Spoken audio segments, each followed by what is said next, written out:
Oh, good morning! How are we all doing? You having a good day?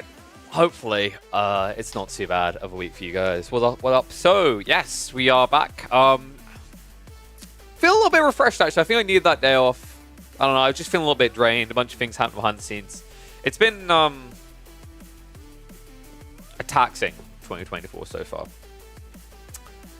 Not in the, the way you'd think. Like, when someone is taxing, it's usually like, oh, there's a lot going on. It's almost like there is, but there isn't, if you know what I mean. It's the other way around, where it's like, there's stuff happening, but not the stuff you were aiming for, and then, like, the stuff you really want to do has been really slow. So, yeah. I think I just, like, it was one of those weird things where, because we had, like, the plot out of what was going to happen, and, you know, like, what was going to be doing, what we were going to be doing on, like, EGC, and that was great, and it's like, you know, it's not life-changing money for sure. Like, you know, it's like if the option was do EGC or go to a LAN, obviously LAN's gonna be a lot more profitable. But I was like, you know, it's nice. There's something, like, I know there's more work ahead. And like, I know there's more work ahead with EGC for sure. But it's like, as soon as it finishes, it's like there's nothing planned in esports for me to do right now. And I think I just needed, like, you add that in with, like, the post-event depression, which it doesn't hit as hard on the remote, but, like, still an element that's there. I think I was just like, I needed a day off. Thank you, Britboy. Thank you, man. I appreciate that. I always appreciate the kind words. Sup, Grim? How's it going, buddy? Yeah, so, I just relaxed yesterday. I was playing some Enshrouded. Kind of liking that. It feels like it may be a little bit basic, but it's early access. Like, I don't feel like I'm seeing that many diverse units at the moment in that game. I don't think people want to watch me play that. To be honest, I don't think my PC is good enough to stream and play that, considering how unoptimized the game currently is. Yeah, just a little bit of relaxation with that. I was also playing some Songs of Conquest. Dear God, dude, that game, Songs of Conquest, I don't know what the designer was thinking with the Loth campaign. The Empire of Loth, like, they got some serious issues, balancing issues in that campaign. Like, I'm up for a challenge, man, but, like, there's putting me up for a challenge, and then there's just actually challenging me to not rip my hair out. And I gotta admit, dude, Mission 4 in that campaign is doing exactly that to me. If you guys haven't checked out Songs of Conquest, but you do like what you see in the background here, if you're actually a really big HoM fan, you need to check out Songs of Conquest. Yeah, I like that game a lot. I honestly would prefer that they actually create an alternative art style. Someone made a suggestion recently on their forum. They were like, you know, it'd be interesting if you could actually choose how the graphical style looks. Like, if it's 3D or 2D, like, we'd love to have some high pixel 2D options. And some people shot them down. I was like, no, that's actually a good idea. Like, the devs get to monetize, and it's like, not everyone is going to enjoy the style that, like, you're showing, right? It's like, it kind of diversifies in a nice way. So, like, here, I'll show you guys quickly what I'm talking about. So this is Songs of Conquest. It's a beautiful game. Really, really interesting art style. One thing I'll say is, like, sometimes it feels like there's a lot going on. So, like, until you have many hours in, just glancing at the screen, you probably don't immediately see, like, oh, there's wood here, and oh, that's like a mill, and oh, I know exactly what that building is, right? Because it's very kind of clumped 3D pixelation. I remember I was playing, like, campaign level recently. I walked by lumber that I didn't realize was lumber because it looked like it was just part of the scenery. It's like there is kind of like a pop issue there in terms of, like, how quickly something pops against the background. I think needs a little bit of work. But this is a great game, man. I think anyone who is interested who hasn't got it, you just missed out on a sale. I think it was, like, had 25% off or something. £25, not too bad. I really need to dive into the multiplayer of this. The multiplayer is, like, pretty cool. But, like, yeah, the first two campaigns, really good fun. Some decent challenge in there. But there is, like, fundamentally an issue with... by the way, does my, like, thingy work correctly? I don't know if it does there. There is, like, an issue with the third campaign. It is a tad bit too aggressive, shall we say. Like, they probably need to dial it down a bit. There is literally a guy who has a stack of dragons that just scales to get very strong by the time you discover him. And, like, a stack of dragons is very, very, very, very, very, very, very, very, very, very powerful. So it kind of kicks your teeth in. So, yeah, this game's really cool, though. I'm excited to see, like, what it's got coming for it. I know there's been some people creating some custom campaigns for it already, which is so cool to see. Which campaign, the Toadies? No, I actually don't think Rana was too bad. Like, I actually played through Rana before they'd done the rework, and I was like, that's like it's got a challenge, but it's fine. I think it's Loth that's the problem. I actually think like Loth as a faction in some ways feels really underwhelming. It kind of feels like their only logical strategy, at least the units they give you access to, is to camp and tank and cast spells, right? Whereas like with the human faction, I think it's Arleon and Rana, I'm like, oh, dude, I could actually, like, I can either be magical or I can be, like, use my units for war, right? I can actually attack. Whereas for me, like, my experience with Loth, the commanders I've got, is like, you're basically meant to spellcast, and then you're meant to have skeletons to camp with. I think the way that they introduce you to the units of Loth doesn't help new players either, because they are giving you unhealthy comps. Like, they start you off with, like, toxicologists, which are, they're basically glass cannons. They're DPS range glass cannons. And then they show you scholars and rats. As like rats especially is kind of weird because like rats are actually like rats are the tier 1 unit, and you would see them and be like, oh, that's my front line. They're not. Like rats are actually they're more glass cannony than they appear, because they can get hit, and if they get hit they berserk, so they do a lot more damage. So your goal is like, you know, in this fight you'd want to get hit by this shaman here. There's only 2 units for very low damage, so you could attack them. But if you frontline with rats, you're going to have a bad time. And most players, like most new players, aren't going to really understand that when they play Loth. Yeah, that's Songs of Conquest though. I definitely recommend it if any of you are Heroes of Might and Magic fans. It's an absolutely amazing game. The magic system is very creative. Yes, dude. I like. I don't know if you guys watch Seth Zintak. I highly recommend Seth Zintak. So Seth Zintak, let me see. This guy is incredibly entertaining. He has a video on this game actually. He reviews like old games and new games. So, like he reviewed what was it? Was it Fantastic Dizzy? No. What was that game? There's like an Egbert-ish game from ages ago. He's done Age of Wonders 1, right? This guy basically reviews like old games, and all of a sudden GOG sales rocket from his reviews. But he done one for for Songs of Conquest. I recommend checking out. He's really entertaining. He's hilarious. He just looks for ways of breaking the game. And like, yeah, the working as intended edition. Like he legit just kept breaking the game, sending it to the devs. They kept fixing it, and then he kept breaking it because he found ways to create like infinite loop cycles with your like magic generation. So he was just like stockpiling hundreds of magic resources. And the way that magic casting works in Songs of Conquest is if you have the generated resources, you can just cast, right? Like you can cast as many spells as you want in a turn. So he just went completely ham. 1 second, I just realized I haven't pushed live on YouTube, so let me just fix that now. Okay, that should be showing now.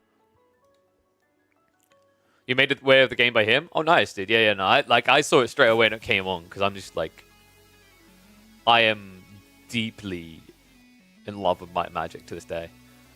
It's an all-time great. If I've got some people watching who still have not played Heroes of Might and Magic, keep an eye on GOG, wait for it to go on sale. You can get it for $2.50. You will get your value. You will get so much value out of it. It's such an incredible game. It's a top 5 strategy game in most people's lists who have actually played it. I still rate it as a top 3. It's that good. You know what? If I thought like there was value in me creating content around it, I would actually I would carve out a day a week at least to go do Heroes of Might and Magic free. But I know it would just be me getting the crap kicked out of me because I play a lot of the campaigns. I didn't like the custom campaigns. I didn't really bother diving into the multiplayer, and the multiplayer is a whole other beast. Guys, this is crazy. If you look at Heroes of Might and Magic free right now on Twitch, it has more people watching Heroes of Might and Magic free than we have watching Age of Empires 4. Right? That's not a dig at AoE 4. That's a praise of HOM free. I've watched HOM free with more people in its directory when a StarCraft tournament was going on. That's wild. Right? You just... remember, just to remind people, HOM free was made in, I think it's 1999. Yeah, 1999. That's wild, right? And it hasn't had a complete rebranding. It's been pushed on GOG, but it hasn't had this drastic overhaul where it's we made a remaster edition. There's an HD edition mod that people created, and I think they actually made an HD edition of the game, sure, but there hasn't been a remastering or anything. It's pretty much the same source as been. And in fact, most people just buy the GOG version because it's just better than the attempt Ubisoft made to release a version on Steam. But like, it has this entire own balance ecosystem. It has modding support. It has a very popular mod called HOTA, which is, I believe it's Heart of the Abyss. Sorry, Horn of the Abyss. And the whole idea is that they just basically continue to balance it for competitive play. They even added new factions. So they added Cove, which is like a piratey type faction, right? If you're a big Jack Sparrow fan, you'll love them. On top of that, they also recently released Factory, which was a faction that had been planned by the official devs back in like 1999, 2000-ish, but they never got around to implementing it before they went bankrupt. Because like basically, while Might and Magic is owned by Ubisoft nowadays, they used to be owned by a company called Fredio Interactive. And then Fredio Interactive, I'm trying to remember the name of the team under them on Humphrey. It was New World Computing. But sadly, Fredio Interactive, who actually like made some absolutely stellar games, decided to make a not so stellar move when they wanted to enter the console market. It was one of the dumbest things they could have done. Sorry, it wasn't Fredio Interactive. I think Fredio Interactive was the name of the machine. And then the publisher, I think, was the Fredio company. But these guys did some of the games. Like, did any of you guys play Army Men as a kid? They made Army Men. All the Army Men games, right? Like Army Men, Air Attack, Sarge's Heroes. I think they even made the RTS maybe before. No, I think RTS was after they went bankrupt. But like they've done all those games. Army Men 3D, Toys in Space. I think like what was Land, Air, and Sea or something like that. I think one of them was called. They were great games. If you haven't seen them before, have a look at them. They were so much fun. Big part of my childhood. But like outside that, they had. I'm having a look at the list now. So obviously the Might and Magic games are just the no-brainer that I highlighted. But they also had, in terms of what they developed, I think there was some Jurassic Park games they worked on as well. But their publishing list was crazy. They had the Cubics games, all the M&M games that I was just highlighting. I think they had like, I'm trying to remember what it was now. I think they had like one or two RPGs in there. But Might and Magic was like their bread and butter. It was the lifeline in their company. And then for like because they got greedy, they were like, we're gonna make a console. Because and by the way, like here's the thing, like the whole idea of making a console as the Fredio company, like it doesn't make any sense. So like here, if I show you guys, let me quickly switch over to that again. We'll get into the game in a few minutes. I just want to let people get in so they don't miss the action, and it lets us do a bit of conversating. But here you go. So the Fredio company. This is kind of like wild the way they operated. It's very silly as well. Is that they had this list of game modes highline, right? Like Army Men games, cool. But most of it, like the big constant front runner for them outside the Army Men games was the Might and Magic games, right? And then for some bewildering reason, they decided they wanted to make a console, which just makes no sense, right? Like this thing. The Panasonic Fredio, it's so unnecessary. And like the problem is it just didn't work because at the time you're competing with people like, Nintendo, Sega, PlayStation coming in eventually, right? Like these are companies, the reason why those worked is they had games that made sense for a console environment. And for anyone who's ever played Heroes of Might and Magic, they will tell you you don't want to play on a console. Like, Look at what this is. Oh, I can't zoom in here. Let me just to educate those that haven't seen Hom 3 before. It's a strategy game. It's a turn-based strategy game where you move across a giant like hexagonal world map, and then in battle you move across another hexagon. Like this would be terrible on a console, right? Like the amount of like meticulous moves you'd have to do one small thing. Like for example, if you were a console player, you'd have a like analog stick, and you'd be like. Me as a PC player, I just click where I want to go, then click again to confirm it. Right? It's so choreful to imagine that on a console instead. So like that was a complete farce, a complete fail, a complete mistake by them. And then the other thing was like Army Men, but like the Army Men had already built a brand around the PlayStation, namely. Basically most of these games came out on PlayStation, these Army Men games. So like there was literally no reason again, right? Like that game at least would have made sense because it was an third-person shooter, right? But at that point, like, your audience already has PlayStations. They're already buying on PlayStation. They're not going to switch over. They're not going to buy a new console for just this game. So yeah, very, very odd choice made by them, to be honest with you. And, you know, like, the sad reality is ever since they went bankrupt and Ubisoft picked up the Might and Magic name, nothing great has really come of Might and Magic in many years. And it's really heartbreaking for me to say that, because this series had so many good games. You know, Might and Magic 3 is the one that gets tooted a lot. Might and Magic 4, most people just don't want to talk about, dude. Like, they made some weird choices with the world building alone that just annoyed everyone. But, you know, outside of the home games, there were the Might and Magic games, because there's a very big distinction. Heroes of Might and Magic and Might and Magic. Heroes of Might and Magic are strategy games. Might and Magic games are these RPGs. They're quite interesting, actually, because, like, the ones that I played, like, for Blood and Honor, was when they switched from being kind of like those old school RPGs where you move in 4 directions and it's kind of 2D, to being actual 3D worlds. So they modeled a 3D world, and then all of the units in the world were 2D sprites. It's a very interesting looking art style, actually. I really liked it. I'd love to see someone try and replicate something a bit more classy nowadays with that style, because I think there's something to it. So, like, here you go. I'll just quickly show you a little bit. Oh, and this game, Arcomage. This minigame Arcomage, dude, this is on the level of pick your favorite minigame in an RPG, right? Like Gwent. This was as good as Gwent, in my opinion. This was so much fun. This was an incredible little minigame. Loved Arcomage. They even actually made a separate game of Arcomage because it was so well received. But yeah, you move around the worlds like this. And then when you encounter enemies... Yeah, so look, you see the move in there? So they're 2D art. So, like, they will turn with you. They'll rotate with you so that you will always see the, like, 2D art perspective, right? Yeah. So, like, they have front-facing, side-facing, or whatever, right? But, like, the logic is it switches between these, but it's not 360, because, like, this game was made in... I think this one was made in, like, 1999 as well. Let's have a look. It might have been earlier than that.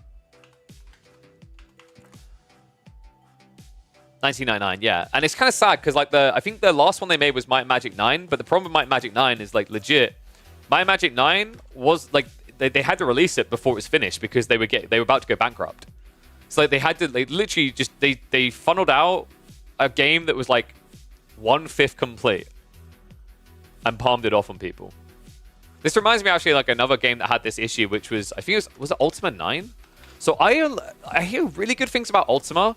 And I've heard that this one is absolutely atrocious. But this is the only one I played, Ultima Ascension. I even have the really cool box. I need to find it. Like, actually, I think it's like probably a collectible, even more so because this was badly received. It's like it was a proper, like, full box set. And inside, you even had, like, a tapestry. It was really cool. Dude, they don't make freaking PC editions like this, and it breaks my heart. Like, so I had this edition. And apparently all the earlier Ultimas were much better. I never played them, though.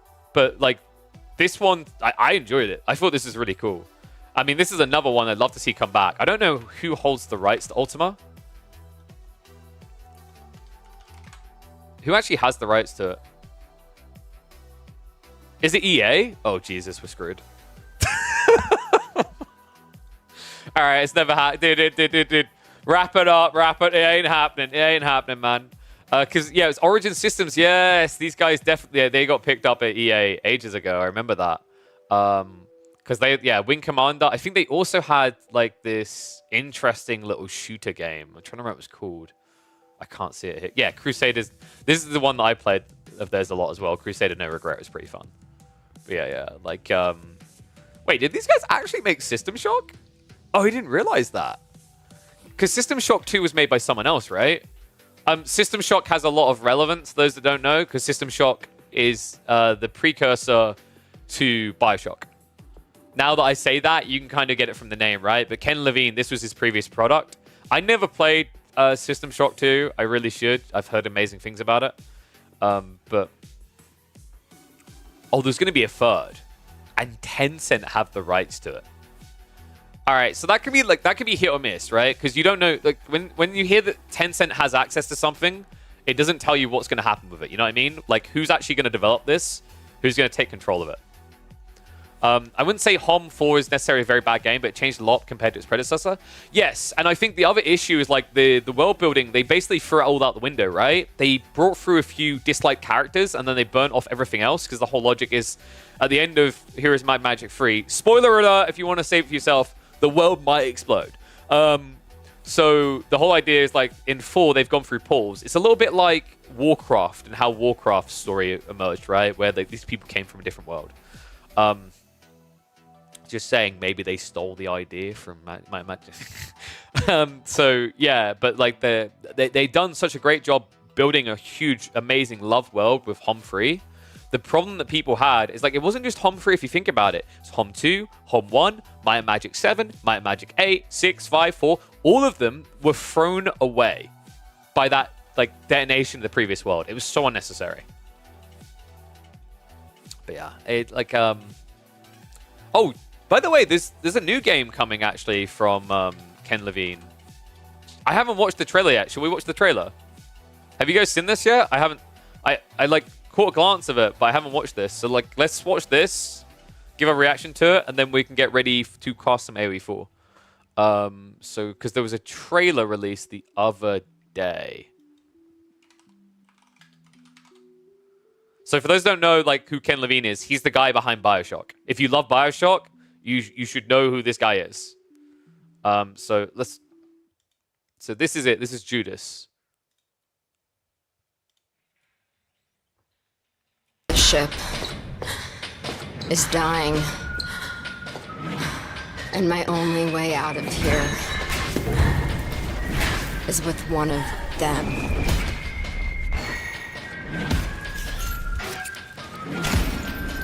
What the hell?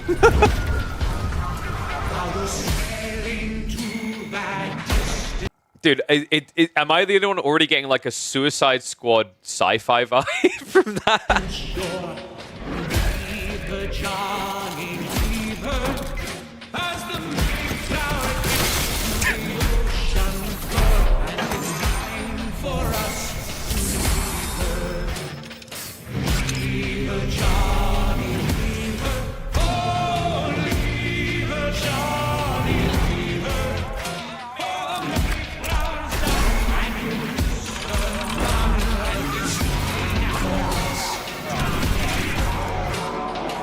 People say I have this coming.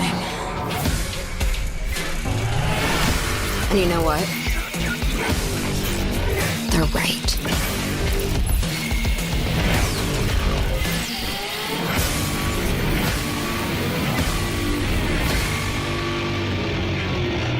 So like that opening where she's like, I have to choose one of them, 100% gave me like I stand by, it's like a Suicide Squad vibe where it's like these are the people you have to trust your life to, right? No, not Fallout meets Atomic Heart. This is 100% BioShock meets Atomic Heart. You can tell like the atmosphere, the design, lighting, and also environments that is BioShock, right? But I'm absolutely fine with that, man. Like these are some interesting looking like enemies. I just love the psycho-ness of this.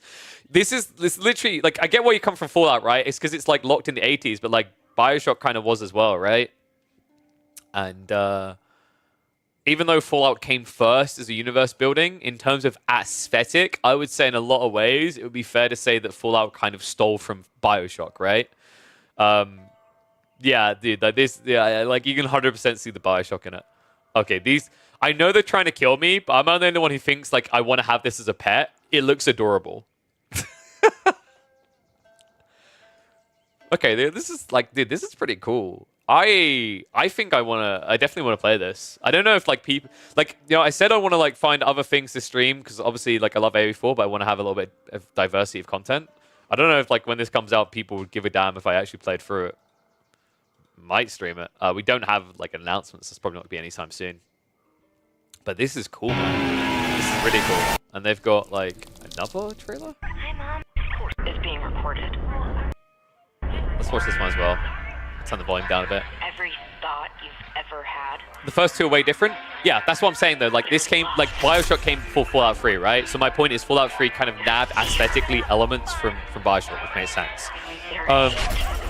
If you guys have only ever played Fallout 3 and Beyond, you're criminally missing out. Fallout 2, I never played 1, but Fallout 2 is incredible, still to this day.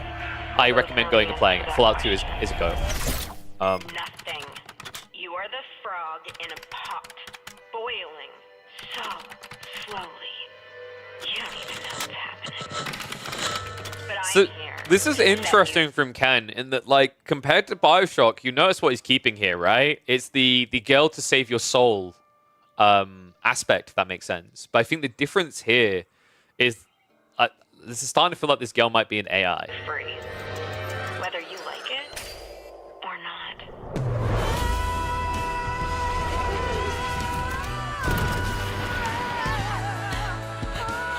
Wait, what? What was that about?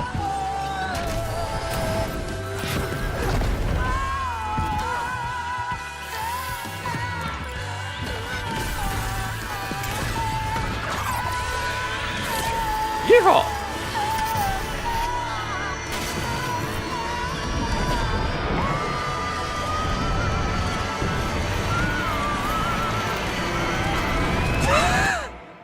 I really like this, man. This looks cool.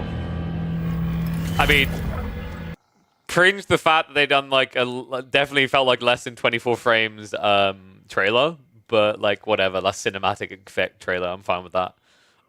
They shoot some in-game footage. They didn't like cringe you along by the looks of it. I doubt these are final graphics. I imagine there's going to be a higher level to this because like it looks.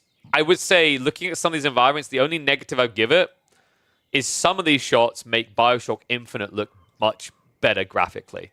But I think that might just be that they're showing footage from not complete environments. Because like some of these points, like this is graphically beautiful. And this as well, like there's a lot going on here that like isn't apparent until you take longer to look at the picture, right? The lighting looks incredible. Dude, even on the guns, actually. Yeah, this is like this is gonna be fun. I will definitely be playing through this. I think I think like this is like a new studio, right? Like yeah. So it's I think Ken Levine just went and set up his own studio after the success he had with the Bioshock franchise. So that's gonna be interesting, right? Like Hideo kind of effect. Hey CE, just to let you know, buddy, if you want to join on the community fun when we do those matches, you're on the YouTube side right now. The !join command I have for getting people in games only works on the Twitch side, so you kind of need to watch on the Twitch end, and that typically happens when we are like 120, 140 viewers on Twitch, because we need to have enough people to fill lobbies. So it's not guaranteed to happen. My goal is to make it a more consistent, reliable part of broadcasts as we continue to grow, because then it's doable. But like the sad reality is I find usually when we're under 100 people, especially, like there's no point even asking the question, do you want to do community games? Because we don't have enough people. But yeah, dude, that game looks cool. I'm excited for that, man. Dude, hell yeah. Little fun fact, by the way, because a lot of talk about Fallout 3. Funny thing about Fallout 3, so Bethesda, I believe they bought the rights to the Fallout franchise before they released Elder Scrolls Oblivion. And if you actually read the originally intended beginning for Fallout 3, like the leaked script from the original developer, it reads exactly like the opening events of Oblivion. So they definitely recycled every bit they could of Fallout 3, the original project.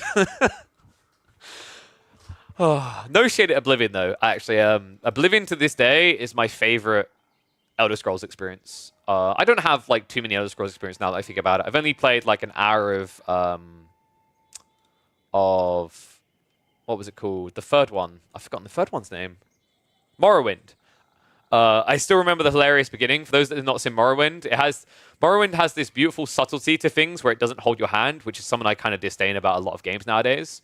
So, like for example, you begin the game, you walk outside of the opening area, and there's a dead monk on the ground, and naturally, like as a fine looter of the D&D variety, you go and you take the things on his corpse.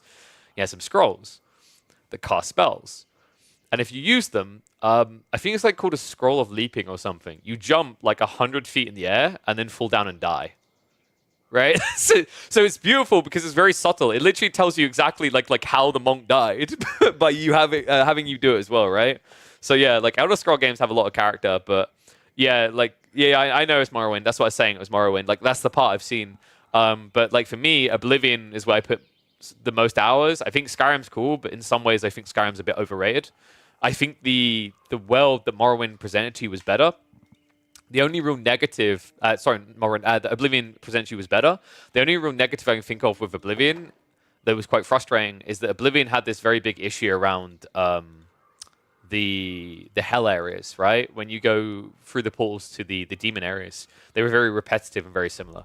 But there's a lot of cool things going on under the hood, so I definitely recommend people read up about the elegant AI they created in Oblivion, because they had an AI that was doing a lot more than you would expect in a video game of the time.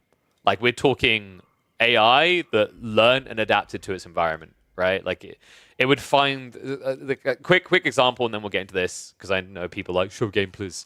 But, like, they had this really cool example where... I'll put myself back on screen so it's less weird. I'm not just chatting to a wall.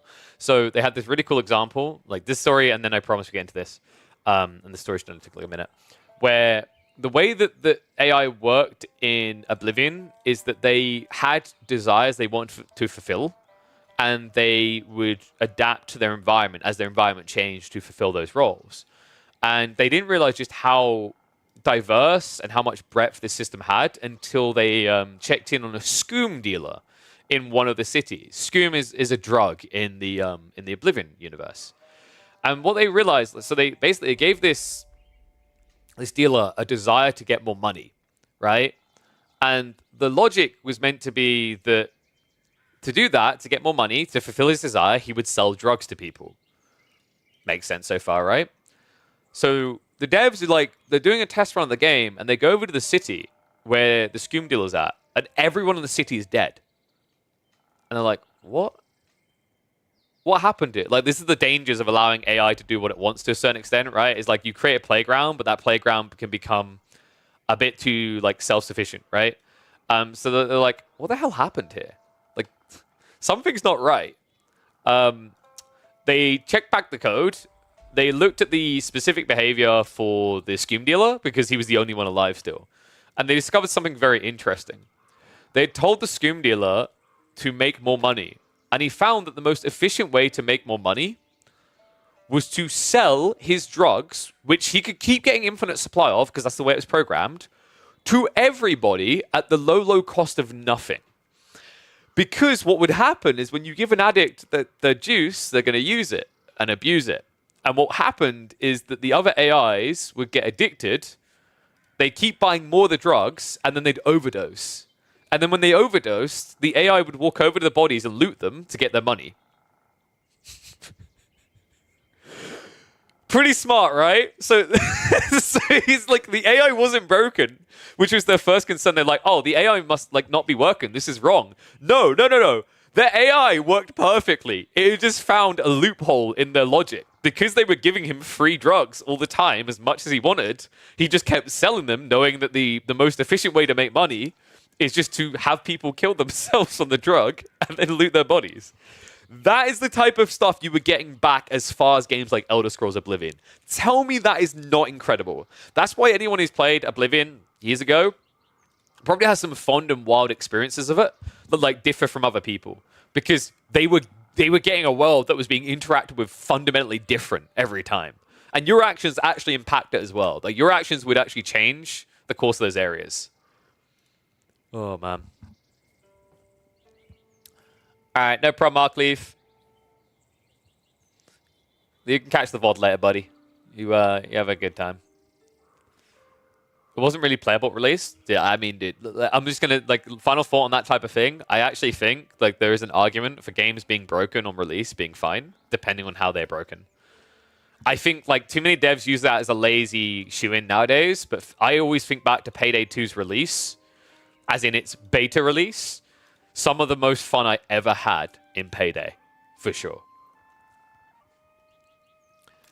All right, one and all, it's finally time to get into the AoE4 action. And we've got some bangers. Fresh off the back of a new patch that's basically just done a few bug fixes, we have got Beastie and Wham clashing on the ladder. In fact, they had a few games where they matched up. This one caught my eye, though, because I feel like I never see this particular matchup. Order of the Dragon versus the Japanese, and we're doing this on Highview. Now, I'm realizing that Highview may be a dangerous mistake. The other day, I said I missed it, and then by the end of just one game, I said I wanted it gone again. And we are tuning in to a Beastie game. So, like, there is always a risk that we're just going to get one of those monotonous one-hour grinders, but I have faith in these two lads. Beastie is playing a Civ that doesn't necessarily want to play that late game, and Wham is picking a Civ that plays, I think, quite an interesting playstyle. Like, I don't know how everyone else is feeling about the Japanese.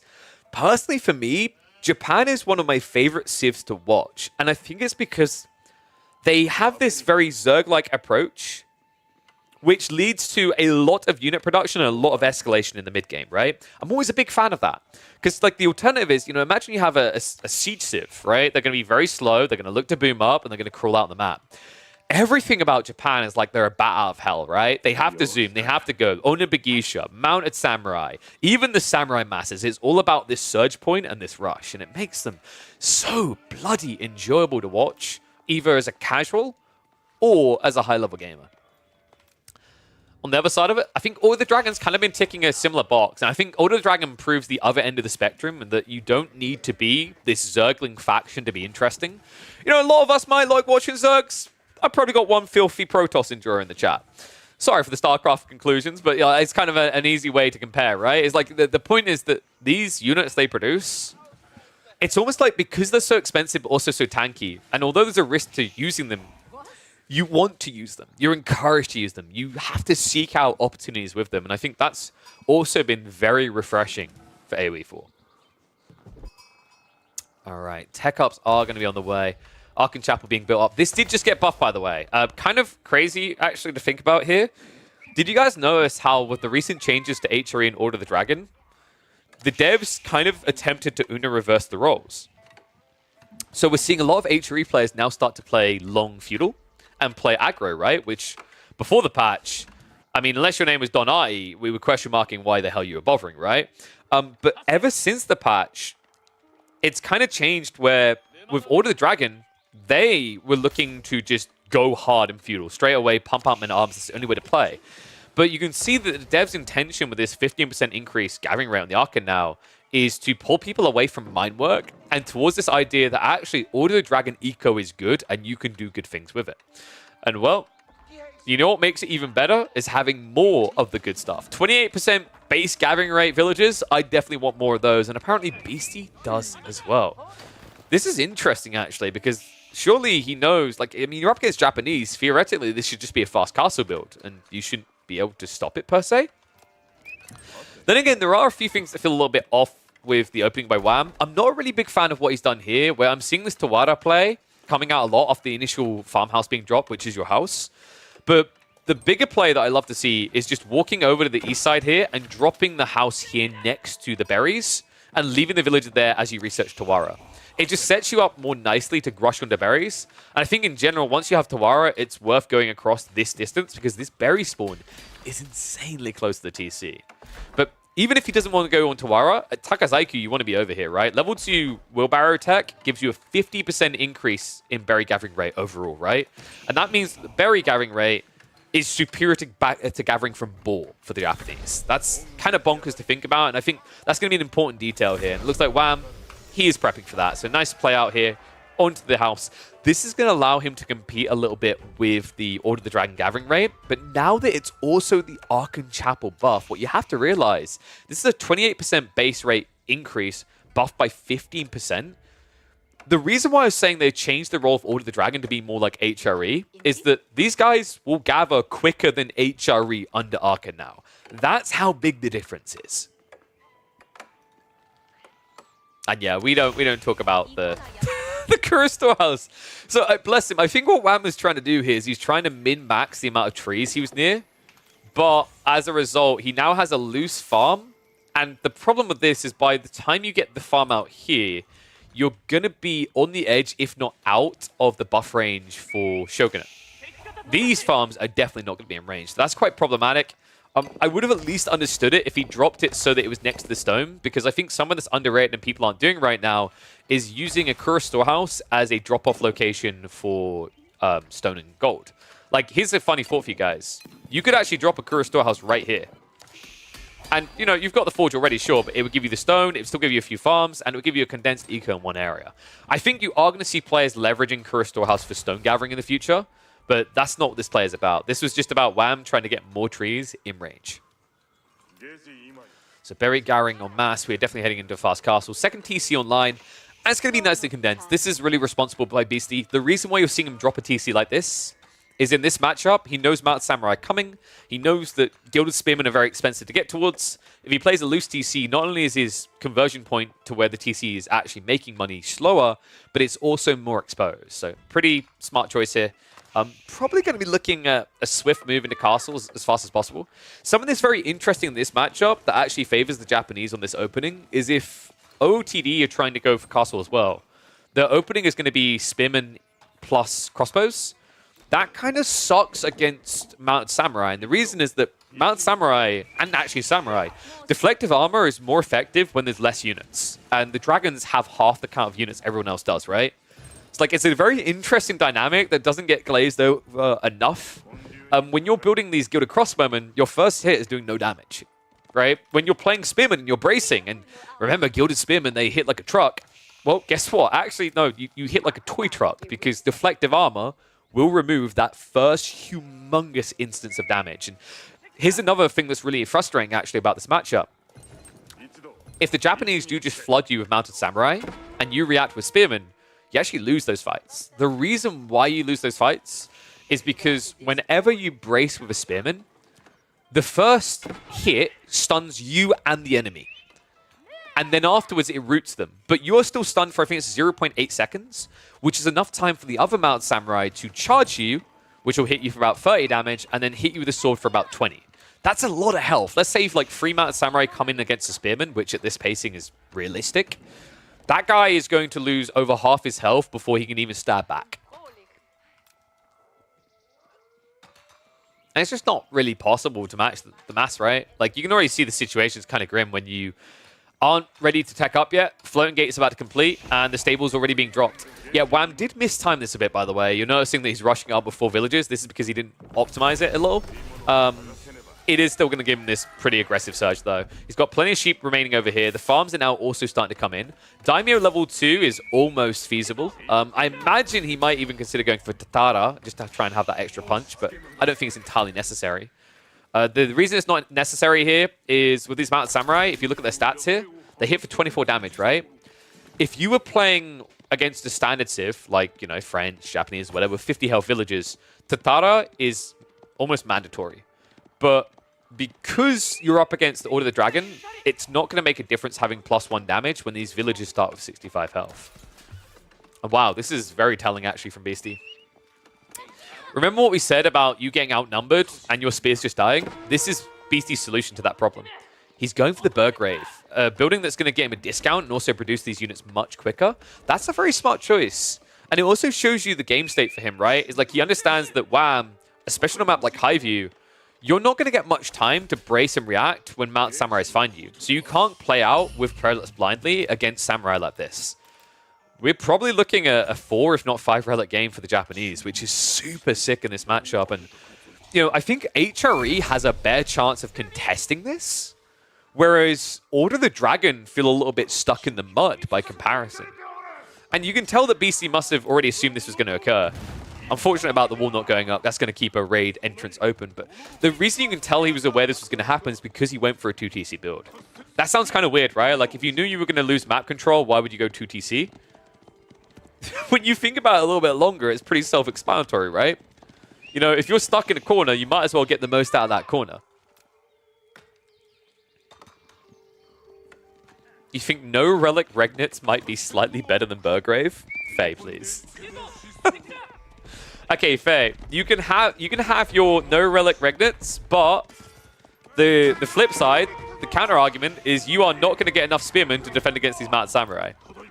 right? Like, so like the reality is you basically are choosing to do Regnets with no relics or the second TC.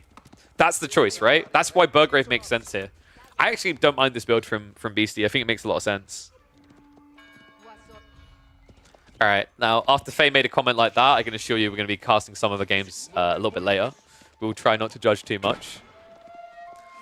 What Faye is saying is she's willing to use archers against mounted samurai, but she still won't touch Yuumi when it's good. Second TC now on the way from WAM. This is a really good TC as well. Short wall here, and there's no raid potential, right? Also close to just complete wall off in this area. Deer and 8 berry stack in the back. We didn't even talk about these spawns because the interesting mutations in the early game, but this is kind of absurd. WAM got a jackpot of a spawn. Double back deer. Meanwhile, look at Beasties. He got deer on the wide flank, not as wallable in this area. And then the other deer is on the forward. Even the boar isn't in a reasonable location, right? Like, I kind of feel bad for Beastie. He did get a bit scammed in comparison to what the Japanese were offered here. And well, what the Japanese are going to offer up next is spooky.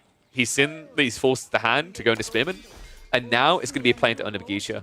And the problem is, because Beastie had to go for a Burgrave, he doesn't have extra gold trickle to now think about Landsknecht. You do get a 30% discount, but the problem as well is he needs to know it's Onibugisha. So if WAM just now waits until he's got like 10 to 15 Onibugisha and then goes into the enemy base, you can't react to get a Landsknecht out quick enough.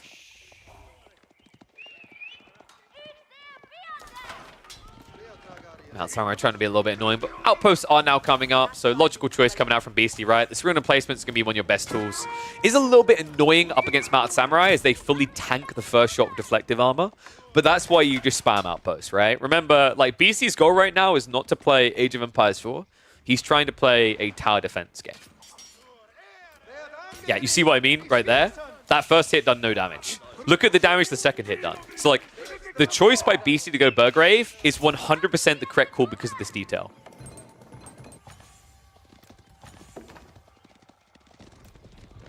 WAM has stopped producing Mount Samurai now.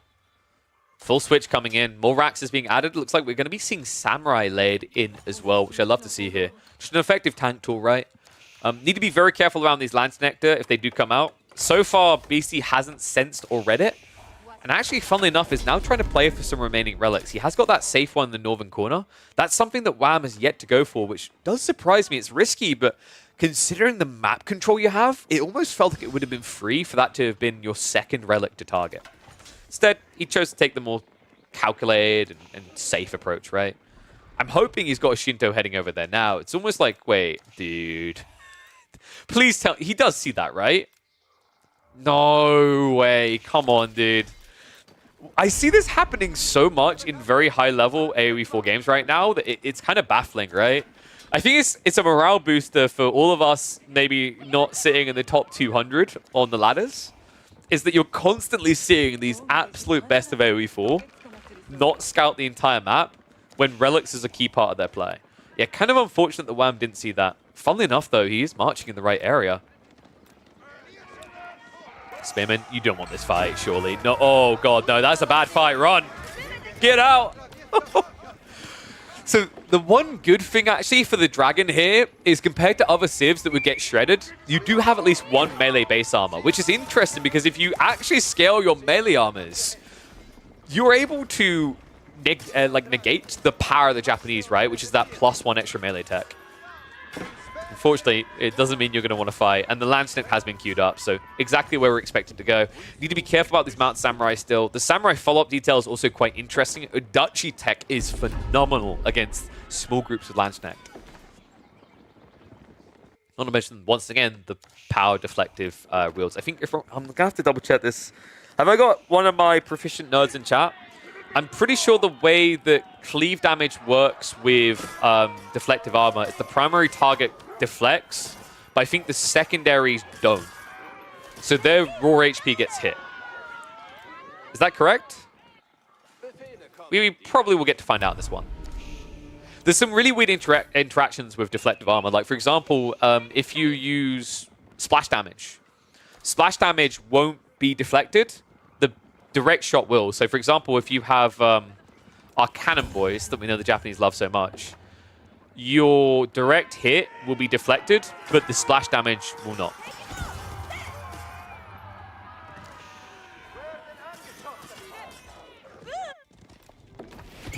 I believe we've got an Imperial Age on the way, guys. Which is kind of funny to think, right? He went 2 TC, and he still wants Palace of Swabia. I mean, in fairness, he's got a long way to go on the economy, right? We're only at 61 right now. Farms are looking glorious, by the way. This gathering rate, look at that number. Look at how quickly it goes up. Guys, he only has level 2 tech. You think he has level 3 tech? And now, with deleting the mining camp, with clearing the gold, look how much more radius he has to fill out with additional farms. This is going to be a jackpot area for him. And here we go. Palace of Swabia on the way. Because, you know, most people, they like their army to primarily be military. But you know Beastie. He's like, economy, they're great military units. I like how him and Don have that in common. But their approaches are drastically different. In fairness, it's like one of the very few units you have access to that is going to take additional pop as well, right? Wow, meanwhile, looking to punish this. Unfortunately, just a little bit too late to block the tech up. I can't believe that. Actually, I think if he had peeled the Onagigisha off of the Samurai, he might have got there in time to do some damage. It probably wouldn't have stopped it with Textiles villagers building that up, but still would have hurt. And that was spooky, man. Look at the damage he already done just with a little bit of torching. He doesn't want to commit here because he knows right now it's all about containing the threat and building up now to get into Imperial. If you dove that to kill the Palace of Swabia with E-repairs and a few villages, you would have lost 20 plus on the Nagisha. It's not worth it for Wham. So backs away. And what did he do with the Yoroshiras in the end? So we got one in the house. I love to see that. Double house, actually. This is really smart. I've noticed a lot more high-level players doing this. I think B was one of the first to regularly do this. The logic is that if you want to go for an Onagigisha spam, double farmhouse at this point in the game is incredibly powerful. A lot of people sleep on it because you look at it and you think, oh, dude, I have all these farms. Why would I care about 75 food a minute? Because you don't have great food income yet. You're still on perishables, right? On the berries, on the deer, things that aren't going to last forever. So what this does is this allows you to keep the float count going into Mass Onagigisha, going into Samurai, while prepping for that farm transition. Very powerful tool, critically underrated. And, well, when you're done with them, delete them. All of a sudden, you get 2 more Yoroshiros to flex wherever you want.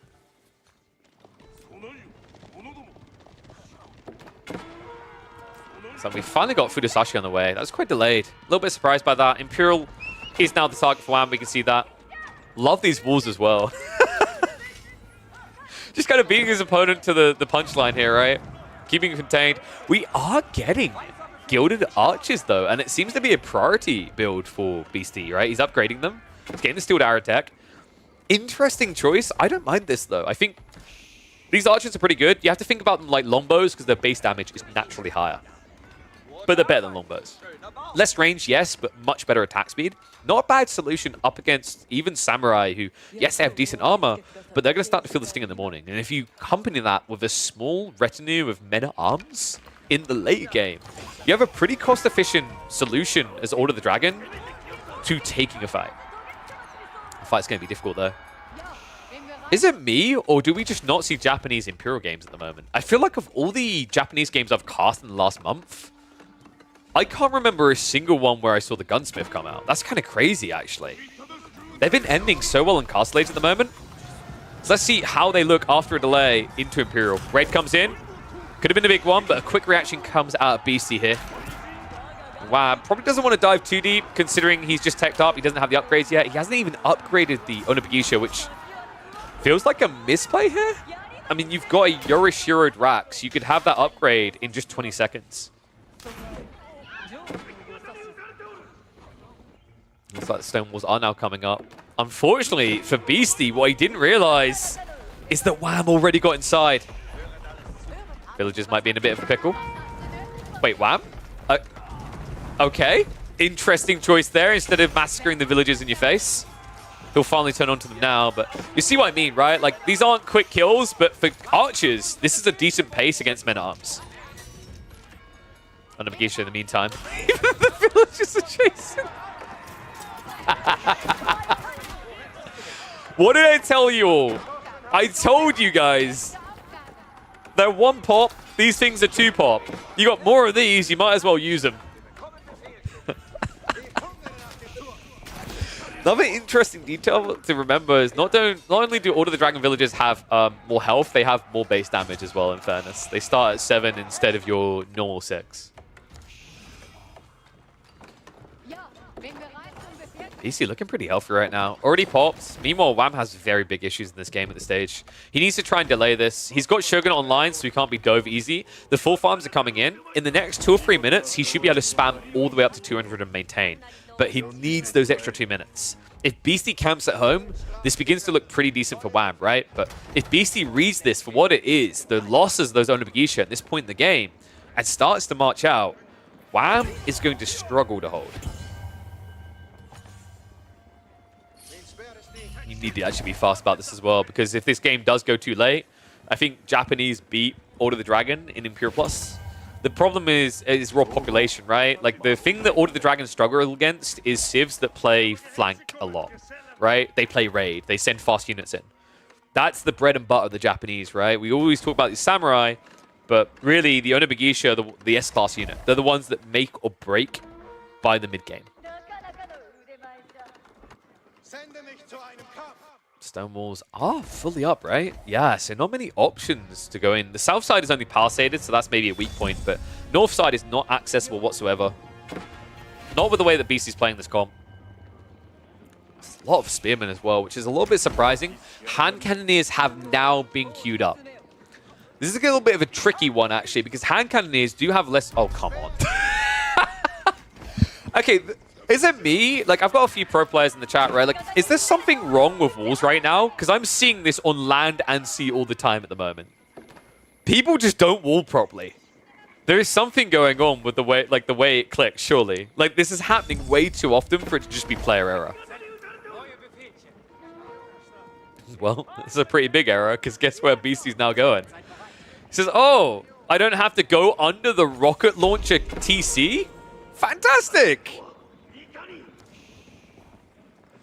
Oh, man. That's so frustrating. Luckily for Wham, nothing too substantial is here, right? The stone is kind of annoying to have harassed, but outside that, I mean, if he taps this stone quick enough, just drops a keep here, he should be safe. Meanwhile, Raid's coming on the other side of it. Onibagisha and Samurai are in. And this is a difficult one for BC to hold. Didn't leave many troops behind. No men-at-arms in the mixer, which means the Spearmen are going to lose out. The Gilded Archer is not going to be able to hold. There's going to be a loss of eco at home. Needs to return fire, but the problem is you're just not very quick at this, right? You don't have marching drills. It's not your standard HRE that goes zoom. It means that the Samurai and the Hand Cannoneers are going to be able to react. And the thing I was going to say about this matchup, Gilded Archers have more range than the Hand Cannoneers, but remember, with the Yumi Bannerman, that bonus damage completely offsets the power of scale armor, if you have it, right? These guys hit for 40 damage. That's before gunpowder tech. I actually think Japanese hand cannoneers are critically underrated at this point. And I love to see Wham utilizing this. It makes a lot of sense if you think about it for the Japanese as well, considering this is a civ that has a fast-moving cannon fodder. The whole idea of like spamming Onibagisha and hand cannoneers is quite cool. Wham has gone for Samurai hand cannoneer instead. I think what will happen here is if he gets close to the base of Beastie and starts to lose troops, you'll probably see Onibagisha coming out just so he gets more units across the field quickly. But this is a very handy comp. I mean, it's kind of reminiscent. Like, I want to say it's close to the power level of the Chinese Palace Guard hand cannoneer comp. Double wall low. Oof. A cute idea. Unfortunately, those Gilded Archers are a bit too vicious. However, it does buy time for the reinforcements to catch up. It does slow down Beastie on this raid around the back. Meanwhile, other side of the map, Wham has been pushed back. That means that actually Beastie could do some significant damage on the tail end of this. And Arms, Archers pushing this back as well. There's a villager sneak out by Wham. Wham can't afford losses at this stage, by the way. He's not at his full pop strength yet. Looks like the raid is finally going to get cleaned up. Some decent damage done, though. I think he shrunk Wham a bit, and at the same time, like, Beastie took advantage of this to tap the gold veins in the center. Very important detail in this game when you remember that he doesn't actually have Regnit's gold trickling in. And he's playing a civ that is wholly reliant on gold, it feels like, in 9 out of 10 games. And well, considering he's now adding hand cannoneers, that detail holds true here as well.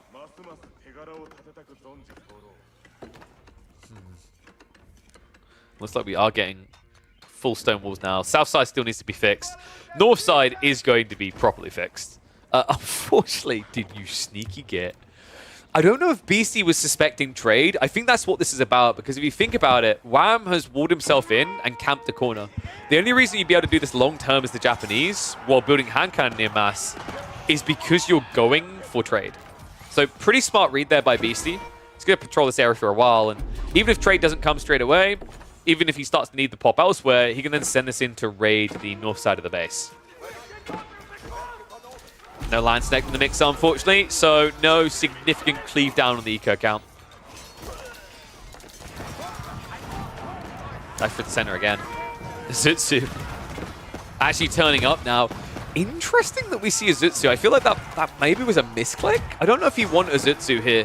When you see mass hand cannon near, it might be a smarter choice, remember, because you have the extra range, right? So you can just kite and kill. Whereas these hand cannoneers are going to have a harder challenge on their hands now that you're up against the gilded hand cannoneers. Chemistry also coming in. Interesting that we still haven't seen that out of Wham, actually. Like, he does have... Wait. Wait. Dude, no. Is it Wham playing Japanese, or is it me playing Japanese right now? I can't believe this. He doesn't have a university. That is a huge blunder. I mean, no wonder BC is winning these fights. It's the Unitech. Oh my god. Well, you know what? It seems appropriate because I think he's about to learn a harsh lesson here. One that he could have learned for free if he just got an education system, the Japanese Empire. Well, not for free, but it would have been less expensive than this. Clash comes in. Numbers do favor him, though. BC gets caught out of position. Army is not fully condensed to one location, so the hand cannoneers are going to have to back away from this. Looks like he doesn't want to, though. He needs the gold, right? Oh, my dear God. 36 villagers out here. Yeah, he can't leave. He has to hang around. Military Academy also coming in, but still no Unitech. Hand cannoneers will look to engage. It's a good trade out, actually. One mistake being made there is getting a little bit too close, but that's the problem you run, right? 4.5 versus 4 tower range. It's not easy to keep distance. These torches, man. I mean, just imagine Oda tactics right now in this game, guys. Imagine how easy this game would look for Wham with the way that this is playing out if he just had Oda tactics. This is crazy. Hand cannoneers. Getting cut down as they chase here. This is feeling a little bit rough right now. Wham is throwing away his most expensive unit, chasing for eco, and he's not getting anything in return. So this is a fantastic trade for BC, one that's absolutely paramount. Cutting down this hand cannoneer count, Wham now has significant issues considering that he hasn't started trade. He's only got 2.4k gold left here, and another 2k over here. Looks like he's going to try to go for the main base. I just don't think this is about the main base now. Like, I think this is more about the gold pockets, and you not denying that. Gildeds are going to turn up, so it looks like the raid is going to come to an end before it can even begin for Wham. Behind this, next wave is building up. We are going back into Onibagisha, folks, but luckily this time with Oda tactics. Yeah, and that patrol by BC on the trade isn't a small deal, by the way. He has got quite a lot of population down here. That's 16 population guarding this area. That's very expensive. I'm a little bit surprised he left this many troops here. And he's even building rams to try and get additional access now. A few samurai are going to find their way in. An ambitious choice for the villagers to take. Fighting up against this. Especially with Oda Tactics coming in. Actually, the moment Oda Tactics comes in, this is a really bad trade. Which would be right now.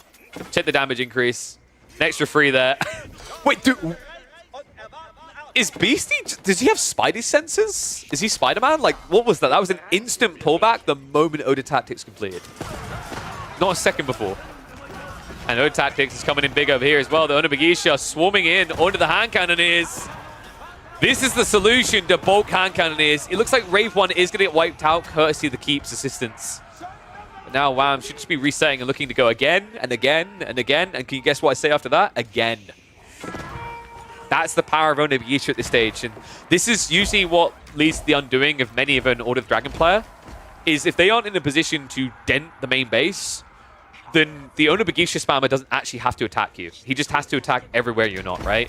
And that's why you're seeing a lot of priority by Beastie setting up walls left, right, and center. He's trying to constrict those type of options. On Big Ishmas. Have to react on the east side here. It's interesting because when you react with an army this big, it might make Beastie think that you're trading. I'm wondering if that's part of the thought process for Wham here. It's like he's trying to act as if, oh no, I need this area because I want to trade. And Beastie, well, he's now moving forward. He's actually checking that other corner. Army's going to get scattered running to the back of the base. Meanwhile, more Onabagisha spam sent out on the western flank. This is getting expensive. I feel like the way this is playing out, if Beastie can't actually get a GG fight in like the next minute, 2 minutes, I think he might just run out of gold and die. Trade is always possible, but he needs those stone walls, right? And oh Jesus, he is getting them. Look at where he's putting them. Oh. All right. I take back what I said. Beastie, this is 100% going to turn into a trade game. He's going to have what he needs. And Wham needs to be quick about this. If he can't start raiding, he's going to run out of steam, right? Sure, he's got the Yoroshirus. Sure, he's got a decent amount of relics, 4 of them in total.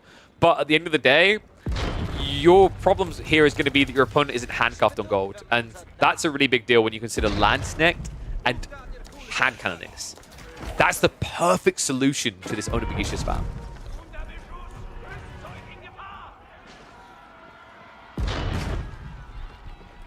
That's true. Wham does need to learn to get his eco techs. I mean, he should really just like hire me as a coach at like, you know, $50 an hour. We'll figure out how to press one button. No, of course it is. The UI is broken. And oh my god, this Onabagisha spam around the back. I mean, it's just doing nothing. It's doing nothing because it's chasing after everything it doesn't need to kill. The hand cannoneers are the critical component that needs to be taken down. But these are such absurdly tanky units. 250 HP. The micro on point. Wham has been heavily reduced and deduced. Hand cannoneers now being spammed out, but chemistry not there. And you know what, dude? I'm just gonna say, I feel like this game has been decided by Unitex. The early choices not being there, right? Imagine those early raids if Wham had rushed into Oda Tactics, rushed into Gunpowder. The fact that BC actually done that broke through to this point in the game. BC's army is down, but the walls are going up, and they should be able to go up quick enough. He does need to spam units ASAP, and I'm hoping we've got more than just a Burgrave. What have we got here? Raxes, Archer Rangers. His gold is a little bit worrisome, but he's got, what, 5k, 6k over here? So he should be able to get a new army together. The problem now is with that loss of force right in the base of Wham, one thing that worries me here is he needs to trade in the next 2 minutes.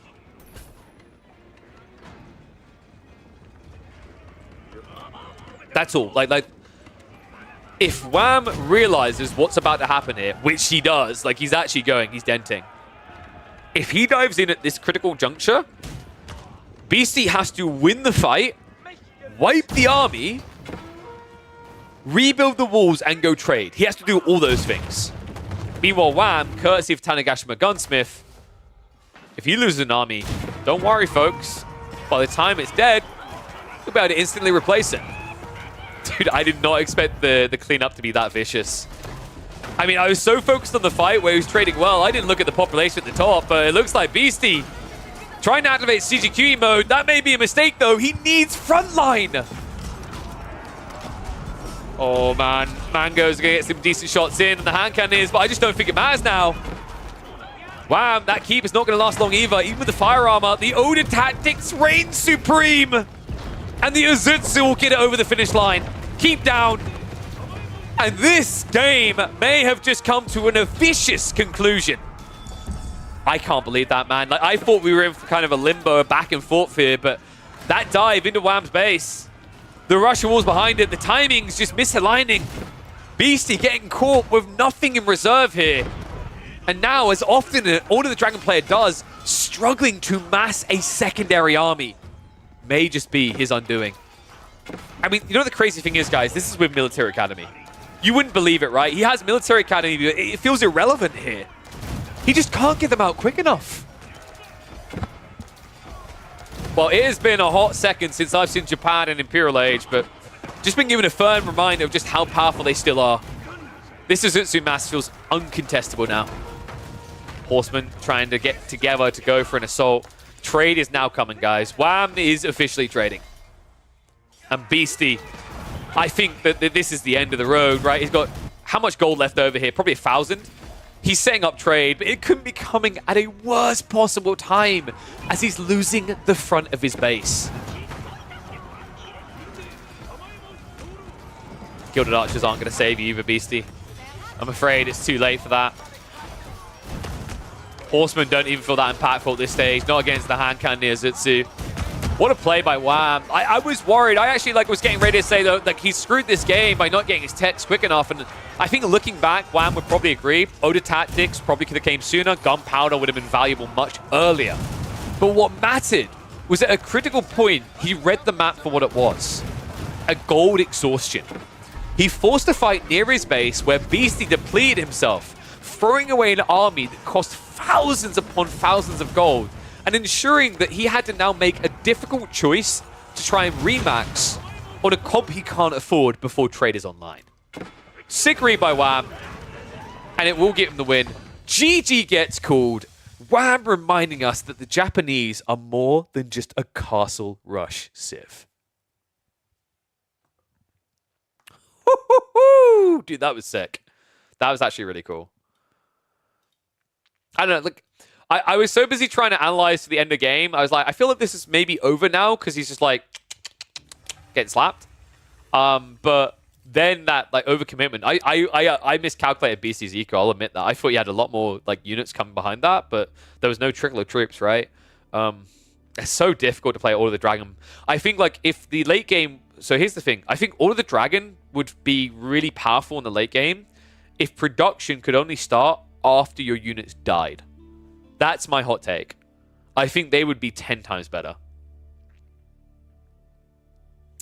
So what would I call that one?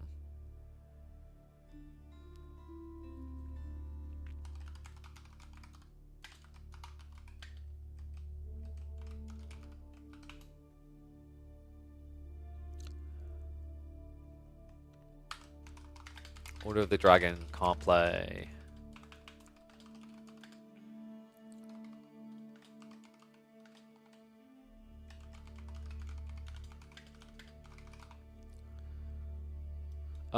Production needs.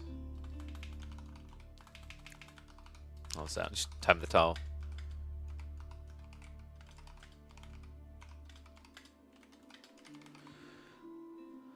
Oh, actually, I'm gonna tap that on the end. Yeah, my final thoughts on this with the Order of the Dragon is if the devs ever actually revamped the way that production works so that you could not produce a new unit, you could not even start producing a new unit if you're pop capped. I think then Order of the Dragon would have a better shot, but the current format with this never-ending meat grinder, these higher production rates and the bigger expense, I think it just makes it almost impossible for the Dragons to match up to pretty much any civ. Maybe an additional production tech would help them. Because the units are expensive, right?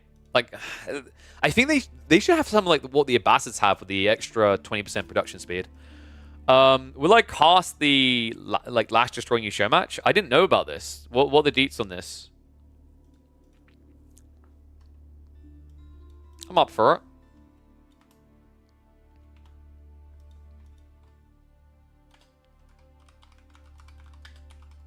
What time is it?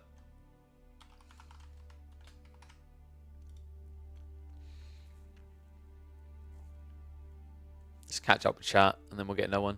He had units queued, except Mangoes for so long after that army wiped. I don't understand why he pushed up 140 vills while making no units at that point. Because the units are expensive, and Beastie doesn't feel comfortable until he's got 10,000 resources in reserve, which I think that mentality makes more sense with Order of the Dragon, if I'm being totally real. That civ actually does need 10,000 reserve resources because it all disappears instantly the moment that you start queuing.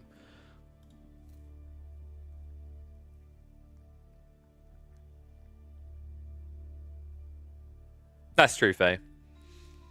Although, I think the siege element is more balanced for them in that what I mean by that is, they get their own perks in the siege warfare in that, I would say there is not a worse civ to build siege against than Order of the Dragon, right? Because you need so much more siege to kill their units. There was Oh, is Louis playing a game? Let me have a look who Louis is up against. Golly, details. When is show match? Are there any English Abbey of Kings games after the buff? I would expect some to be coming out. I know Dragavan will be spamming it because he always is, but like I actually think that was a decent buff. I already said before that patch that I felt like Abbey of Kings was being slept on. There are some matchups where it actually is a really good idea. That was a refreshing change to see that's going to convince people of it. The timing now on that king is going to be nutty.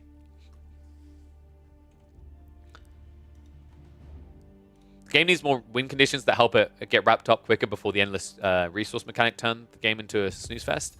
I think there's just like other issues fundamentally in the way that they've designed the game that need to be resolved in the late game. I've said it time and time again, the most attractive element of AoE 4 is late game. By far. It is the worst element of the game. And like some fetishists that like SimCity will disagree with that. But fundamentally, like the reason, like most people who say they like late game because they get to do different things. They don't like late game because the way the fights go. The fights feel so, I want to say like meaningless. I think that is fair. A lot of the time, the fights feel meaningless, right? Like what matters more is how does your economy look on the tail end? Say water is the worst part of the game. I actually think water is in a reasonable state now, to be honest with you. I don't mind water in its current state. Game speed should increase 2x every 1 minute after 30 minutes. Don't go there.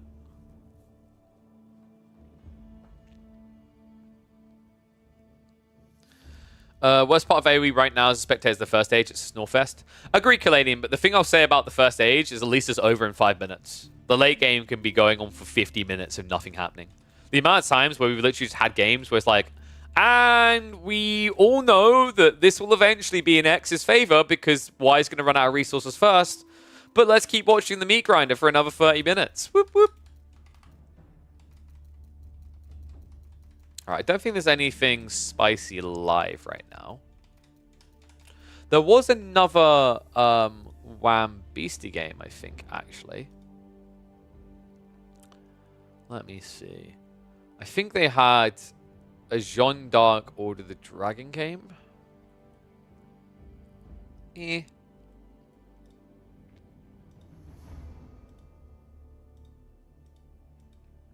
There was also a Killjadi Wham game. Should we just do a Whamathon? Let's do a Whamathon. What's up, Rumpy? How's it going, buddy?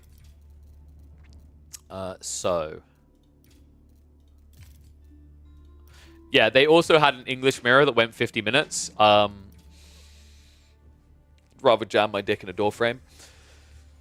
But thanks for asking.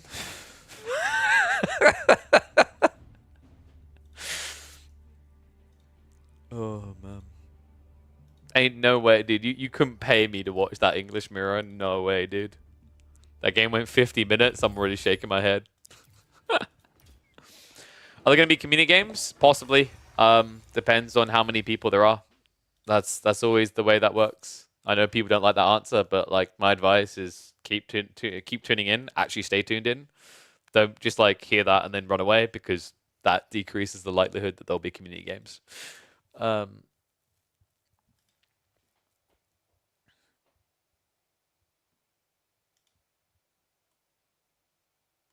Wait, what's this? Bring back Hulk early for French? No.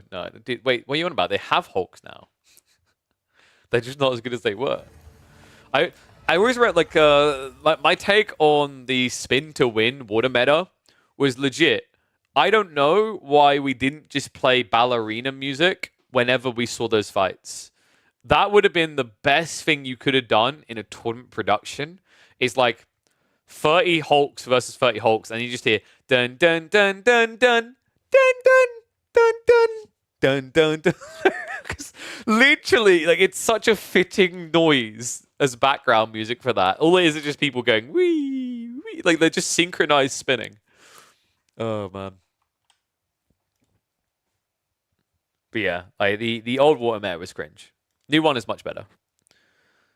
I don't know if it needs another rework. I don't know like how you'd like what would you change about it now?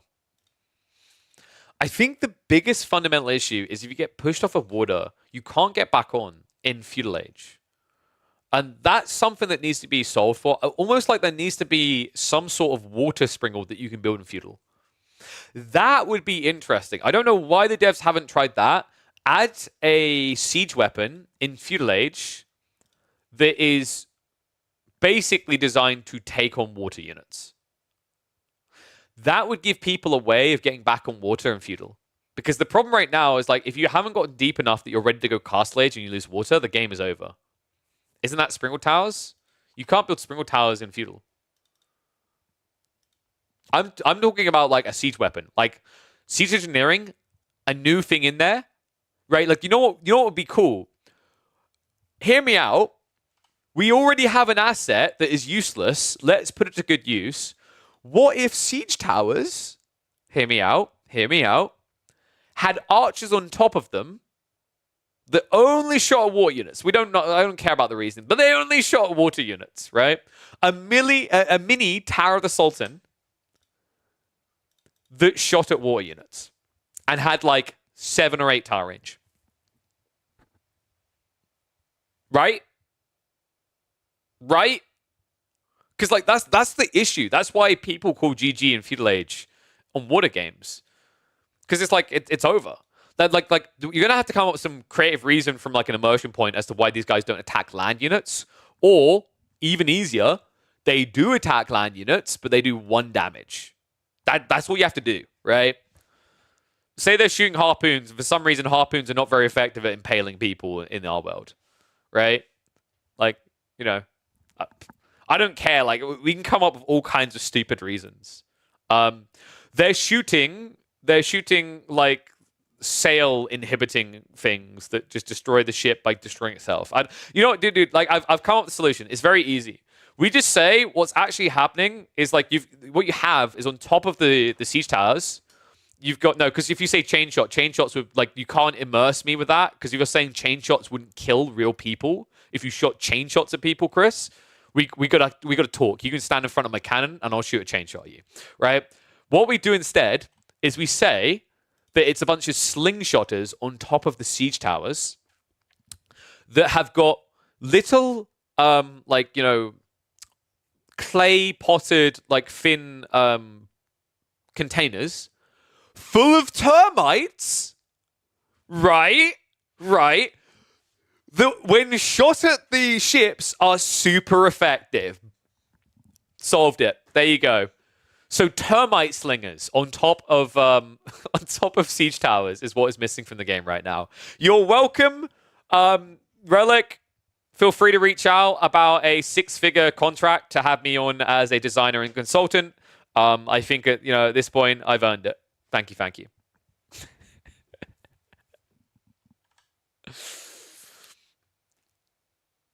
Are these super termites? Damn right they are. They work fast, man. You just see the effect on the side. It's just like instead of having Greek fire, it's just like this kind of scrambling effect, this pixelation effect.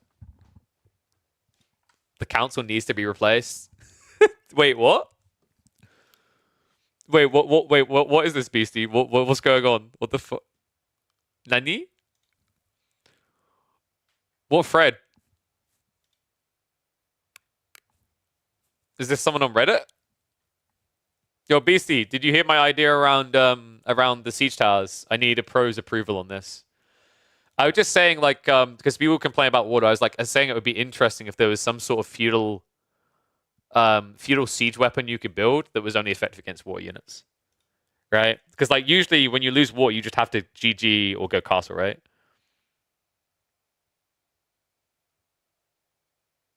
He did every response in the Reddit thread. Wait, what Reddit thread is this? I was like, before we get in this game, I'm curious. What the hell?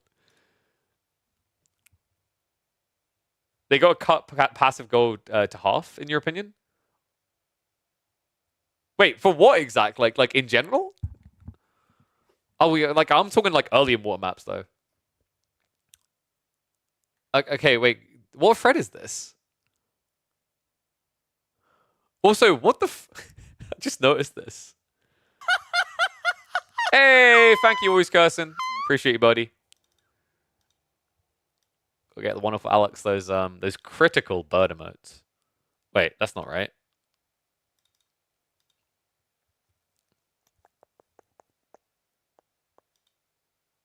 Okay, what was this, first of all? Like, what is this cursed thing?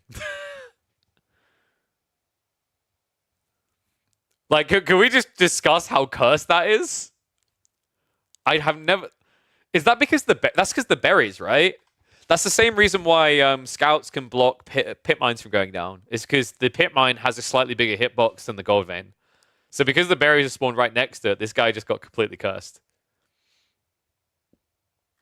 Oh, so let me move the... That's kind of weird. Let's move the in-game chat over there. That makes more sense.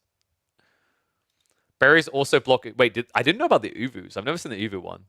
All right. Let's have a look at this. Oh, dude, this guy was so freaking cringe. I can't believe this, man. Like, no, this guy... like, I forgot about this. Thank you for reminding me. I saw this. I was like, we'll talk about this on stream. This guy is like, brain has melted, man. He's like, I felt that they were in a good place. Why would they nerf the Byzantines? Like, bruh, the Byzantines right now are easily a top 4 civ. This is like not even like a big nerf. Like, the only way it's a nerf is if you are a monkey when it comes to how you macro and you're holding several thousand olive oil before you make a contract choice, right? I mean, like, literally, just build a Merc house 10 seconds before you'd have the olive oil you need, and this makes no difference. The council needs to be replaced. Wait. Thinks the council hall needs to be replaced. That's the best part, is like no one knows what he's talking about. They're just like, hold on, should I councils? Makes all the difference. What you're seeing is the straw that broke the camel's back. It is very clear who they're pandering to, and I'm frankly sick of it. Byzantines will never be a good civilization, and the bias is very clearly showing. In other words, the council needs to be replaced. With what? ChatGPT bots? I mean, he is right, Beastie. We freaking suck at our jobs. Like, we've been doing this for years now, Beastie, and we've yet to get Siege Towers buffed. So, yeah, I'm afraid you're a piece of dog shit. You need to go back to StarCraft. I'm a dick. I need to go back to Dirt 2. We're just a waste of space, man. The castle needs to be... All right, this actually needs to be replaced. Like, this needs to be a meme for the next 2 months with no context. I want people turning up in random people's like Twitch chat, just saying the council needs to be replaced. And when people are like, what council? Give no context whatsoever. But like, the funny thing is this whole idea is like they're pandering to pros. This doesn't help. Like, dude, this actually helps like little Andes down in like, you know, gold or in plat or diamond more than it helps Kongs, I'd argue. Like, I cast a bunch of Byzantine games after the patch. There was only one where it mattered, and that was Dumu's game, where Dumu misclicked and picked Keshix against... Chat, what was he up against? He was up against, like, he was up against Iobids. He picked Keshik contracts against Iobids. Right? And it's like, I even said, it is kind of dumb that there's this whole instant contract thing.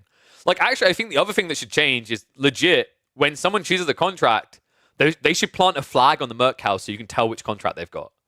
I hate that, like, for a game that is delicately balanced around the idea of counterplay and reactionary play to, like, what you're up against. There is no way of telling what you're up against mercenary-wise until the first ones come out, right?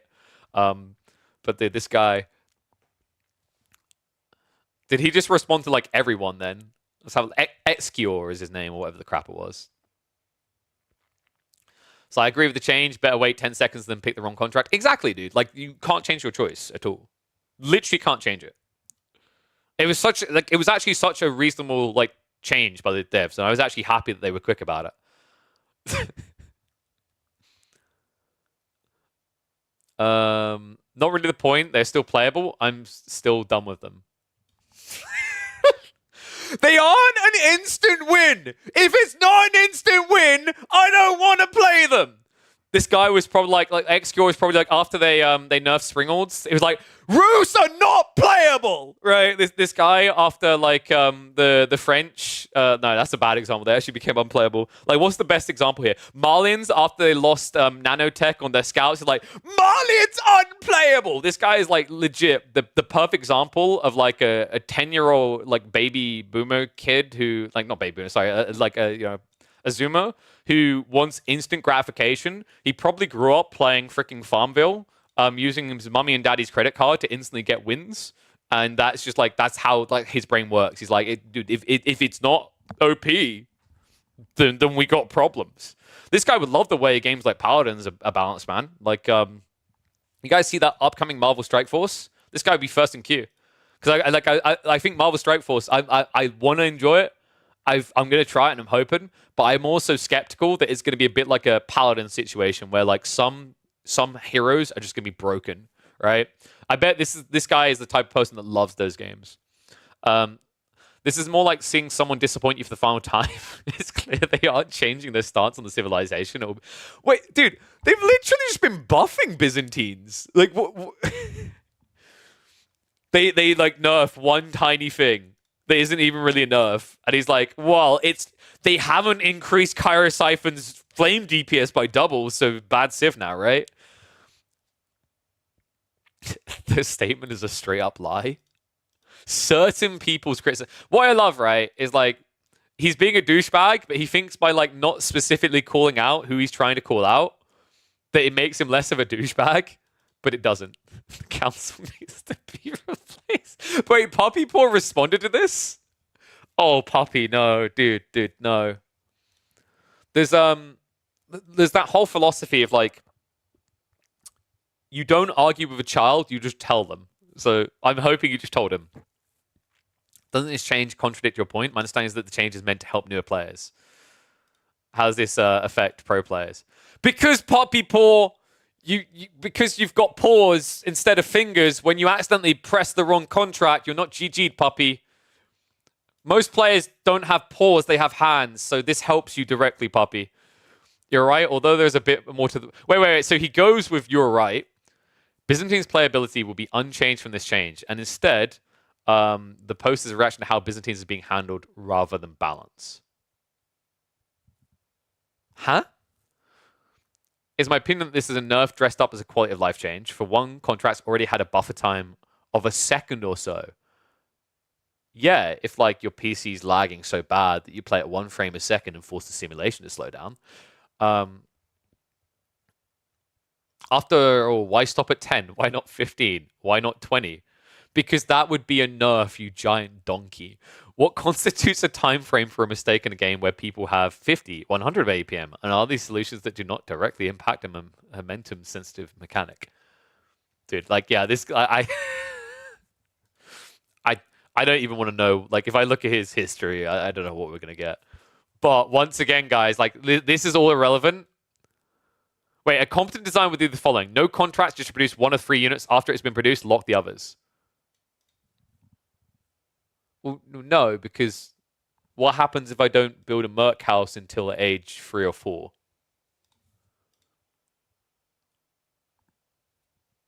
And then what does my UI look like? Okay, so people like this, that like the armchair designers that actually don't think about things that designers go through.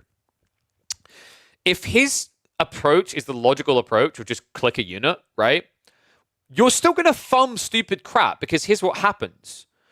Let's say I don't choose a contract for whatever reason to Imperial Age. Don't judge me. I like building 15 TCs and I like eco, right? I build 15 TCs, I go Imperial Age, now I get my Merc house. Do you know how confusing it would be for a player to press Q, expecting Q to be Western contract? And like, maybe it is Western contract, but now because you've got 6 units to choose from, what is the key binding for those? And then when I have to press it again in a follow-up, it becomes disassociated. I'm now confused by the interaction. Not to mention, this would lead to more accidental misclicks, because now, all of a sudden, at different points in the game, you're going to have all these random, stupid, extra buttons that you could accidentally press or like incorrectly like read. It's goldfish brain design. Like, for real. Like, you know, your better argument would have, like, I would have been more on board with his thought process if he's like, you should build a Merc house and then choose what type of Merc house it is permanently. And I'm like, I don't want that because I actually think, like, Byzantines already kind of feels OP with their flexibility, right? But that would, like, imagine if you could have all 9 units at any given point. Good for Goldhorn Tower if you accidentally pick contract, but you're running neutral TP units. Yeah, dude, like, this gets better, right? Voldemort, like, he already wants to increase the UI from 3 buttons to 9. Now 9, and then we're going to add in, like, oh, dude, I just can't. I mean, honestly, like, this guy clearly doesn't understand pro play. I've been watching, like, Soldiers, GigaChad system build, and I can tell you, you don't buy mercs anyway. You just sell all your olive oil and go fast castle. What a noob. God. Like, you know, if it really was meta, we just have the entire merc house removed, right? Right, boys? Jesus. Is my opinion that this nerf dressed up as quality change? Why do you think this is, though? I gave you a solution to the problem that isn't nerfing Byzantines. I mean, dude, this is not nerfing Byzantines. Jesus fucking Christ. These are the type of people that, like, act as if they understand momentum and surge points in the game and the importance of, like, something 10 seconds earlier, like what HRE without needing a blacksmith getting marching drills is done for the game, right? But they fundamentally don't, because if they did and they paid any attention to the changes, they'd understand just how much quicker Byzantines have got at the first contract being initiated in the last few patches. The change where the Sistine buff was higher by default was a phenomenal surge point. On top of that, the escalation at which you get your first mercs out is still fundamentally much quicker now than it was previously. It's so bloody powerful, right? Then on top of that, I bet this is the type of guy who won't put a comment somewhere else saying the javelins killing Springalds is a mistake and needs to be, like, nerfed. He probably likes that change. Actually, no, that's not true because he thinks there's a buff to Malians, right? They are either fools that don't know better or do know, which would make their notes about the change a lie. I feel like I need to be wearing a tinfoil hat to read this. Let's just once again get to the important. The council must be replaced. And do you guys know why the council should be replaced? It's complacency. All right? They let this guy on the council, and then it all fell down. All right? If the devs just thought about this, thought about the choices they were making on the council, then we could have been saved. But we are now in the dark era, clearly. Wait, so who's Palpatine in this situation? BC, are you Palpatine? And who's Kylo Ren? That's the more worrying part. Wait, like, Kylo Ren, like, okay, wait. Kylo Ren has to be, like, the biggest molder about, like, AoE4. Like, who is our go-to person who, like, reads about balance? Whoa, you can't do that to Voldemort. Wait, is Voldemort accepting Kylo Ren? I mean, he would have pretty cool hair, right? Wait, is there another one down here? I like how I just got down for here. Let me help. I'll do my community part here. Let me just click that.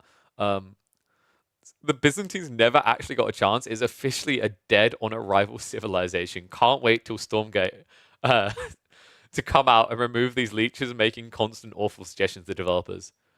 Day one, Stormgate comes out. Guy's gonna make a comment like saying, "Why not add contracts like to the game?" Dude, you think this guy likes Merc so much? He'd be a Zero Space fan, right?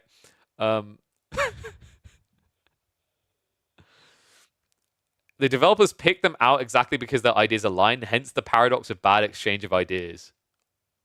What? I can tell you, the people that talk to the devs have very different ideas. I'm going to put him on gas right now. The amount of times I see Marie-Lord say one thing, Beastie then says another, and then Puppy Paw says a third. Dude, this is not a little council hall that meets in a dark basement and jerks off into like a central pond and then has a scry read the predictions of the future of the game, and then everyone in unison says, yes, Byzantines must be nerfed. We constantly argue about crap. Some of the things that, like, I've said some things about Chinese and what their eco should be like late game, right? And like there's a few people agreeing, and then there's just there's the notable people missing who love China from commenting on it, right? Like it. He's standing by his convictions, truly doubling down his opinions.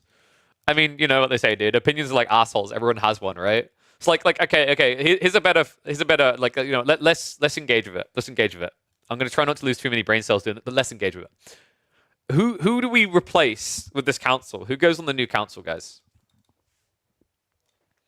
Do we just make it a Twitch poll that occurs in every EGC tournament, where like the devs enter all of the polls, like the change suggestions, and then just let anyone vote? That guy clearly wants in, dude. This guy's probably gonna have like another like thread somewhere else saying that he thinks like Byzantines should have like automatic activation of all abilities as well. New council, I think Observer Cow can take over. Oh no, not that guy, dude. Did you see how he missed that sheep getting killed by a villager? Wouldn't vote for him. Thought that changes can only happen after the council hall's chimney produces black smoke. That's true, dude. Like, yeah. So what it is, like, so the reason, like, he's right. The council is corrupt. We are an inefficient medieval tool that does no good for the game. The problem is, due to our bylaws, we can only elect a new council pope if there is a full agreement amongst the council. And because the council members turn up at different times, we don't have a lock-in ability at the moment. We have too many. We've grown too big. That's the problem. So what we really need now is we just need, I don't know, like a firebombing attack or something. Like that's probably the best way we could just clear this up, right? Like just let's just kick everyone from the council, and then we'll start from anew. I think like it's, you know, if there's something I learned from like the history of Rome, it's like it's good to have a dictator every once in a while, right? And we'll get back to the Republic. So like I think. Beastie, like I said earlier, Beastie, he needs to go back to StarCraft. I need to go back to Dota 2. Drongo needs to go back to AoE 3. Lidicor needs to go back to AoE 2. Dumu needs to go back to StarCraft as well. Voldemar, I don't know, go back to having perfect genetics as a Dane. And this guy can take over.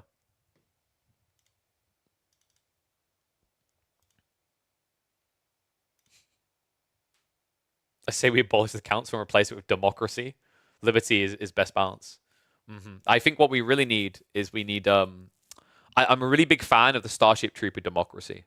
I think that, like, you know, maybe that's what we do. We say you have to serve if you want to be on the council. So like everyone but Cyril is fucked. He can come back and make all the choices for us. Big shout out to Starship Trooper. They clearly got it right. I'm memeing, of course. Jesus Christ. I'm going to have to put like the asterisk memeing on the end. I don't know, dude. Like people like the thing is, I think BC's right. That guy isn't kidding. He genuinely, by some delusion, feels like there's some sort of conspiracy going on. But there's not. It's the Byzantines, even after that tweak, I know he doesn't want to hear this, are top 4 Civ. They were the best performing Civ across the entire Elite Classic 2 tournament. They had only been outperformed by Order of the Dragon by the end of the group stage. And Order of the Dragon had only been picked 3 times. Byzantines had been picked 25 times. I wouldn't even say the map rotation was that glorious for Byzantines, right? So, like, you know, you can try and argue that after the patch, like, the best players in the world lost to the Byzantines a lot, but, like, I think that's kind of a moot detail. I think it, like, actually says more that most players could win with the Byzantines, right? So, yeah, I don't know, man. Like, Byzantines are in a great spot. The only thing I've said before is Sistan needs to be, like, redesigned. I think Sistan needs to give a 6th level. And the other thing I'd say is that the Hippodrome still has some tweaks that need to happen. Hippodrome way too often feels like immediately OP after the first raid or completely worthless after the first raid. It's a really, really weird landmark at the moment. I think like Hippodrome needs some sort of scalar point that makes sense in the mid game as his weakness.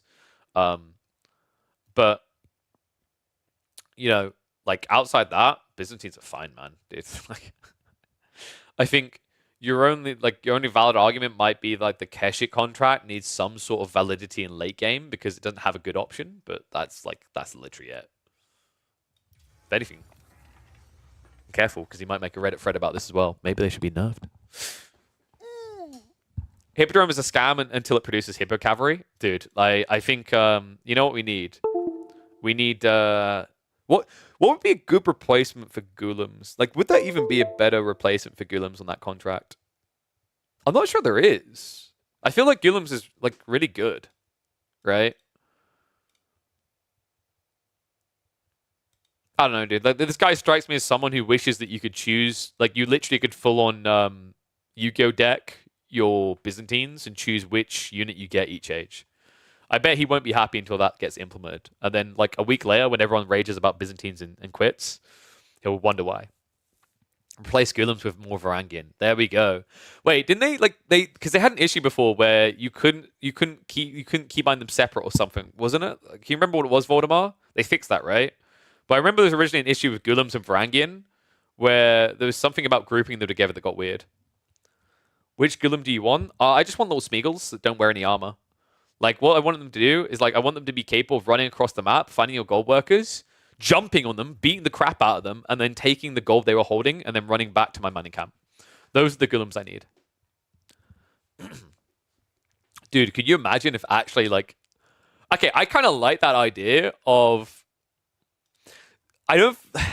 So here's the like. It's kind of weird because like you could argue that a lot of the Byzantine contracts are countries close by, but then they get Delhi elephants, which are nowhere nearby. Like having like Onubigisha. No, I'm not gonna go there, man. Well, like China's a bit more believable, Rivtool, right? Because at the time Byzantines existed, the whole idea of gunpowder come from the east makes sense. But like Japan was more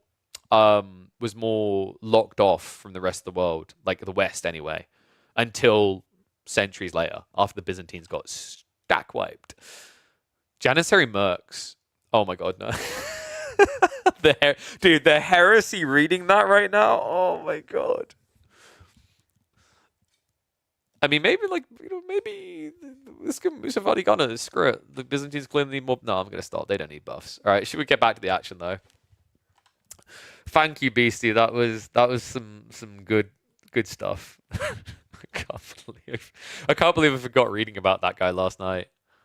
Oh man, guys should wear big shoes and white face paint because he's clowning. All right. All right, after that entertainment, it's time for some in-game entertainment. Beastie versus Wham. They're going to be playing on Lipany here. We've got Jeanne d'Arc versus Order of the Dragon. This is an interesting matchup, actually, because my feeling on it is that it heavily favors Jeanne. And the reason is that Jeanne just wants XP, right? Order of the Dragon gives over a lot of XP when units die. And Order of the Dragon's strength is in getting the counter right. The problem with like Jeanne off the bat is, if you think about the options you have, you kind of play into a layer in one way or another. And what I mean by that is like you have the ability to go range form, melee form, and then you have knights as a backup. Meanwhile, an Order of the Dragon player has to invest a lot just to get one unit type out. So curious to see what Wham's solution to that is going to be. I wouldn't be surprised if we're looking at like some sort of 2 TC build. That sounds really good to me because that would make it very difficult for Jeanne to dive, right? The question mark is whether that's going to be sensed by Beastie, and if he's going to try to mirror, because we have been seeing quite a lot of 2 TC Jeanne at the moment. And I really like the 2 TC Jeanne builds, by the way, because like what it does is it puts the ball back in the court of your opponent and says, look, I saw what you were going to do, but now you have to come out. You have to address me, because I'm getting all these pocket resources like Boar, like Deer, that makes me compete with you a lot more efficiently. Mirad, you're correct. There is some historical relevance to the idea of Byzantines being able to hire Janissaries at the point where the Ottoman Empire was a small state. So yeah, like yes, basically when the Byzantines hadn't fully crumbled. By the time they were with Constantinople and the Principality of Athens, they weren't getting no Janissary help. You know what, guys? Actually, like, I agree. The council does need to be replaced, and the Byzantines need a buff. So why don't we just introduce the Flying Dutchman and replace the Grenadiers with that? Honestly, I should just be hired as a dev at this stage. So, Scout's actually about to collide here. What's the haul looking like? 11 sheep versus 8. Pretty good, actually, for Wham, then.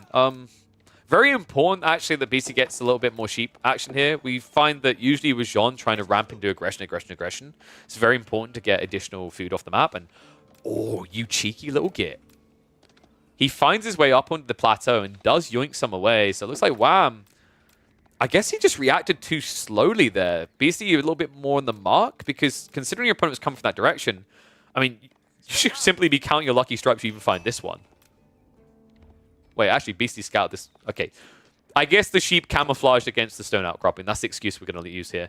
So they're basically running into scouted areas. There's only a few areas north and south that remain unscouted.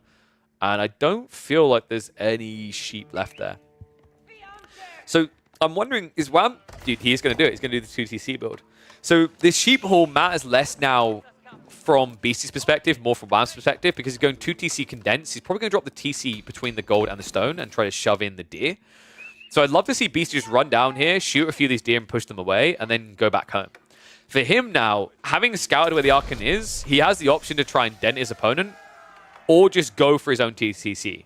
I really like the idea of Jean playing 2TC here because of the boar and the deer locations. You get to play out onto resources, right? And your opponent can't do the same because it's too expensive to defend en masse. So they're at least going to get the racks out. That does make sense, right? If the TC is going to be dropped here, maybe on the south side, and the deer gets pushed in, the spear can push this in, and also that protects you against the knight as you build this. Because the reality is your timing is going to be weird, right? Like when you're starting to build the TC, the first knight is going to be on the way to your base already.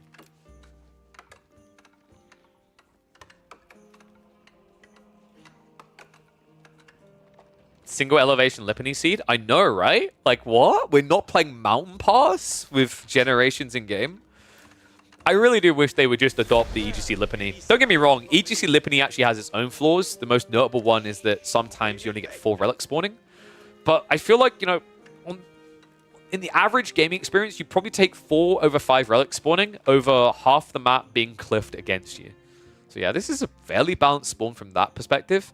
Resource dispersion isn't too bad either. Gold is a little bit funky. Like, in some ways, I think Wham has an issue with this many resources being in one location, where it's going to make his play predictable and give a pressure point for Beastie to target. Speaking of which, first knight now on the way. And no move out into stone himself, so I guess Beastie is just looking to get that pressure in and punish Wham for this greedy choice. And remember what we said, right? Like, counterplays are more impactful against Order of the Dragon, because now the Spearman, you know, if you're up against like a standard player, you caught a Spearman out, great, that's going to be 80 resources. For Wham, like, it's 160 resources, which means 16 XP for Jean. And on top of that, it also just makes transitioning much more difficult for Order of the Dragon.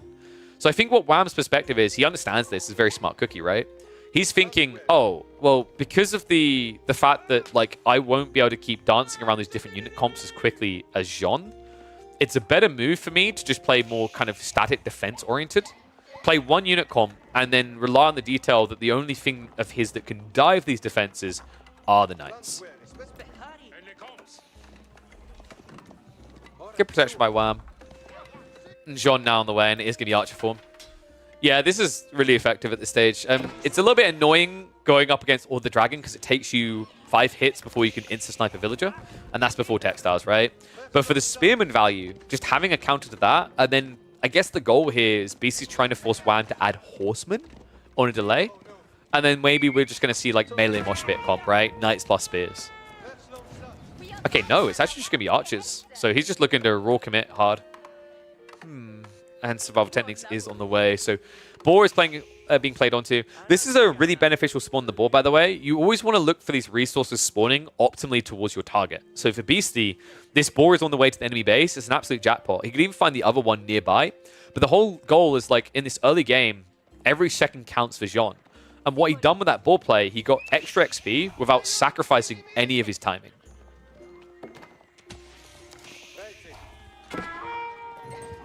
Spearman just trying to push in the deer in the meantime, but this gets more and more difficult now that archers arrive. And this is where actually you're going to see it, the stable is coming, but this is an expensive investment. And I talked about the idea of going spears. Realistically, Beastie could just play knights. Knights and archers to beat horsemen, spearmen feels pretty good. But if he goes Spearman as well, it's kind of a brain-dead final tick against everything, right? Because you basically use the Spearman as a front line, and you create like kind of a hammer and anvil effect with your Knights, right? Spearman hold and stop the brace coming out, Knights hit the backside, and you cycle charge in. But it's not even going to come to that. Dude, are you kidding me? Okay, so the deer and the gold is now worthless. That is brutal coming out from Beastie. And Wham, because he's playing a Civ that's slow to escalate, Order of the Dragon, these stable units are going to take way too long to come out to stop this outpost going up. He's going to have to take a fight before he's ready. Beastie backs off temporarily. Wait. Oh, that was greedy. He went for the ball. This is going to be tight. He's going to commit for the build. Horseman does arrive as well, but Spearman now going to struggle. I mean, Jean could actually tank this for quite a bit. Villagers are just going to sneak by. Knight's going to go down. Horseman is still alive. Second Knight is falling. Jean needs to be taken out. The problem is with Divine Restoration, she can tank quite a bit. And it's going to be a cancel on the outpost in the end. Just too much damage done. It's going to be a retreat, but more archers should now be on the way. And this is getting a little bit uncomfortable, right? As Wham moves out to the mid-map, this advantage he had is going to start to disappear, right? He doesn't have production on his side. Horseman are going to be able to get on top of the archers, but now it's just going to commit to kill the Spearman, and this is getting ugly, folks. This is a lot of XP to be given over. 16 per Spearman. The Horseman is going to be worth 240, so that's 24 XP. And remember, he already got both of the boars, and Jean was in range. The outposts are coming.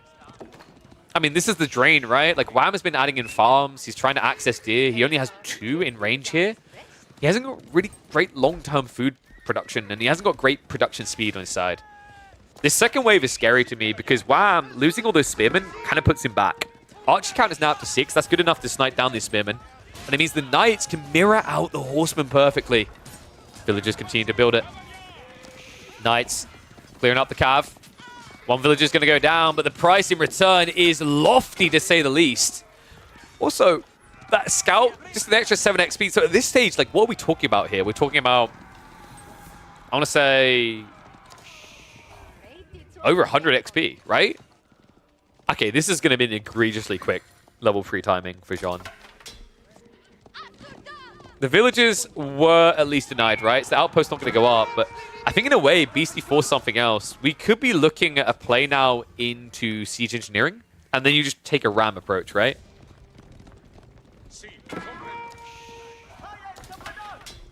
More villagers being pulled, though. So Arislets will reach that goal, by the way. You can already see that he's gathered enough stone to fortify also. And this is dangerous now. Wham. I mean, he has to, right? He can't push the deer in range anymore. He has to play out. Looks like that was a miss micro. He didn't intend for that. But at the same time, now pushing this deer in becomes incredibly difficult. And more so now with Sealed Arrow on the way. Dive comes in. Wham. Eco losses straight away. Spearmen are getting sniped down quick. Scout is going to fall, but now 2 heavily injured spears. More XP over. And this game is starting to feel over. Okay, so what's Wham's way out of this? Because the issue I'm seeing is he was trying to save for Castle, and he got caught. Now trying to double down with only 1 of each production doesn't really feel feasible. I feel like you need to add in a second stable here. That's quite expensive.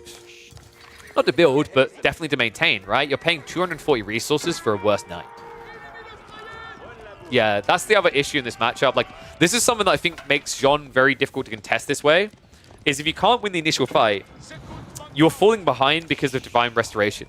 And we're reaching a point now where Beastie can also consider going in for the Chivalry. In fact, he's already got it. So, like, now, any damage done to you is permanent. Any damage done to Beastie is temporary. Wham's only way out of this is to go Castle Age.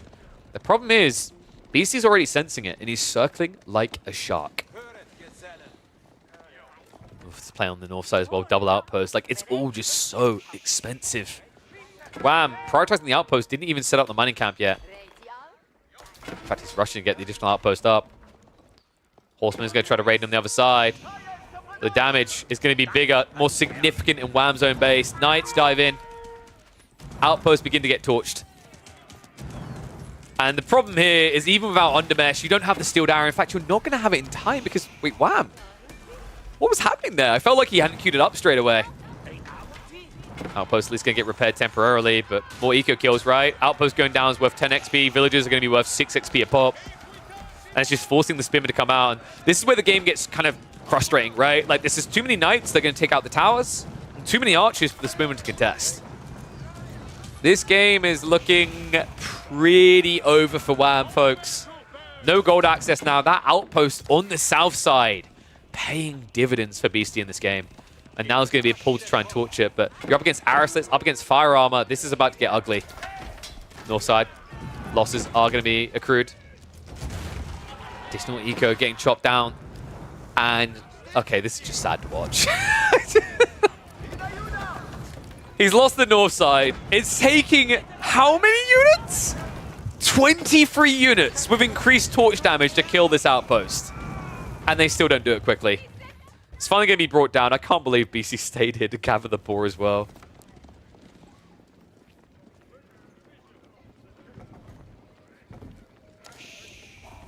That's true, guys. Like, I agree. The council must be replaced. Beastie is the council, and John is clearly OP here. So... oh, God. He's going to see the level 3 in GG, isn't he? This is one of those games. It's kind of weird, because, like, in some ways, this Order of the Dragon, if this was an even game, seeing level 3 Jean would be a relief, because you'd be like, oh, I don't have to worry about fighting anymore. I will just fight with my high base damage units. This ain't one of those games. He's literally diving through 2 TCs. Oh, God. Now the south side's about to be raided as well. I think this game has reached its conclusion point. Half of WAM's eco is going to be idle at any given time, and the hemorrhaging is stinging, right? John's champion's also now just raw unanswered. You don't have a great solution. And the pinch comes in. It's a Beastie sandwich. Heavy on the bread. Spearman count has gone down to 0, and GG is going to get called. Vicious play from Beastie. I thought maybe it was going to be the 2 TC, but looks like that sneaky detail with the outpost. He saw an opportunity to play this all in on 1. Yeah, guys. I mean, like, Order of the Dragon just aren't being buffed enough. Byzantine should have never been nerfed. Council needs to be replaced. GG. Ooh. Am I getting some game recommendations? Thank you, Voldy. We'll check that out. I think we were going to do the Killjadi WAM one first, but then we'll definitely check that out. Because I like some good old Ottomans versus Japanese. I actually think that matchup heavily favors Japan, as long as they don't build a Kurosawa house. So let's have a look. So we'll do this one, and then I'll check out that game, Voldemar. Voldy has recommended a game between him and Recon. I do love it when we get recommendations. Oh, am I hydrating? I'm hydrating with energy drink, mate. And yeah, Crackety, we also done the Order of the Dragon Japanese game, which was very entertaining. So, you want me to change my background? Well, there's only one thing it can be changed to, right? There we go. Is that what you wanted? I mean, we're about to watch Japanese versus Mongols, so what do you want from me?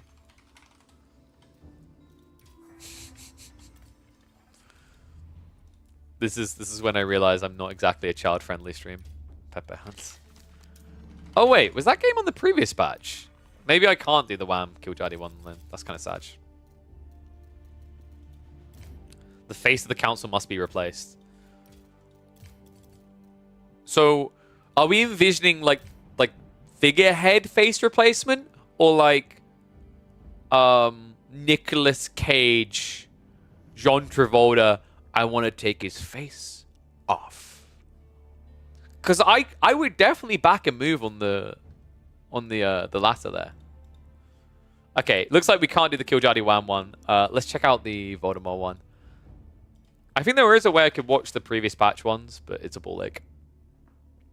So let me have a look at Voldy's, the kid account, and we should be able to watch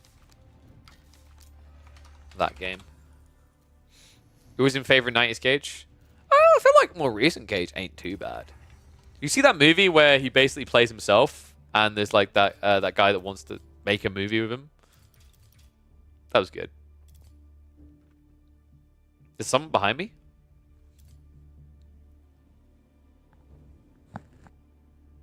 I just see a bunch of yellow. Like, what are you on about? Okay, why is Recon's data like? There we go. Let's have a look. All right, there we go. Wait, Voldy, was it on the patch yesterday? It was on Recon's main, right?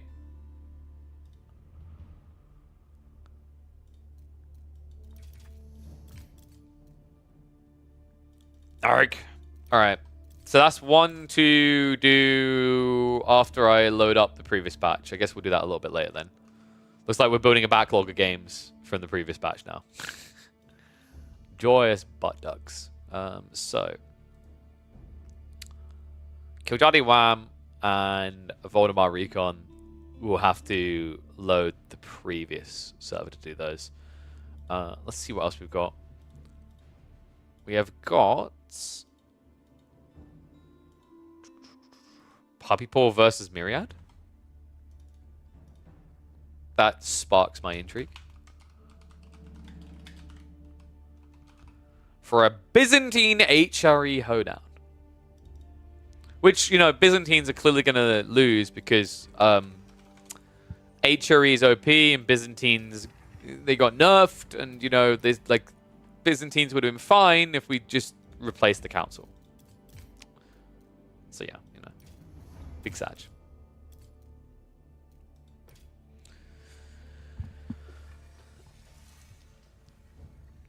That's true. Basically, like the council is the reason why we can't watch previous patch games now that a new patch has been released. It's because Drongo, they're protecting Drongo's stranglehold on the casting community because he has all the Drongo has cast every game in the universe already. So like he has an advantage over me because I now can't cast those games because I don't cast every game in the universe. So I think we should replace the council. Abby was buffed. The council was replaced. Yes, Dragavan is now heading up the council. Can confirm.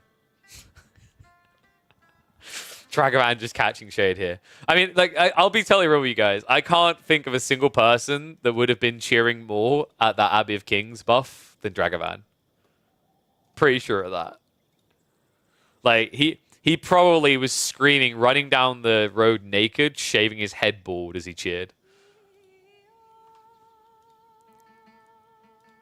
Lived a day ahead? Exactly, dude. He had all that extra time. Byzantines are unplayable.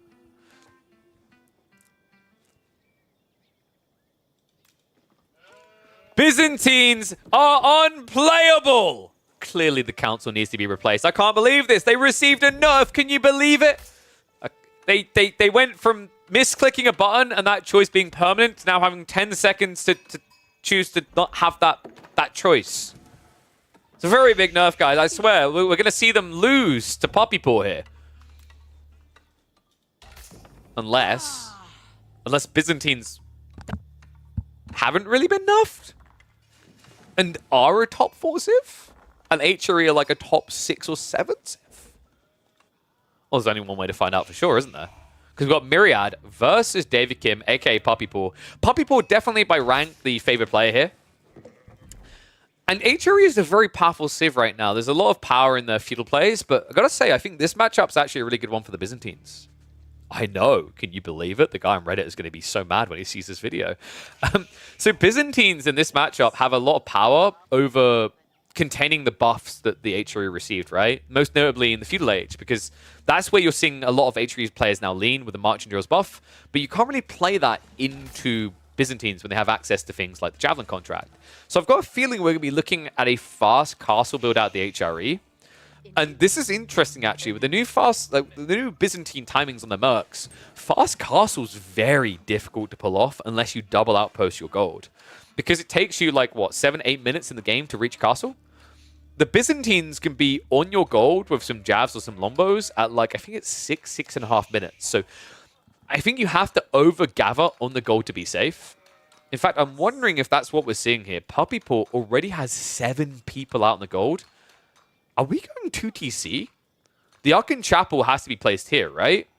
I'd expect it to be placed here, but considering you brought 7 people out into gold, it's almost like you're going for a drop between the stone and gold. We'll find out in a second. How did the sheep haul go as well? 9. Okay, 9 and 8 on the other side. So not too bad for Puppy. Okay, that's interesting. So he pulls all the people on the gold. He hasn't built a second prelate. Is this about... I'm a little bit perplexed by the Arkan Chapel placement, to be honest with you. I think if I had to get into Puppy Paw's mind on this, why he's gone for an Arkan Chapel here, specifically, is by placing it between the 2 wood lines and still in range of the gold. If he gets hit by Lombos on one side, he can go to the other, right? If he dropped the Arkan here, and a raid comes in on the south side, it's GG. That's pretty creative by Puppy Paw. So, like, it feels suboptimal from a, like, POV of you're not getting good wood gathering. But now it's like, you have options, right? If you committed to one wood line or the other, up against the Byzantines, if it's Javelins or Lombos, it's going to feel like a GG. So I quite like that play. There definitely wouldn't have been value in the north side wood line. Like, it would have only been wood and all the strategy trees are there. So this is a nice kind of balance point. And this tells us it is going to be a fast castle build, by the way. Like, he didn't go for the stone at all. Arkan Chapel was not going to be in range for it. And considering the way he opened with that many people in the gold, feels like the priority was getting enough gold so that if this raid comes in from the Byzantines, he's already going to have 600 gold for the tech up before the Lombos arrive. Really like this build. That's quite creative. I don't think many people would have pulled the additional guys out like that. Because, like, it's a longer distance to walk than if you just stayed on the sheep and then moved across, right? So tech up complete. Puppy Paw has got 150 wood. I'm imagining we're getting an outpost first on the gold, and then we're probably going to be looking at a wall here. I don't know if he's scouted. Yeah, he has scouted this area, but without Wheelbarrow, running all the way out here feels really frustrating as the HRE. You're losing so much efficiency. Myriad, meanwhile, sir, Myriad? What? I can't believe that, dude. That is such a freebie. He gets the full scout on the racks. And he doesn't lose the scout. And guys, this is actually a really big deal. Byzantines, like, he's been scoured. He hasn't built Hippodrome. The only logical reason Puppy Paw would build a racks is to go Men-at-Arms. So Myriad just got a critical level of info out of this. And he didn't pay the price. That's wild, man. All right, Myriad. On a scale of 1 to 10, 10 being, like, please purge them from my mind because the grief is killing me inside. 1's being they live immortally. How likely did you think you were to lose that scout? Because I feel like there's no realm of existence in which that scout should have survived. It's HRE, which means most of their villages are going to be under the TC. So you know the moment you come in range, there should be a garrison. That's crazy. And now the scout's going to find more. Are you kidding me? Puppy Paw is playing out into pocket resources. He must not have got a good haul, right? 7 sheep. No, that's terrible. Myriad completely dominated him. It's 11 sheep versus 7. You have got the buff gathering rate on the HRE, but that still doesn't make up for the difference here. So Myriad, very comfortable position. Now Merc House being dropped. And we have got a confirmation. It's going to be the Western contract. Makes a lot of sense. Javelins aren't too bad, actually, against Men-at-Arms, but Lombos are better if you're turtling. And because of Puppy Paw going into Men-at-Arms spam, you're turtling, right?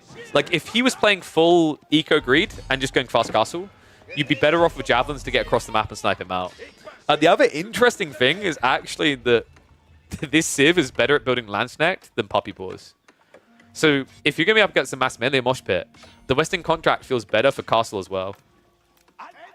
Puppy Paw in the meantime, just trying to idle up some of this eco, but we already know the first contract has been pumped. Outpost also going up, so this is going to be limited damage. And I'm wondering, like, was this really worthwhile for Puppy Paw? He hasn't killed a single eco unit. He's at least forcing them off onto safer resources.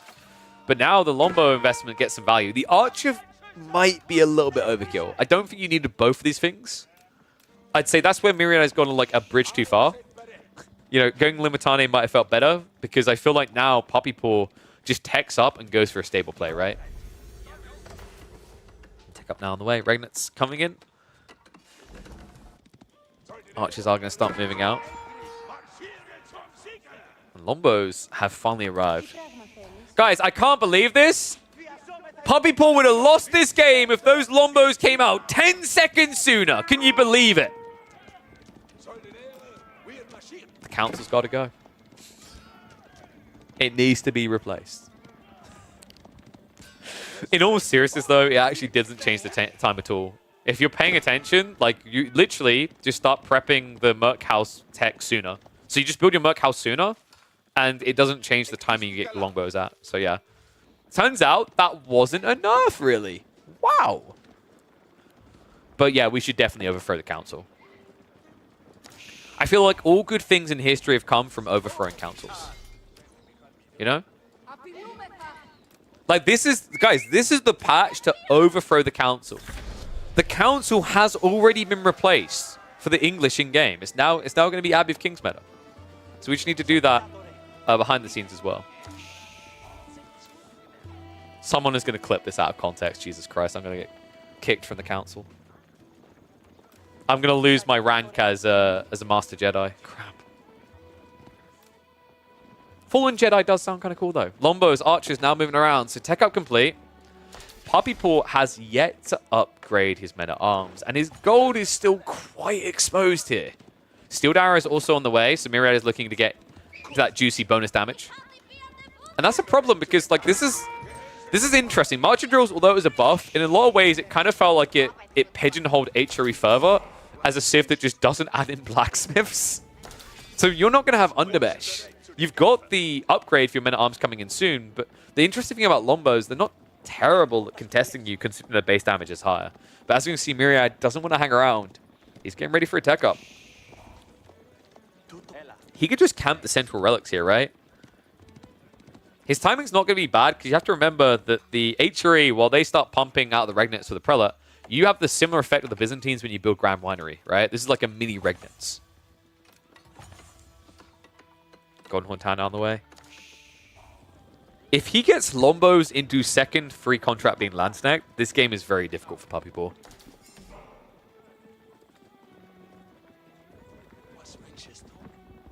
And arms aren't going to find the fight, so Scouts just keeping an eye on where it needs to target when he actually gets the tech up straight away. Second group of Lombos are coming in soon.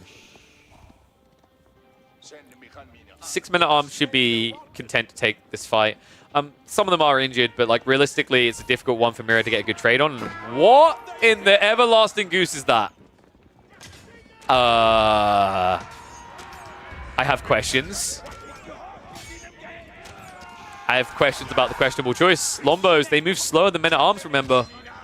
Marching Drills for free, man. Like, imagine the old HRE, how hard it would be and how much you'd be getting kited. Like, these Lombos wouldn't kill, but they'd maybe take 1 or 2 MAA with them. You've barely done anything there. Oh, Jesus. Myriad has a problem now.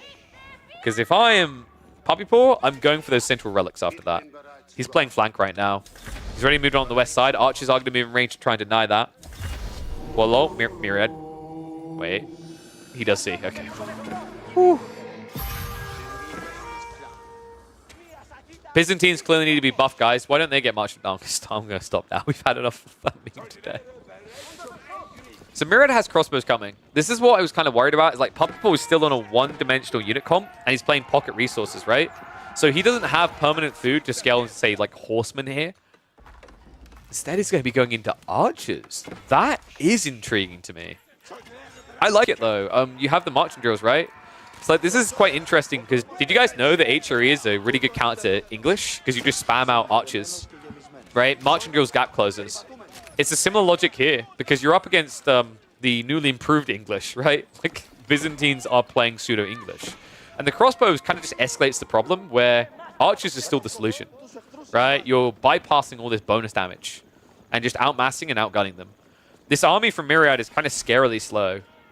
If Puppy Paw can actually get enough production together, Myriad's going to have problems. The problem right now is Puppy Paw kind of looks a bit greedy about this. He prepped the veterancy before getting archers out. He's only got 1 archery range. I feel like you need to have 3 here. Second one's on the way. Crossbows are going to just trade out reasonably against the men-at-arms, although it looks like more move command issues for Myriad. I think Myriad's just too big of a Madagascar fan because it seems like he likes to move it a lot. when really you need to be attacking. Varangian now also getting added in. Myriad, did he scout this? This is really surprising to me. Like, adding in Varangian blind when you're up against HRE is usually dangerous, but I think what happened there is Myriad saw that the Men-at-Arms still didn't have heavy maces. Was like, this is actually worthwhile. Like, I need some sort of front line. So even if he counters me eventually, realistically, like, Varangian, like, there's no additional cost, right? I build the Raxes, but I can build Limitane later. I don't, like, need to level them up. I don't need to vet them up.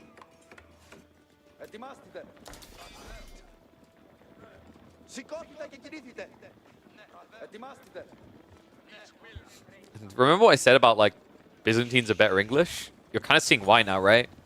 It's the eco-escalation. Those systems are paying off.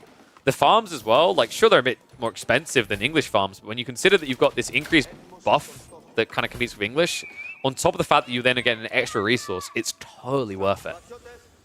That's going to be a 3-2 relic split in the end. Villagers on the gold are getting it added up, so Puppy Paw is not going to be able to spam many Men-at-Arms here. You have to make do with what he's got. Gold Trickle is decent, but I feel like he needs to focus on the text now. Varangian are going to arrive. Interesting push there by Puppy Paw. Saw an opportunity to catch the armies while they're split, but still feels like the damage is limited here, right? A little bit of a misclick actually attacking the Varangian by mistake there. And still no heavy maces. It's only being queued up now, so Puppy Paw needs decent trades. Unfortunately for him, I'd say Myriad's getting a reasonable one here with the Varangian. And now that the archers overextend, the Lombos can actually just return fire. And folks, there's still a backstab coming in. It's going to take a million years to get there for Myriad. But I think when this arrives, this is going to be a stack wipe, right? Like, there's no getting out of this now. Puppy Paw just tries to trade out with the crossbows as best he can. Last of the Men-at-Arms are falling. The Lombos are actually doing decent damage with the veterancy coming through. It kind of feels trivial, right? You're only reducing the damage by 50%, and the numbers are scaling. Backstab finally arrives. And Puppy Paw now has a problem. He's still out on the deer. He's still out on berries. Myriad's coming. Myriad knows, right? Like, he scouted this much earlier. If you remember, he came through here. He saw the deer. So this is now a sticking point. Puppy Paw. This is also atrocious. I don't... Wait, what? I mean, at least he has Wheelbarrow, but I also want to vomit. That... Many questions. He'll get a little bit of food and move away. But Myriad now moving in. And Lanzknecht have been laid into this cake. Which has me worried because if I'm not mistaken, Puppy Paw is like basically a point where he's trying to chain heal. If the Lanzknecht touch these prelates, it's going to be ungodly. Lombos able to stand up against this outpost. Now just being ignored. So has at least got the Aristots coming in, but these Varangian getting ridiculously tanky. Puppy Paw doesn't have anything left at home, does he? He's got 2 farms. Jesus Christ. All right, I think we're seeing why HRE players prefer to just stay at home. Oh, that is brutal, man. I remember, these 2 civs were the biggest benefactors of the last patch. They got buffed the most. But this timing on the Byzantines, I feel like Varangian are just so damn good. The thing is, like, they function well as a tanky frontline, but then they hybridize as a fantastic raiding unit with Berserk when there's nothing around to fight, right? Or rather, anything that's going to fight back. And I think there's nothing left to fight back now for Puppy Paw. 3 Men-at-Arms. Enough Lombos here to just completely undo your archer count. And behind this, Sacred Site's being locked in. Olive Grove transition is looking beautiful for Myriad. And this is all just a level 2 system. I really can't emphasize enough just how big that buff was to the level 1, level 2. It's leading to these insane rampings for the Byzantines. And you have to remember, this is a game where Myriad chose to try and build Lombos and react to what the HRE were doing. Couldn't find any value. And then had to fall back for a Castlage tech-up when he saw that Puppy Paw was doing as well, right?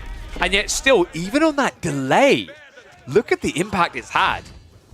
I think it's fair to say there is only one true successor to the Roman Empire. And I hate the Germans.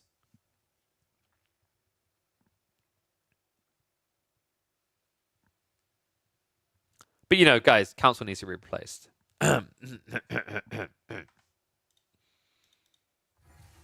The Rus when? Nah, dude, who needs Rus? Just pick Byzantines. OP Civ. So yeah, pretty cool game there by Myriad. Really impressive, actually. His timings, I love the fact that he actually got the perfect time to come back and sandwich that army to make sure that there was like no retreat, where it's really important if Puppy Paw gets out there with like 6 or 7 archers, he can have the scale to take out the longbow count, right? And then you count for you just kite Varangian. But losing those extra archers, it seems trivial. Like 6 or 7 archers, how much does that really matter? A lot, when you consider that your wood's on the ford and you also don't have that many archery ranges. It just blocked him from getting critical mass. So really, really well played by Myriad. Let's check live and see if there's any interesting games going on. So Myriad's up against Tiger. I can't remember who this Tiger guy was. I don't think he was a known person, right?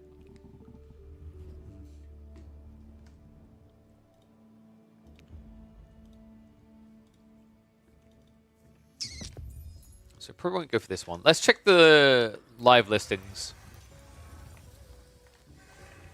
See if we've got any high-level clashes. I think Louis was searching. He was playing free-for-alls earlier, though. Wonder if he's back on the 1v1 grind. Scout Campfire, yesterday it seems pretty useless. I mean, dude, like... So nothing's changed with Campfire since they nerfed it, right? That's all I'm hearing there.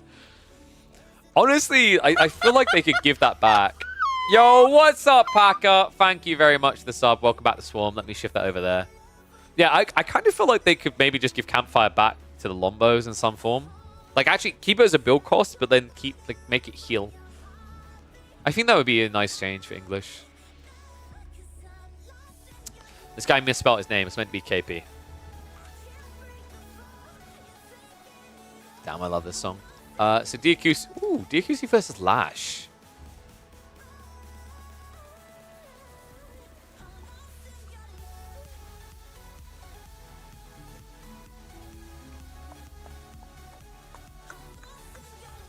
So we could do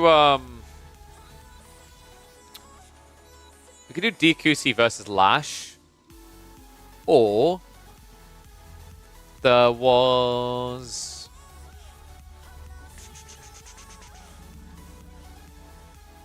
I think there's a Gully Deckle game I was kind of intrigued by. For some reason, Gully stopped playing HRE only. Cringe. Apparently, not just one tricking a Civ is cringe. That's where we're at now, guys. Meta evolves. Dude, English versus English versus Jean we don't see very often. DC? What do you mean DC? Marvel. Sorry, I thought that's what we were doing. You know, guys, clearly, like that grand finals where Marine Lord won, he only won because, like, here's an interesting like take for you, and I'm right because, like, clearly I'm always right. What happened in that series is by like having that DC win, it gave Puppy Paw a false sense of security, and with that false sense of security, he got too complacent in the series, and that's why he lost. Now, why am I bringing this up? What is the relevance in the conversations right now? It's very simple, guys. The reason why we haven't implemented disconnect is because Marine Lord knew that that would have the desired impact and put Puppy Paw off balance. And because Marine Lord's dad clearly owns the council, that's why no reconnect has been implemented. So yeah, we need to replace the council.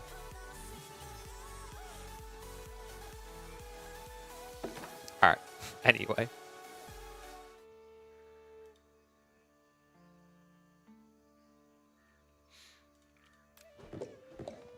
This will either be very good or very, very boring. I'm sorry, there's not an in-between. Yeah, this is either going to be absolute trash or incredible. So apologies to people watching live in advance. If it appears on YouTube, you should know it's going to be incredible. One and all, welcome back to the AoE4 action. The council must be replaced. It's what I'm saying to all these English players right now, because Abbey of Kings just got buffed. The question mark is, was it buffed enough that one of the most campy, turtly English players in the game, Diakusi himself from Japan, will use it? Or are we still going to be a council hall only boy? Let's find out, because this is a matchup where I actually think you get a lot of value out of Abbey of Kings. It's Jeanne d'Arc versus English. Lash has his hands on the Jeanne d'Arc. If you have not seen Lash before, be sure to check out his stream sometime. Very wonderful, wholesome player. Really, like in my opinion, is the backbone of the German community at this point. But this is an interesting matchup because this is, I think, the number one example I used of even before the patch that buffed Abbey of Kings as to why English should be going Abbey of Kings. English versus Jean is heavily Jean bias. I'm not even, like, no cap. We're talking like 75% win rate. Jean dunks on English. And I think a big part of it is the lack of flexibility that English have. I want to see an Abbey of Kings build because I actually think Abbey of Kings, that heal factor is exactly what Jean hates facing. If you think about it, Jean struggles against civs that have some sort of sustainability. Sniping and insta-kills are great ways. Fast castle builds are great as well. But a civ that has the ability to sustain their units in early age is also a solid answer to Jean. And we're going to find out in a second if DQC is going for that. Hasn't moved on to the stone just yet, so there is hope that this is not just going to be a free TC and boom type game. Jean, on the other hand, it's definitely just going to be Sok, right? The question is whether we're going to get 2 TC play. Lash needs to scout out, because if this is not, for example, greedy play from the English, if he just plays off the logic that that's the way DQC plays the game, then he's going to be in for a rude awakening when he tries to play greed himself. Because English, on a map like Gorge, can actually constrict you just as much in this matchup. School Cavalry coming in, though. Just Jean +1 to build it up. Oh, come on. Dude, I actually think Council of Hall is not the way. I'm just going to be blunt on it. Like Abbey of Kings did get buffed quite a bit. I think it was already low-key strong and just not used enough. And the crazy part to me still is that he's doing this same old. We see it all the time, multi-TC build. To the point that I'm going to hit 2 times because I can really see kind of where this is going.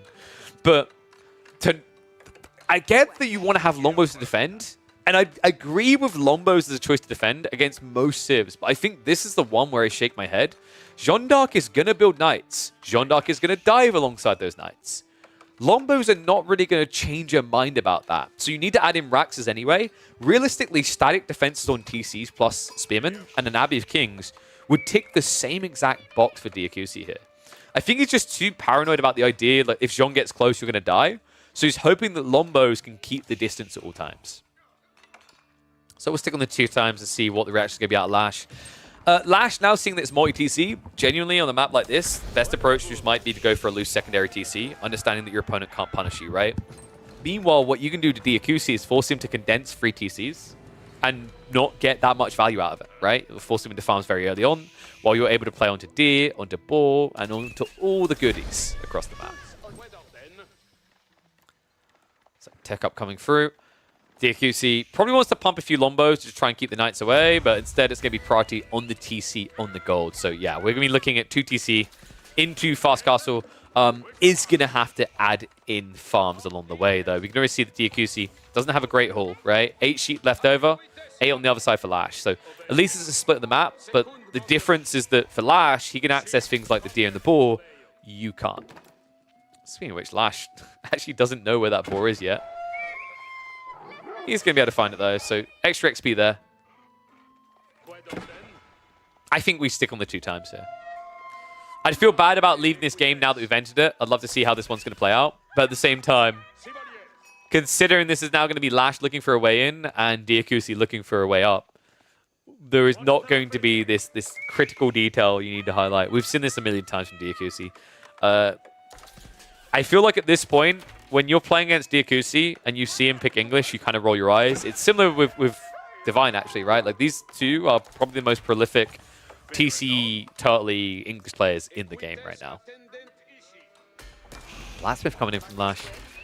This got nerfed, right? Like, actually quite painfully so. I don't know if it was really necessary, but Jean no longer gets the melee text for free. That was a brutal nerf to Jean.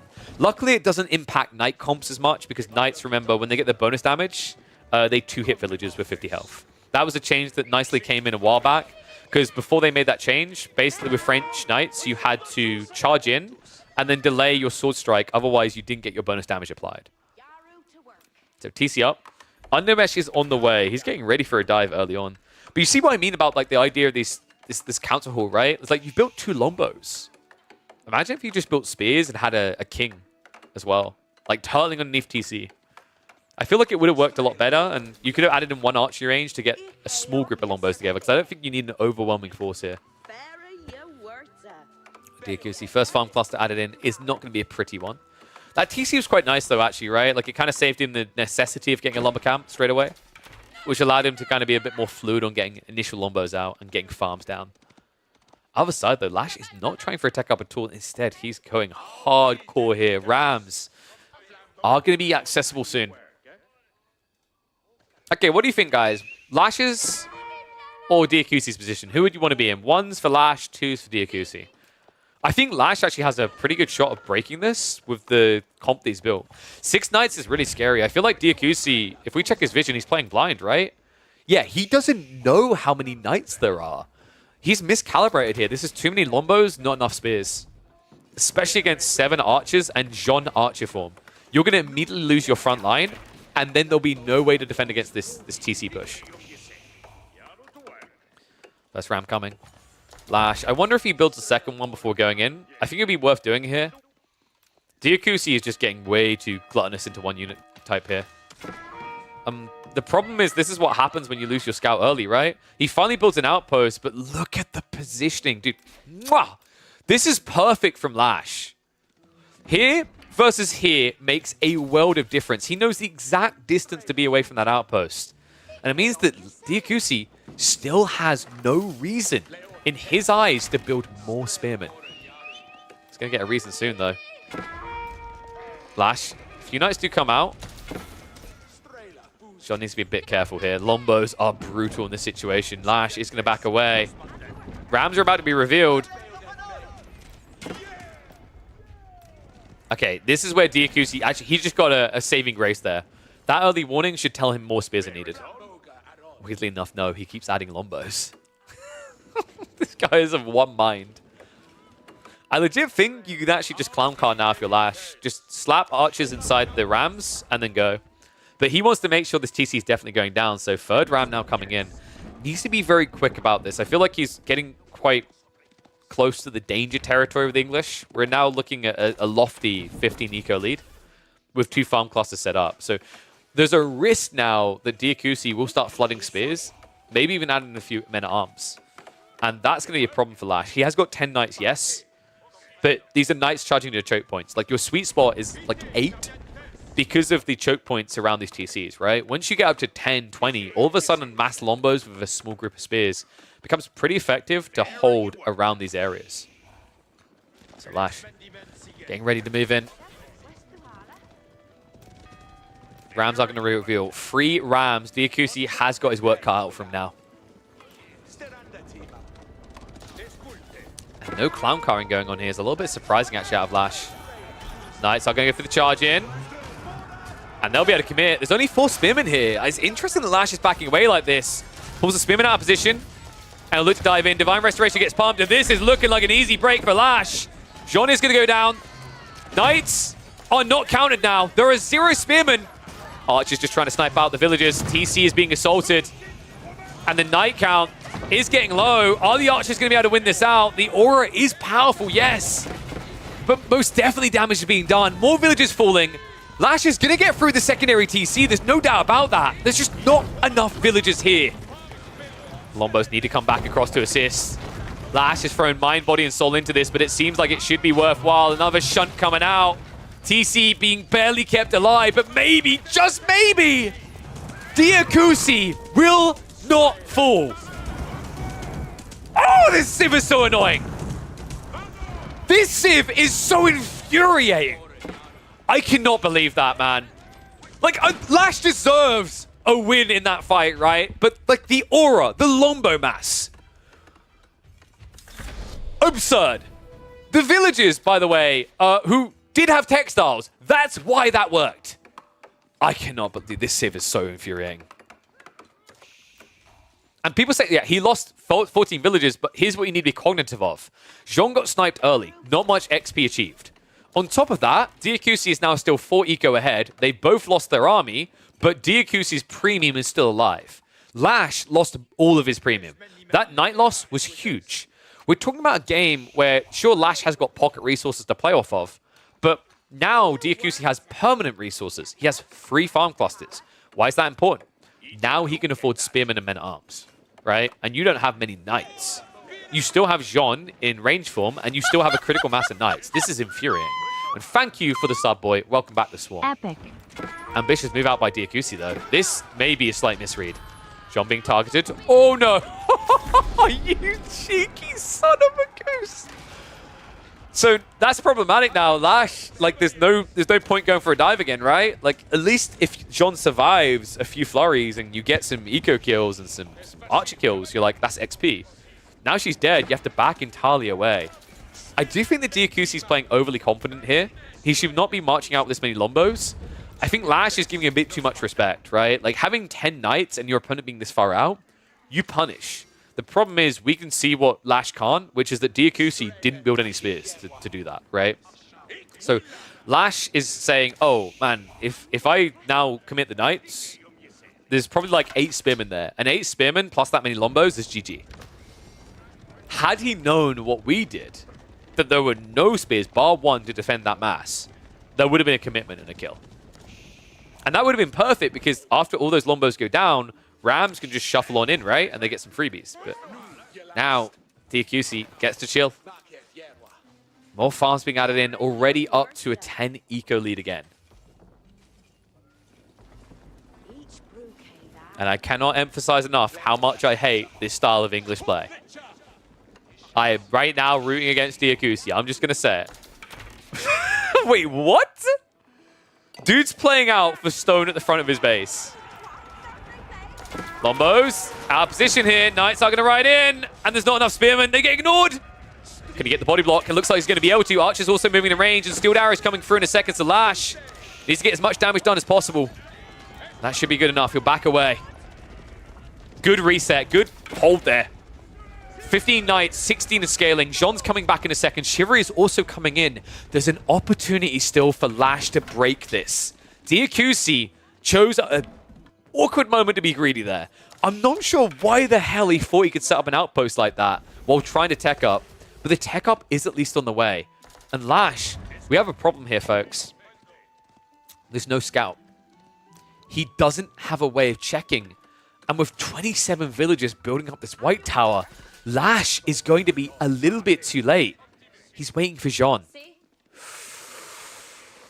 Lash is prepping a castle age himself. He needs to be fast about this. Like, he needs to just immediately accept there's no attack and go castle. He has map control. He can play for relics. He can play for sacred sites. And that's going to be a soft reset. Instead, he's going to start moving the Rams in. This play could work if you put the archers inside the Rams. I feel like Lash is sleeping on the power of clown carring here. Bad news has been received. White Tower is up. I feel like Lash was saying, okay, it's Diakusi. There's a 50-50 chance that this might just be a King's Palace. And now you see immediately Lash. He says, okay, we're going castle. This is a bit scary, though. It's almost a 15 eco lead for the English. And the farm cluster count is looking good, right? Like, he's at... Was this 5 farm clusters effective? Because some of them are not optimal. Can we just agree that these farms are incredibly cursed, by the way? This cannot... This is such an ugly farm area in so many areas, dude. I just can't believe how this looks. I feel like I'm watching some Rise of Nation gameplay. Lash is going for an all-in, guys. 4 Rams, Royal Institute is on the way. I really like this approach, by the way. Like, the longer this game goes, the more you're kind of playing into Diakusi's comfort zone. He wants these hyper-intensive late-game English circumstances, right? And you're not going to dent the base quickly if you play Guildhall. But Royal Institute with Royal Bloodlines gives you an opportunity to break the entire base before Diakusi has defenses. I think Diakusi's being way too greedy here, by the way. Going men-at-arms against this many knights, you need spears. And it might just prove to be his undoing. Once again, he's choosing to march out of his base. Diakusi playing with fire. Royal Bloodlines has been queued up. He does see Jean on the site. He sees the Knights as well. I'm bewildered by why he wants to take this. Veterancy just came in for the Knights. Didn't complete the capture with Jean there. A little bit surprising. And Lash isn't willing to take the fight. He's waiting. He's going to wait 1 whole minute here. So Diakusi has got 1 minute to get his comp correct. because then Lash is coming for you. Definitely worth getting veterancy on the archers, by the way. Like, you've got 20 plus of them. Yeah, that has been now queued up. So this lines up pretty nicely, right? 57, 53 seconds. Diakusi has 1 minute to scale an army that can hold. He's going to get that cheeky outpost as well. This is why Diakusi was posturing. Like, Diakusi's thought process right now is, I've got a white tower, that's great. But what about the rest of the base? He needs to keep here, right? So that's why you saw him playing for that stone. That's why he tried to earlier as well. He didn't have enough stone at home due to the fact that he went for a TC and he got some outposts, right? I think he, like, maybe arrow slit one or two of them. I mean, even if you don't, remember, like, these TCs, they cost 350 stone, and then a keep will cost you 900. So, realistically, your home stone outcropping, you can't get a keep if you get a TC. So you always needed this. Lash needs a hit now. This is interesting, actually. If Lash hits the south side of the base, wraps around, he can essentially just completely circumnavigate the white tower, right? Like, it's irrelevant. It only protects 2 of the 5 farm clusters. This is a smart read by Lash. I think that's what informed him. Like, when he saw that white tower, he immediately pivoted like this. Hasn't even looked to go for relics because it's about this all-in timing. Nice going in. Spinman count is starting to go up a little bit. Maybe not enough here. Jean, well, she's removed from the equation, right? So no XP escalation. Right now, Lash is essentially just playing French versus English. Dives in on the Lombos.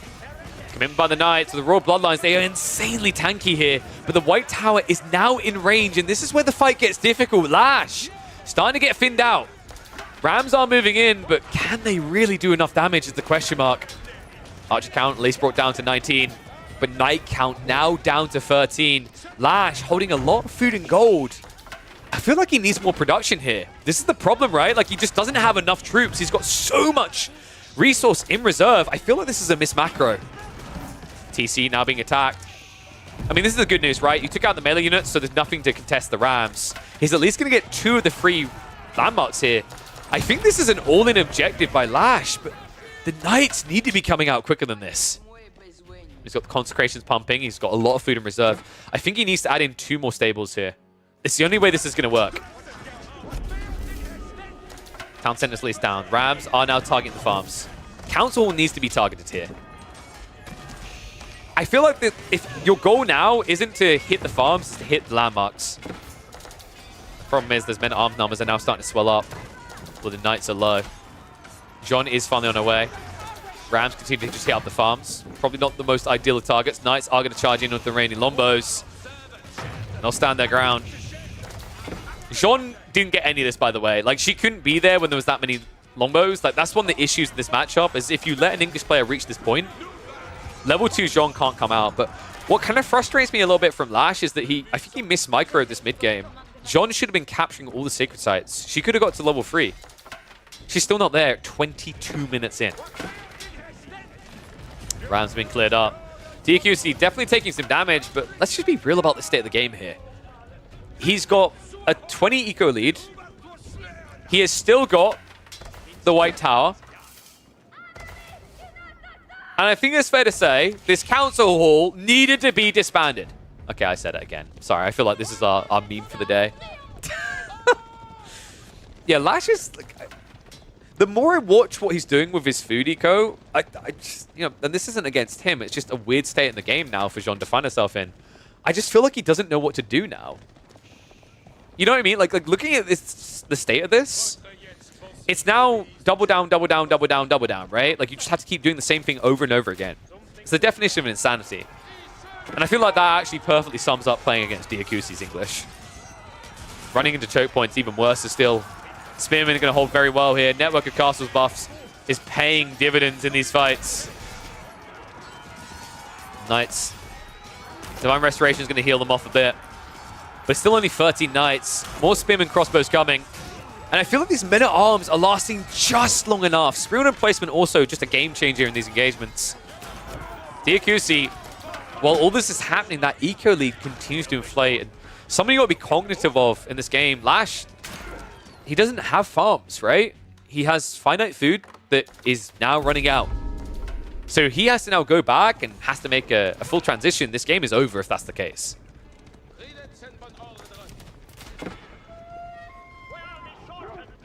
Yeah, I kind of hate what I'm seeing from Lash when now he's going for these sacred sites. It's crazy, right? Like, how long has he been teched up? It's been several minutes, right? Like, he could have at least had 5 minutes on these sacred sites, which not only is a lot of gold, which would give you the balance in your economy to pump more knights, it also would have given Diakusi a reason to come out of his base. Like, I know he's been coming out, but if we are just totally real about this, there was zero reason for the Japanese player to come out.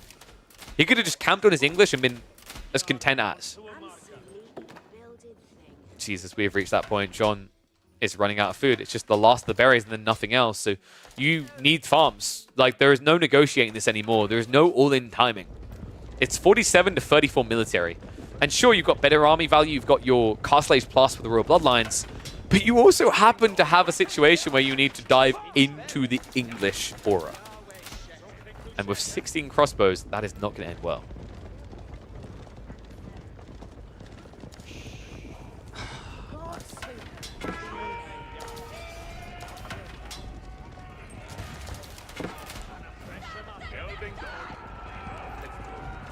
You know what? For the well-being of our cast, and I think also for the improvement of Diakusi as a diverse player, let's just introduce one Civ ban to ranked. I imagine Lash would agree with that idea. This has to be so frustrating. A matchup that on the ladders has heavily been favoring Jean. Not even close. But against this turtle, you'd think that the win percentage is the other way around. Lash has lost way too many knights here. 2,000 wood behind it, but it's too little too late. GG gets called. Respect Lash for not wasting any time here. He knows this game is done for. There's no easy way for him to reboom. What a frustrating Civ and what a frustrating player.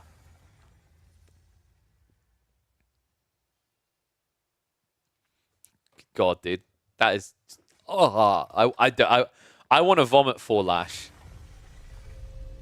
I had high hopes for him. That was so close. What it was, I think it's 50 health difference kept that TC alive, by the way.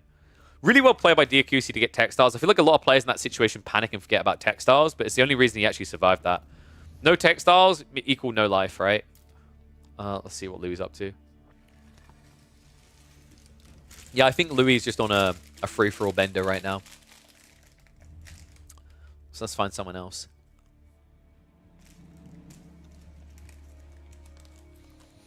Yeah, clearly Diakusi's on the council, because why else hasn't textiles been nerfed?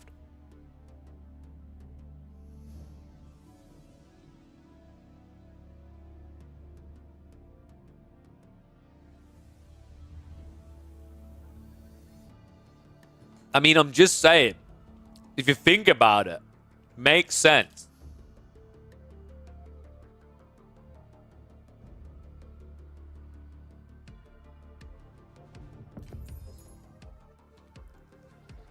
You guys know who else uses textiles the most, right? Don. What's that? Don's on the council? We figured it out.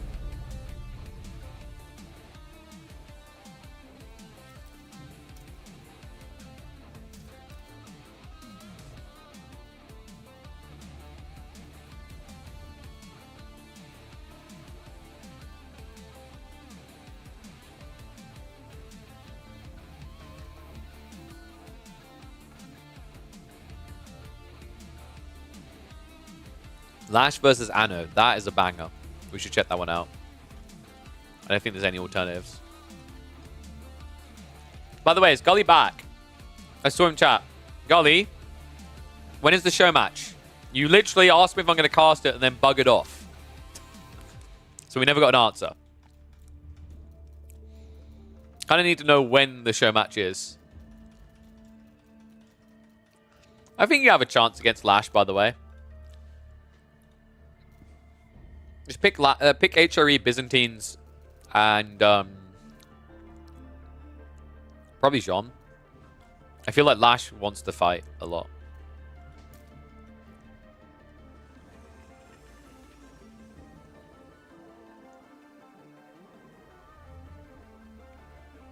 That's true. I second the decision to have Caladian be our Lord, our Overlord. It just makes sense. All right, give me a sec, guys. Because I want to, like, turns out 2 biscuits hadn't satiated my hunger. You know how I get. Solar Castle makes me hungry. So I'll be back in a second. For God's sake, you want the background changed again? Why is Merlin so against anime? What a weirdo. There you go. All right. 1 second. I'll be back in a moment. I just want to quickly... I need to connect the background overlays. It's annoying changing them both.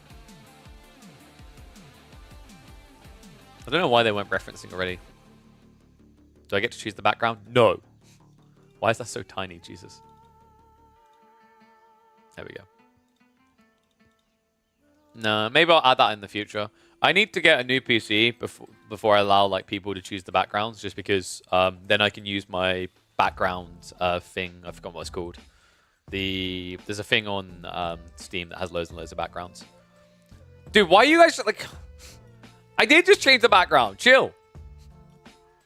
New one, please, bro. I'm gonna ban you.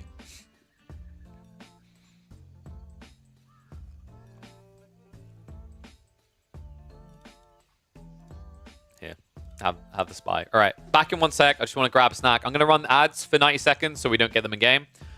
So subscribe.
All right.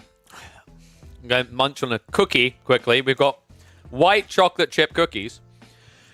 And I quickly need to send a Discord message, so give me 1 minute, and then we'll hop into this one. Because my thumbnail person has not sent it across to the other person.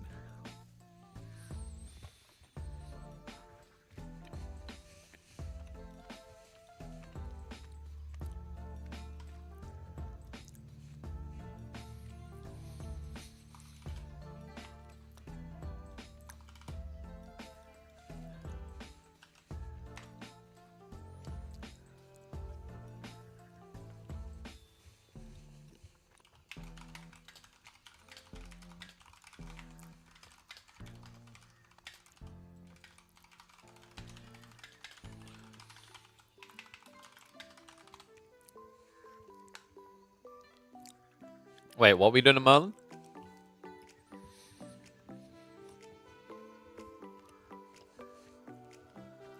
Did Merlin... Oh, Merlin ruined our weep fun, didn't he? What a sicko. Did Gully still not say when the show match is? This kid is... God damn it.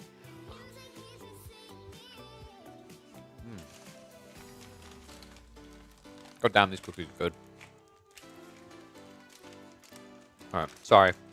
It's because I burn a lot of calories when I solo cast. It's in 10 minutes? All right, we're not going to get through this game in time then, are we?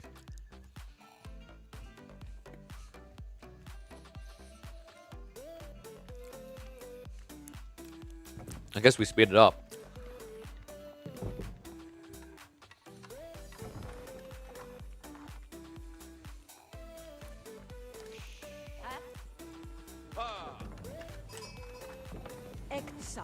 These cookies are good.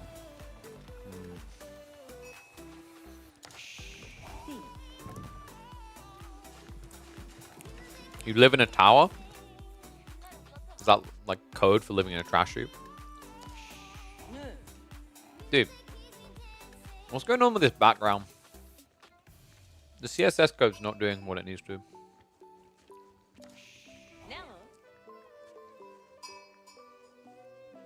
Let me have a look.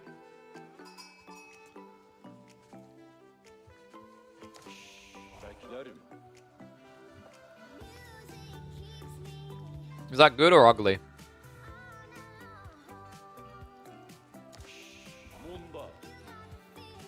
The cookies are good, guys. Good on Asda cookies. Hold up.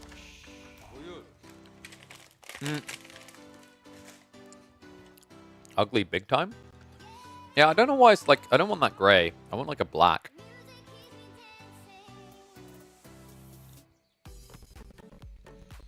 Alright, whatever. Alright, hold up. We gotta get rid of cast. Alright, I was just looking for something chill to watch while I ate a few cookies, but now I have to pay full attention. Welcome back to the A4 action. We have got Anatan up against Lash. Ottomans versus Byzantines, the truest of matchups historically. And Jesus Christ, it's delivering.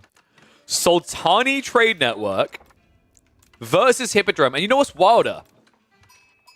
Lash didn't even scout the trade. He just chose Hippodrome. He just woke up today. He's like, I'm going to Hippodrome the crap out of some people.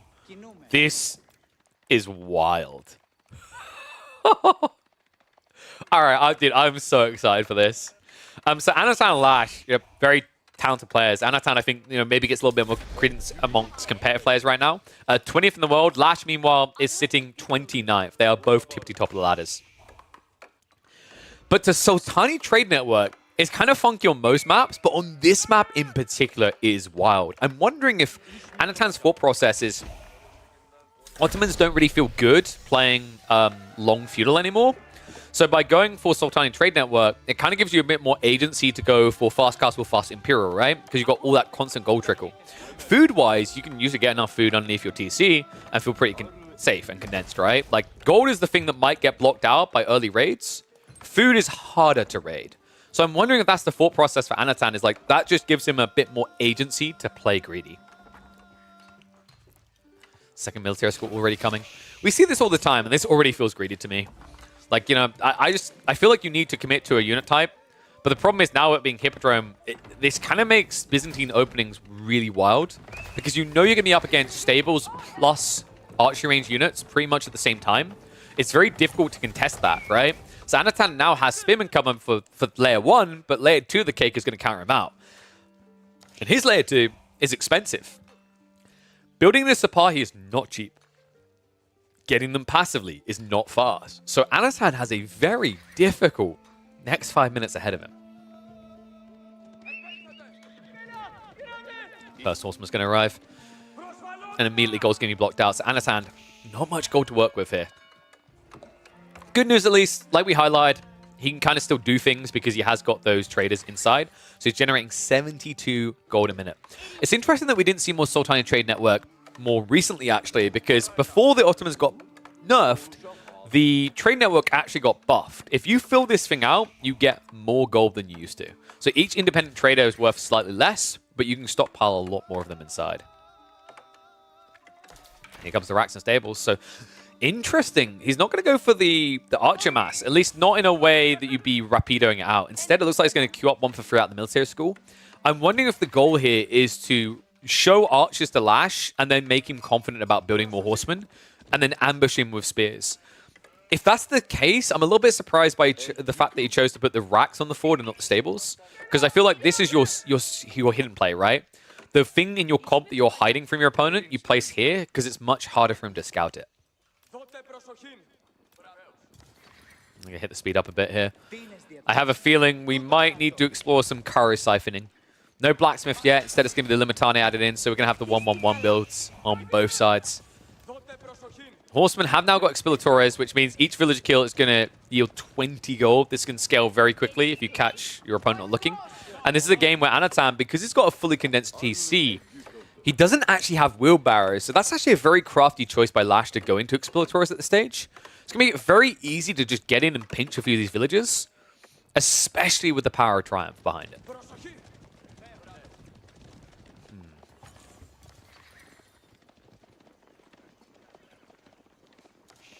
We might need to speed this up, actually. So we're not quite alive. This is roughly live. And we've got to make sure that we don't miss the show match. So I'm going to hit the speed up. We'll wait for them to get the engagement point. So what's the win conditions for these players? I think for Anatan, it's just survive until castle. Lash has more of an all-in feudal timing here. Hippodrome is most powerful at this stage of the game, especially when you scale up to 10 plus horsemen. Full Sun transition and castle age, really good. Because the Lombo mass isn't there just yet for Lash, but you need to be rapid with it. So I think what you're going to see out of Anatan, he's trying to flirt along the feudal age, get towards the third military school, get castle age, and then just go for an immediate men-at-arms flood plus the Janissary point.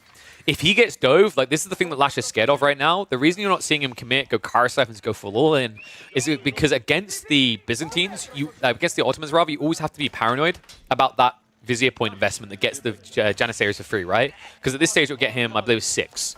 6 Janissaries would disintegrate this many horsemen. And you only have 5 Lombos, because the thing is, Lash has tried to be efficient about his food income to a point where I think he's been pretty heavily prioritizing the sheep. So he doesn't actually have much in reserve to get olive oil into Lombos. He is going to use golden wood to get into the Kara Siphon, so we are going for that all-in timing. I actually quite like Anatan's position in the game, though. Like, 8 Sipahi, 10 Spearmen, 10 Archers, and the possibility of that Vizier point. Which, remember, like, by scaling an army like this, you're unlocking those Vizier points. They take longer than they used to. Feudal Age was definitely nerfed hard. But in the meantime, look what Sipahi can do for free on the raids. Look at that jumping. Dude, the micro as well? So many of the villagers at Death's Door there. 4 dude is a powerful tool, especially in the hands of high-level players. Anatan min-maxes it and gets 7 worker kills out of that raid. Golf claps all around, dude. That was a sick raid coming out from Anatan. And that might be the difference maker here. Lash has a strong 2 minutes ahead of him, but he needs to do maximum damage now. He cannot wait any longer. When will I use the new casting overlay? When I have 100,000 subscribers, make 20 times more money off of each YouTube video, and can therefore justify the investment into those extra tools. Spears. Decent damage being done here. Really needs the Spy to get in, but the military school's going down. It's going to be a downer for Anatan. Anatan, who's clearly thinking about flirting towards that castle age, now has to reinvest in the present. Double Kara Siphon is actually so powerful. One's going to go down, though. Triumph's going to get activated. Spearman count. Where is it? Anatan! Oh, dude, this is going to be hard. This is a long Triumph as well, right? Yep, 20 seconds left. However, I don't think he's doing enough damage. Are you freaking kidding me? No melee tech. I think like melee tech is a big difference here. Archers stay alive at the tail end, and I don't think this is enough damage by Lash. Triumph is about to run out. Last of the horsemen go full, and then it's just mass Limitane versus mass Archers. Anatan threaded the needle, used that choke point perfectly, and played at the distance. Kara Siphon is going to go down before it takes out another military school, and Lash is in a situation where he's not teching up. He doesn't have a substantial army to work with, and Anatan now has a raw and powerful eco advantage. Damn, that's crazy, man. I mean, it shows you how necessary the Ottoman nerfs were, right? Like, imagine Ottomans before that Vizier point nerf, where they actually had the ability to pull those Janissaries out as well. How ridiculous this fight would have been in that situation, right? You probably have an extra several Spearmen alive, an extra 4 or 5 Sipahi, maybe an extra 5 Archers. But instead, Lash still losing that fight. at least has a semblance of an army, but the problem now is most of it is just spearmen. And Lash, running fast out of food, spamming horsemen becomes a lot more difficult. Sheesh. Military schools come back in, but now those Vizier points, this is what I was talking about, right? Like, it takes longer, but once they kick in, sure, the production rate has also been nerfed slightly, but it's still free passive production schools against an opponent who's playing wide flanks. This is a jackpot opportunity for Anatan.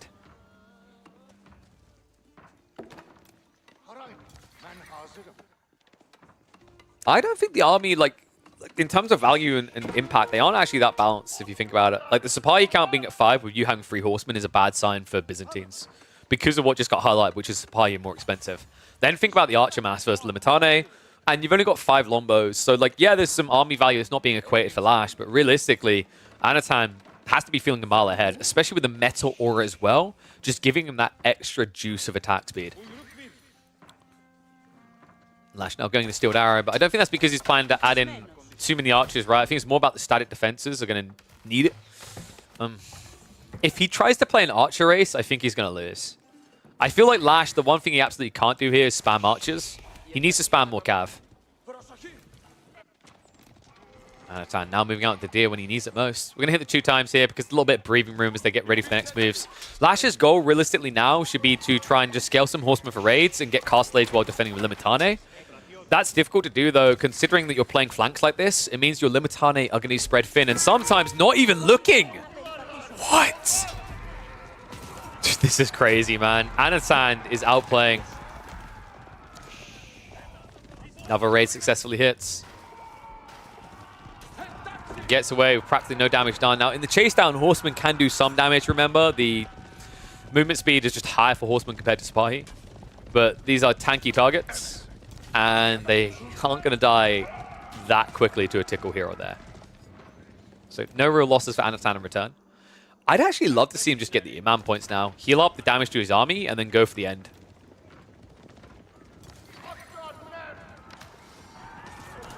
Whoa, missed micro by Anatan. That's why you don't just select all army. He had a good rally going from around the back, so definitely a mistake made. But this Archer Mass is incredibly scary. And Lash doesn't have an answer to it yet. 10 Horsemen doesn't really feel it. Triumph's going to get activated, and that's going to allow the Sipahi to come in and just absorb the blows. Spearmen also arrive. Meta goes down. But expensive losses for Lash in this engagement. Archer Mass is still untouched. 28 remain. And Lash about to be pushed back further. You know, it's forgivable to lose the fight in the base of Ottomans, but now losing a fight outside your own, that's the type of thing you don't come back from easily. Lash, he was going for that Castlade we talked about. He got forced to fight. I think he thought that Anatan was just going to accept that this was a Castlade game. What a great read by Anno to double down on the feudal. This might be Lash's last hurrah. Horseman, no Triumph to work with. A lot of bonus damage just being missed out on here. The Archer Mass too big. Janissary Point has been invested in. That tells you everything about this game. Anatan believes this game is about to end. And you know what? I think he's right. This is crazy. Well, like, imagine if Lash had just invested an extra, like, 8 horsemen with all that extra food he was holding. That could have been a different fight. That could have been a turnaround, but now it feels undeniable. 10 military left over. Almost a 20 eco lead for Anatan, and that's just raw eco. He hasn't been building additional traders. And an army of archers parked outside your base. It's going to be a GG. Anachad, what a sick hold. I don't think I've seen an Ottoman player that compact in a long time. But on the knife's edge, he turns it about in the defense. Whew. Spicy game. All right, so apparently there's going to be a show match now, is my understanding. Let me see if I can find the details on that.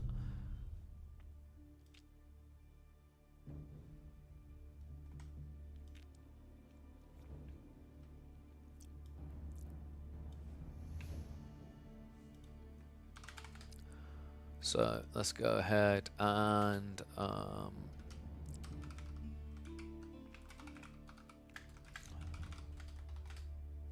type that in. So yeah, they are currently doing the draft. Let me see if I can find the draft on AoE 2 World. We can use our snazzy drafting scene. In fact, we've also got the comp casting scene, haven't we? That we can...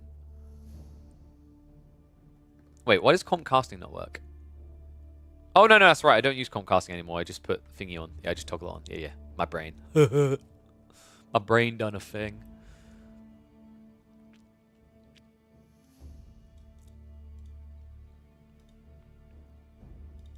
Okay, so 2K free food is OP? Yeah, it's insanely powerful. So I don't think if I put this link in, it doesn't work updating itself live from my understanding. No.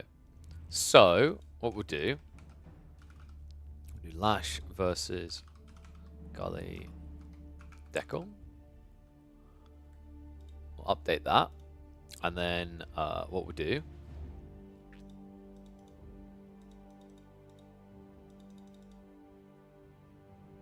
is we will go. We'll turn the draft on with that it didn't update. So ban wise, we're gonna have Roos on both sides. It's just a no-brainer. Roos is never just getting let through. It's way too strong. Next up, it's gonna be HRE. Dude, they both banned HRE. I'm not surprised Lash banned it straight away. Gully Deckle opted to ban the English, and then the bans came through on Holy Roman Empire in the next phase. Jean on the other side. They're using the Elite Classic drafting format as far as I can see. So we haven't got our fourth ban yet. But then pick-wise, we've got Chinese. So Chinese was the #1 priority from Lash. That's kind of interesting. English instead for Gully is kind of intriguing. I know he believed that like the English was very OP. I don't know if that's entirely true. Like, I just don't feel that they're fully there. But we'll see what they can do. Iobids, I'm surprised both of these players ignored Iobids until second pick. Iobids are broken. Like, Iobids are, outside the Roos, I'd say the best Civ in the game. If you know how to execute with some flexibility the Feudal Age build, they feel unstoppable. Like, I wouldn't be surprised if we asked Marine Lord for a tier list, he put Iobids second. Because he's probably the master of using them right now. He just makes them look so broken. I mean, you could say Marine Lord makes anything look broken, but I think it almost just looks trivial what he's able to do with that Civ. Mongol picks. Yeah, actually, Mongols is really surprising. I feel like Mongols is not much value unless you've got a water map. Let me double check what their map draft was, because I can see that as well. So map draft, Coastal Cliffs, Bridges, Gorge, Frisian Marshes, Golden Heights. I mean, Mongols were meta for a while on Frisian Marshes, so I think that's the thought process for Lash. Also, getting Mongols does protect your Malian pick afterwards, right? So, like, that's not too bad. So, let me update the picks, because they're coming in much quicker now. So, we've got Mongols. We've got Malians. Other side of we got Iobids, Delhi, and Abbasids.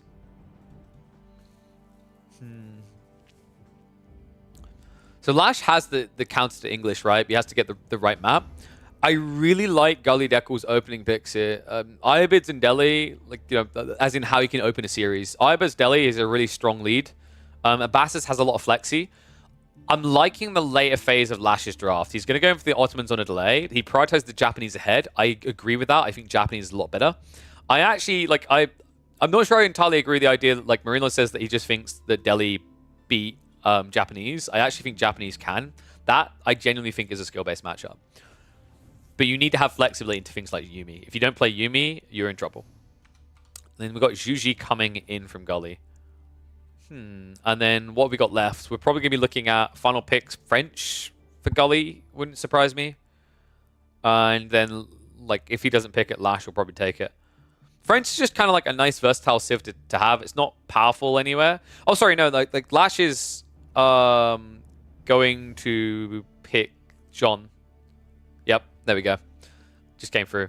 Because remember, he banned Jean really early on, so you'd have access to it.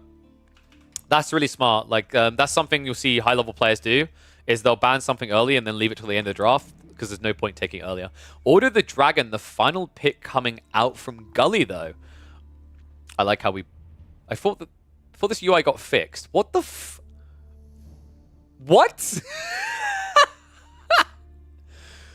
Well, he said he fixed it. This is an even more broken one than last time. Like, what the I have so many questions. Is it the length of Gully Deckel's name? Maybe. If I do this.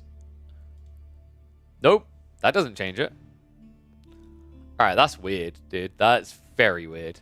Oh, we didn't add in the final ban. Maybe that's what happened. Maybe that broke it. Let me add in the final ban because it was Ottomans and Byzantines. A little bit surprised Byzantines are going to get picked, actually. That didn't fix it at all. Alright, it's cursed, man. It's chalked. GG. We'll make do. So, the first map is going to be Golden Heights. This should be really simply English versus... I really want John... I really want Lash to go for... Malians, Mongols, or Chinese. Probably Chinese here. If he goes Japanese, it's a GG. Should we find out which they've done? Alright, let's set up the custom game now, so we'll be able to get in a sec. But yeah, Golden Heights is opening map. Gully should be going English here, like 95% of the time. Your only other option that feels good is Bridges. I don't think you play English anywhere else. Outside that, for Golden Heights, maybe Order of the Dented could make sense. I think that's about it. Lash has a lot more malleability there, right? His Chinese, Mongols, Malians, Japanese. But if you think it's English, you do not want to pick Japanese. Japanese, like, you get bait. Like, the only way you play Japanese is if you do not go for Coca, you have to go Kura Storehouse. And then you play, like, a Lan Yumi all in. But if he's going, like, Malians, it's kind of difficult to contest the English too early. Mongols will also struggle to contest, like, now the slower ramp up on Spearman, I think, makes it difficult to contest free villager pool. Chinese might be your best bet, and you just get, but then you're, like, playing Chinese-English, which is pretty weird, right? But you have a quick boom to get onto water. I think Lash is probably gonna go China. I mean, where else could he could play Chinese on Coastal Cliffs because he's got Coastal Cliffs as well, right? So maybe Lash wants to save Chinese for either Coastal Cliffs or Frisian. I think like Lash has to use Mongols for Frisian or Japanese. Jean has flex; he can be picked on something like Gorge. Chinese could also work on Frisian. I feel like Malians is kind of a weird one. I just don't like them on Coastal Cliffs, man. I hate them on like Golden Heights. I think like Malians, Gorge feels terrible as well. I feel like Malians is probably going to be Bridges. Or it's just like it was there to threaten the English and keep it in check. But like you have to do something really wacky if you pick Malians into English from Golden Heights, right? Let's have a look. Looks like they're in game now. Oh, they picked the first... Oh, Mongols Iabids. Okay, sorry, I didn't check that. What? Alright, that's kind of ugly. Yo, what's up, Atraxi? Thank you very much for the sub, buddy. Alright, dude, I mean, let's get to it. I think this is going to be kind of weird.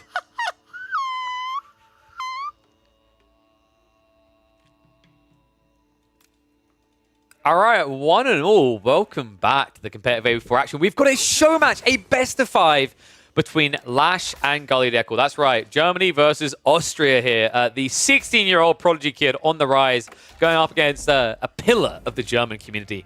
And we open on Golden Heights. This is a really weird draft, actually. Mongols versus Iabids was not what I was expecting at all. Gully Deckel had access to the English, and I don't feel like, if it's English versus Mongols, I don't really feel like you're that worried as English, right? You can just kind of fast fuel and go from there. Still take control. You can even actually rush out with 3 villages, drop an outpost, and feel pretty content. So I'm a little bit flummoxed by Gully's choice to go Iabids, especially considering he's going to open this game still by going for that dock drop. And well, I think we know what the reaction is going to be out of Lash, right? The straggler trees have already been being chopped. He's going to be going for a Rax play to try and burn this out.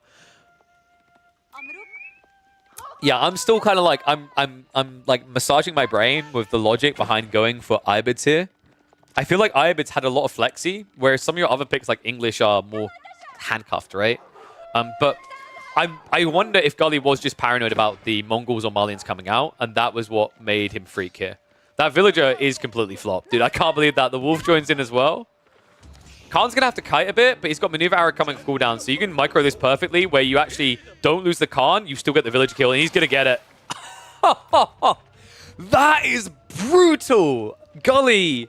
There's no way you pull another villager, and this is a jackpot, actually. Like, Lash, he is building a Rax, but I don't think you need to. I actually think you cancel this Rax. Well, it's problematic, right? Like, just build a stables instead, I think is one lean towards. Because now you've got the wood float, you need to do something with it, right? But going fast feudal makes a lot more sense. Or even just, instead of building a Rax, pull a villager and dock yourself. That would have been fantastic from him. What a great opening by Lash. And, you know, this is why I thought English would fare a lot better. Is if your goal is to reach the water anyway, just pull 3 villagers. We've seen it time and time again from, like, Vortex as a perfect example. And if you're worried about outpost rush or spearmen coming your way, just choose a corner, wall it off, and go for the dock on a delay while fishing, right? Like, there are loads of players here you get on the opening with English that you don't really have as the Ibids. And now the game gets harder. Spearmen are on the way. The timing on this should align that he'll be able to scout this area as the villagers building this up. We could be looking at a 2-villager loss for Gully less than 5 minutes into this game. Lash, I think 2 Spearmen is enough, right? He doesn't need more than that. Spearmen are coming. This is going to be tight, actually. Gully. Not the wolf again, dude. Come on. These wolves! If he stops to stab the wolf, he's dead. Like, and actually, if he doesn't stop to stab the wolf, he might also be dead because of the Spearman timing. If Lash goes south, this is GG. You're already a villager behind. And he's coming. And he does stop to stab the wolf. No way. Yeah, this is painful, man. This is why, like, sometimes, like, when you're up against civs like Mongols, as an example, just pull 2 villagers. Don't hesitate around it. Right? Don't beat around the bush, or this type of catastrophe can happen. Spearmen are going to see it. That's going to give them charge speed. They're going to get in time. And that is going to be a fail dock. That's a duke and an immediate GG. And all of a sudden, this game just got weird. This series just got weird. Reminder that that was actually one of Gully's strongest picks. The Ibids are now gone. In such a brutal way against one of the weakest civs and competitive right now in the Mongols. And now he doesn't have the Ibids that work so well on a lot of the remaining maps. But he's still stuck with the English that are one of the grandest underperformers of the most recent tournament. There's a huge question mark over what you do next here. Oof. Oh, man. All right. That is ugly. That's completely... I don't want to say completely ruined his draft, but that has definitely put a really big dent in his draft. Jesus.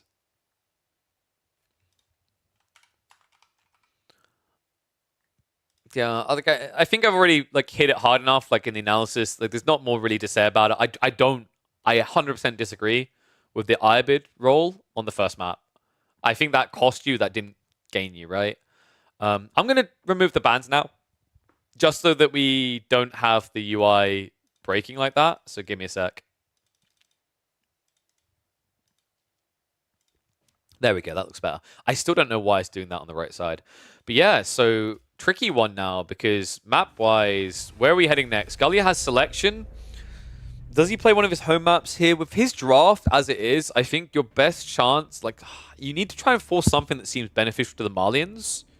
Such as, like, a lot of players play Coastal Cliffs, right? I think Lash, the problem there is he has Chinese, he has Malians. I also think Japanese work really well. Gully, maybe we just do, like, Order the Dragon Coastal Cliffs.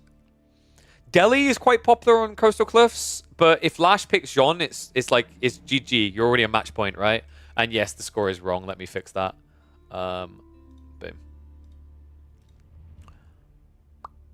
Oh god, dude, the lobby score is really weird. I don't know why it's been done that way. Right is left and left is right. So, game 2, let me check if they've drafted which map is going to be yet.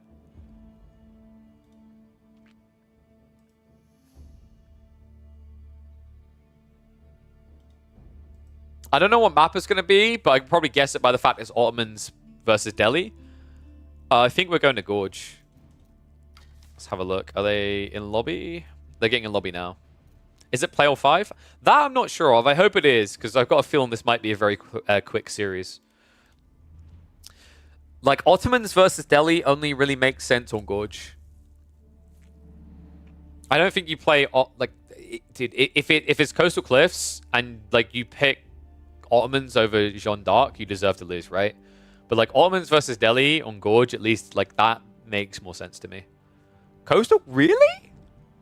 Okay, so Lash apparently knows something I don't, because I feel like Ottomans versus Delhi used to be a skill-based matchup, but now it like heavily favors Delhi, because the problem is like it used to be that Delhi, the first few minutes was like win or lose for them, right? The first few minutes of Feudal Age, they could escalate really nicely, but the longer Feudal went on, the better it got for Ottomans with passive reduction and Vizier points.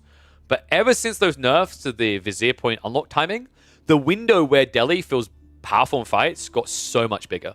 So it's really difficult for Ottoman players to play that now. I genuinely think you have to outplay your opponent to win with Ottomans here.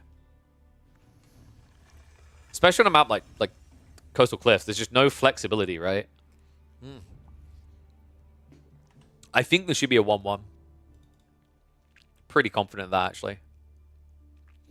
It's just on whether Gully's gonna like misplays, right? Like that's literally what matters now. Is he gonna tick the box or take the box and crush it into itty bitty pieces? Let's find out.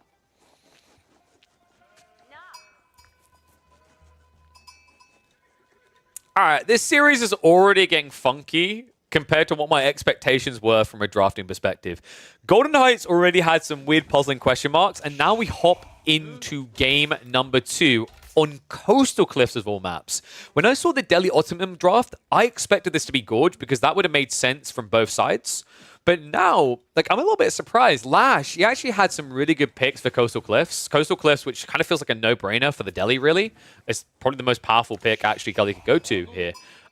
Instead of opting for, say, Jeanne d'Arc, that does phenomenally well here, actually, against the Delhi, Lash has given a little bit of hope here to Gully. Ever since the nerf to the Ottomans, I heavily favor the Delhi now in this matchup. It used to be a skill-based matchup, but now, because the window of opportunity for the Delhi in the start of Feudal is so long before Vizier points start to kick in, it feels like a very difficult matchup to lose on equal footing. And on a map like Coastal Cliffs, where you also can deny options and you can use that lead to snowball very fast, we may have an uphill battle ahead of us for Lash. Let's see what he's got in mind, though. Spawn-wise, back gold, forward gold, berries. Wow, dude, this is a rough spawn for Lash. He can at least get the Madrist on the backside. That's the positive. Stone also feels awkward. This is another reason why I don't like Ottomans on this map, is that the stone spawns loose. That's intentional design by Avali, who made this. So civs that rely on stone, such as TC booming civs, or ones that want to spam outposts, ones that want to build military schools, this map is much more difficult. I'm wondering, like, could Lash try some sort of 2 TC build here? Where you rush out, you wall this off, gather the stone, and then condense 2 TC. I feel like he's going to run out of food if he does that, but you know, got to be fair to Anatolian Hills, the Vizier point that spawns 8 sheep. It's capable of some miraculous things here. Either way, it needs to be a mining camp, right? Like, if you're going to walk out to gather stone here, great. That's good for one military school, but what happens every time you scale a new military school, right? That's a long walk time, so you're going to have to make a move here sooner rather than later. Opening the age, I think you actually have to prioritize stable over like the military school, because if you try to go to the military school in the passive production, like you're going to have to actively plow into the mining camp without anything to protect you. So it becomes very difficult. So yeah, instead Lash is just prioritizing that tech up as quickly as possible. Gully on the other side, a little bit behind. That's mainly because of the mosque, right? Yeah, I think that's slowed him down a bit, and he's already on the straggler trees. Tower victory coming in. Nothing unorthodox here. I'm not entirely sure if this is a playoff 5 or best of 5, because I know someone asked that earlier. Like I said, I hope this is a playoff 5. I think that the way that this draft is now playing out is going to lead to some very intriguing matchups as we go deeper, right? Like, because we've got potentially 3 maps left after this. And draft-wise, you've still got the Abbasas, the Juji, the Order of the Dragon. Some of those will have to come out. English is being saved for a while. So you've got Malians, Japanese, Jeanne d'Arc, and Chinese on the side of Lash. And these deer stacks are also quite nice I think, for Gully to kind of like lean into. The berry back spawn as well works quite nicely for him. I'm just looking for a way that Lash can feel comfortable here. He is now on the stone. It's just 2 villages, so it's definitely just going to be the military schools. No TC. I know what people are going to say, like, KB, what are you thinking? 2 TC versus Delhi if you got a Death Wish? I just feel like playing 1 TC versus Delhi is difficult. The only issue I see for Gully in this game is if he rushes into the enemy base, he's going to die and give the game over. But if he just prioritizes securing the sacred sites, walls them off, and plays mid-map, it's a very cozy game for the Delhi. In fact, here's an interesting detail of the Delhi. If you do the maths involved in walling off a sacred site, right, look at that distance. You're going to have to go this far. So, like, how would we put it on the measurement screen? You have to basically do, like, a quarter of a screen, right? Alternatively, you could choose to wall the map, and you'd only spend about, I'd say 50 wood more, maybe? It's not that much, right? Like, if you took the distance going around a sacred site and stretched it out, you're almost halfway across this map. So, like, what a lot of Delhi players have been doing after identifying that is instead of walling the sacred site, they wall the entire map length. And that's very important in this matchup because the Ottoman Delhi matchup typically turns into Cav versus Cav. So the big difference there is that the Ottoman player will be inhibited from raiding, right? Like, there'll be these walls blocking the Sipahi. But the Delhi player will be able to roam free.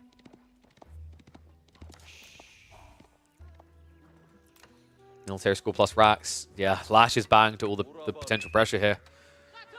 Makes sense. Sipahi are just insanely expensive. Scaling them versus scaling Ghazi is just not really feasible. You've got the power of Madrasa, but it doesn't really compare to the 35% gathering speed buff of the berries for the Delhi, right? That they can do in mass.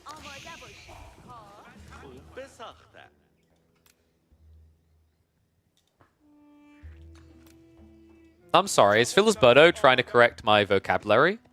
A player who can't even spell wall because he plays Mongols and they don't know what wall is?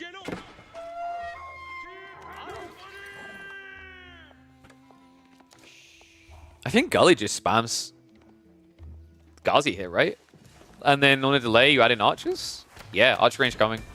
You could even do like double blacksmiths here. I really like double beastsmiths against like Ottomans camping. Because it just makes it even hard. Like, you're not being pressured, and when they come out, they get completely dented.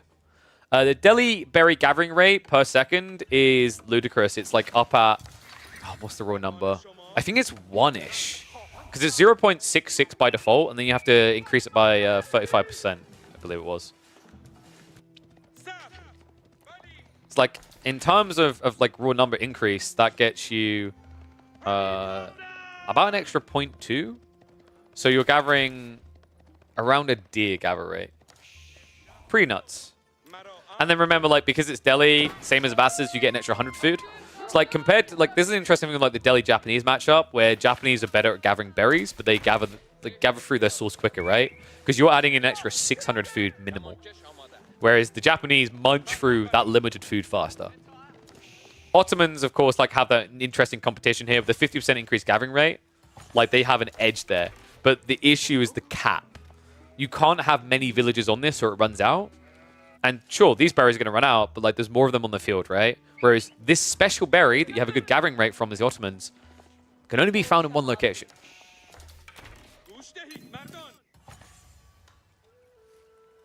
I think, like, correct me if I'm wrong, in team games, you can actually increase the berry count on the Madrasa with mills, right?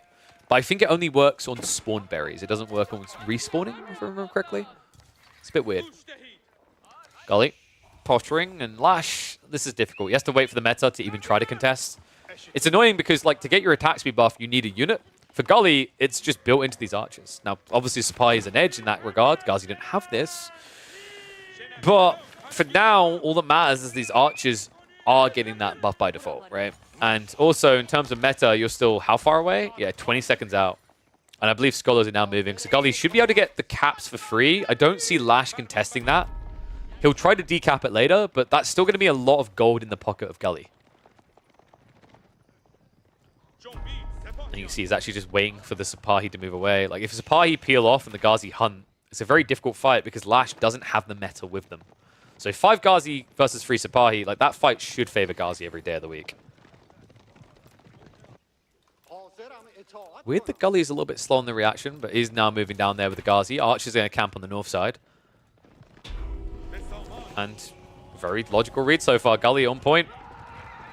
Scholar is going to get targeted. Sapahi... Wait, what?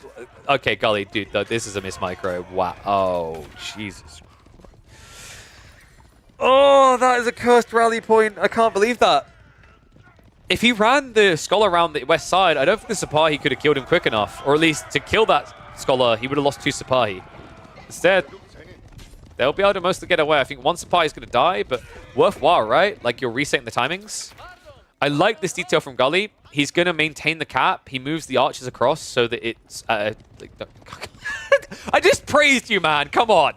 Scholar's coming anyway. My whole point is, like, by keeping an archer on here and keeping it paused, you get your gold trickle quicker, right? But he's going to go for it now. So second sight is being capped.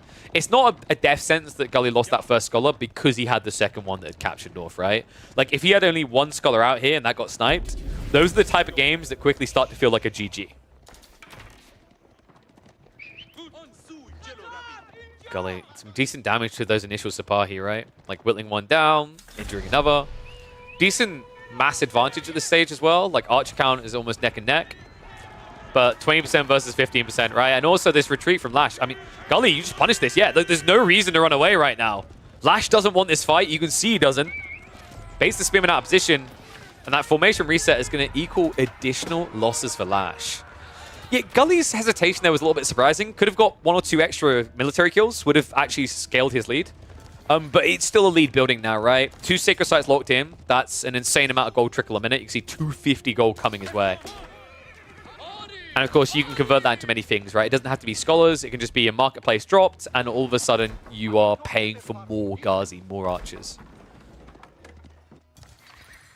I actually think Lash just needs to raid.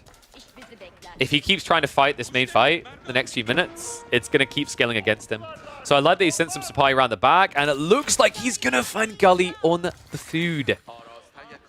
It's the classic greed, isn't it? Gully, it's a sim like this in this matchup. If you're not going to wall off straight away, you need to have textiles. Sapahi at least going to be surrounded. I mean, funnily enough, if he just attacked back, it'd be a free kill. Weirdly enough, he's diving the TC, though. 2 eco kills for Lash. Has to be happy with that.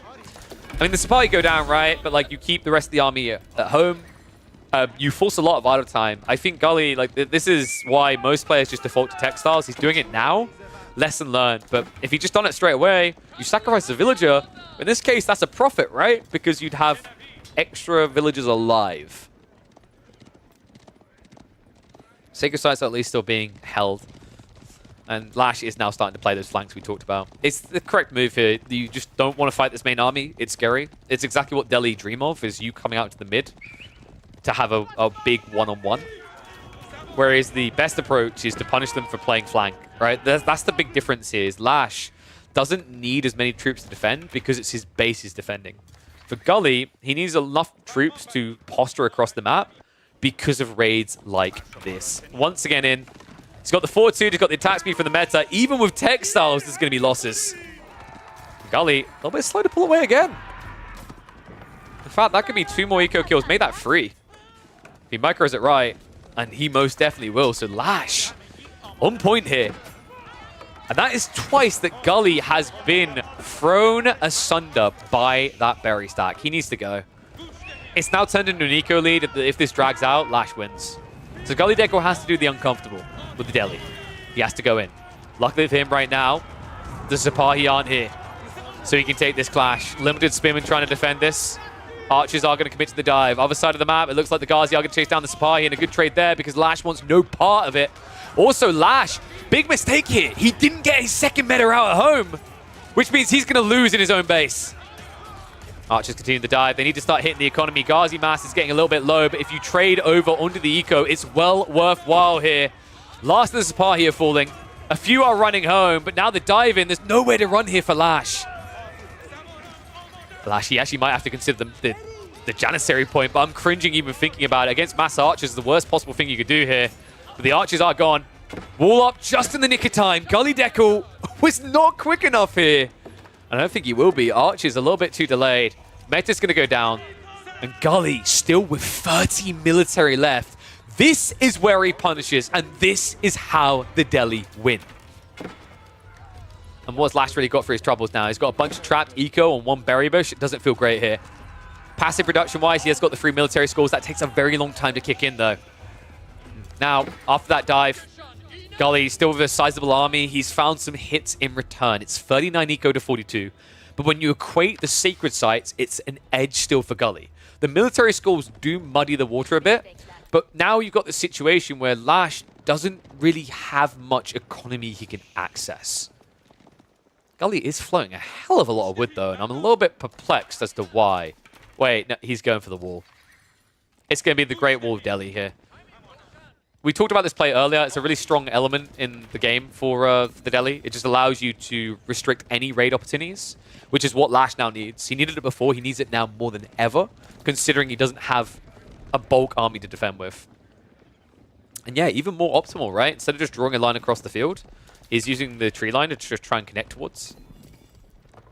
I don't think this... Actually, no, I don't think this saves you any wood because of the way you've done this.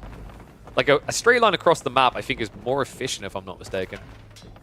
Because, like, you're turning, and if you turn that out to here, like, you're already at this point, which is halfway through the tree line, right? And then you just wall the rest. But I guess Gully just doesn't feel like he has enough wood to wall the map. And I think he's right. Lash is going to go for a raid again. These guys are somewhat injured, though. Like, villagers with textiles might be able to protect themselves. It's definitely a difficult fight. Ghazi are looking to just break in. Funny, actually, if Gully just had 2 or 3 archers here, you know, a few of these mass archers building a wall over there, there's no repair, and then Lash is just screwed. This is a great read on the right side. Looks like instead of going for the economy, Lash was trying for the decap, so that's going to be mirrored out. It's kind of funny what just a few archers would have done near the deer. I guess from Gully's perspective, he's paranoid about the reboom, catching him off guard. Because right now, Gully's spreading himself across the map, right? He's like a thin knob of butter across a loaf of bread. Right? It's just not enough to go around. So leaves him very susceptible to just getting munched down by Lash.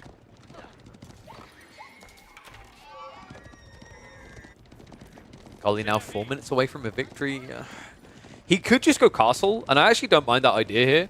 It gives you like a backup plan, but I think from Gully's perspective, he just wants to try and get the clean win in feudal, right? Like, he doesn't see a disadvantage of playing this longer because Lash lost way too much in that last engagement. And Lash isn't taking up either. And then on top of that, like the Vizier points, you know they've gone to military schools, you know they've gone to Anatolian Hills, and you know they're scaling sooner. Really, like, Lash's only way of winning this game should be if Gully Deckle unnecessarily dives the base and Lash buys the Janissary point. That's the way that Lash now wins this game. If Gully just camps this area and prevents decap, this game should just be set in stone.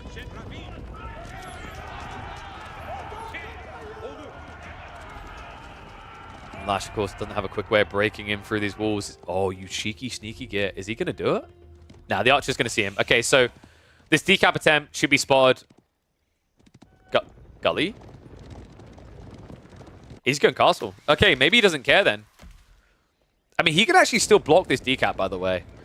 Impressive play by Gully. Still has the military lead. Castle now on the way. Decap is going to come in. And unfortunately, that's now too late for him to intercept, right? It's going to be tight. A Ghazi theoretically should just get there in time. And it is an injured Sipahi. Gully. Just going to chase this back. Sacred Site. Ooh. Just in the nick of time here.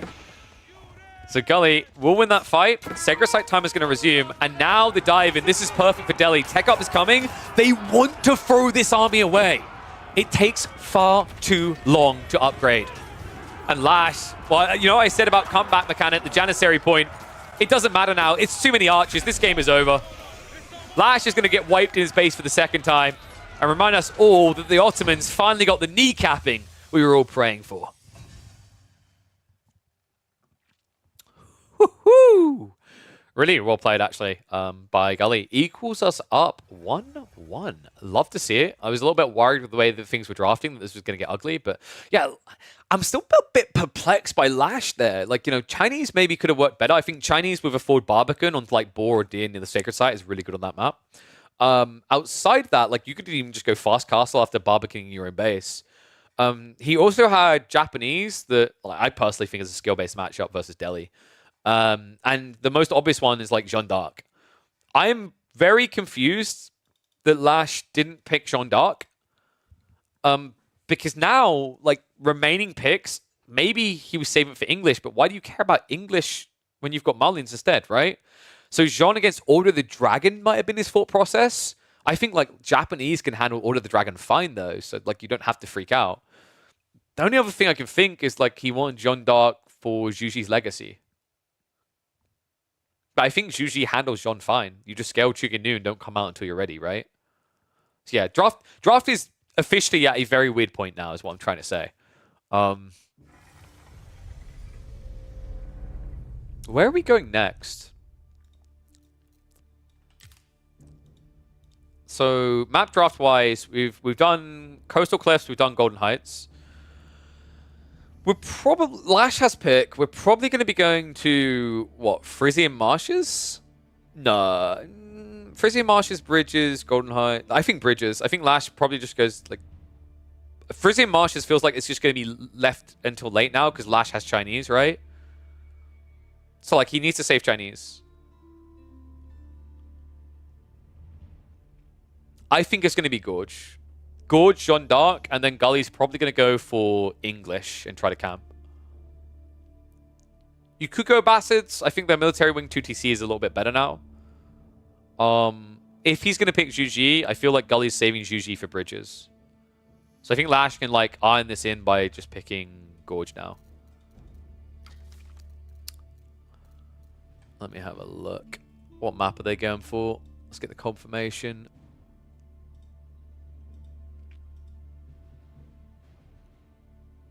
It's going to be Bridges. Okay, so it's going to be Marlians versus Zhuji. Yeah, I actually like this for Gully. I think this like this was the predictable map for Marlians, right? We said you legit just can't play them on Gorge. I think they're bad on Gorge. I disagree with anyone like who thinks Marlians work on Gorge. They just don't have enough access to gold mines, and Frisian Marsh is just a no-no. So, you know, now you've got Marlians versus Zhuji. I think Lash was maybe anticipating an English pick, no? Because, like, are the remaining maps, Bridges, Gorge, or Frisian Marshes? Bridges is, like, the best one. I think Gully just, like, tricked him. The Zhuji English, like, draft option gave him some flexibility here, right? And now, later in the draft, he has English for Gorge or Frisian. Probably Gorge, right? I know Gully rates English pretty highly, so we'll probably be looking at English versus Jeanne there, and that should be an attack and defend logic. Unless Gully's got a creative new build involving the king, which I would be thrilled to see. But let's get ready for this game. Looks like it has been loaded up.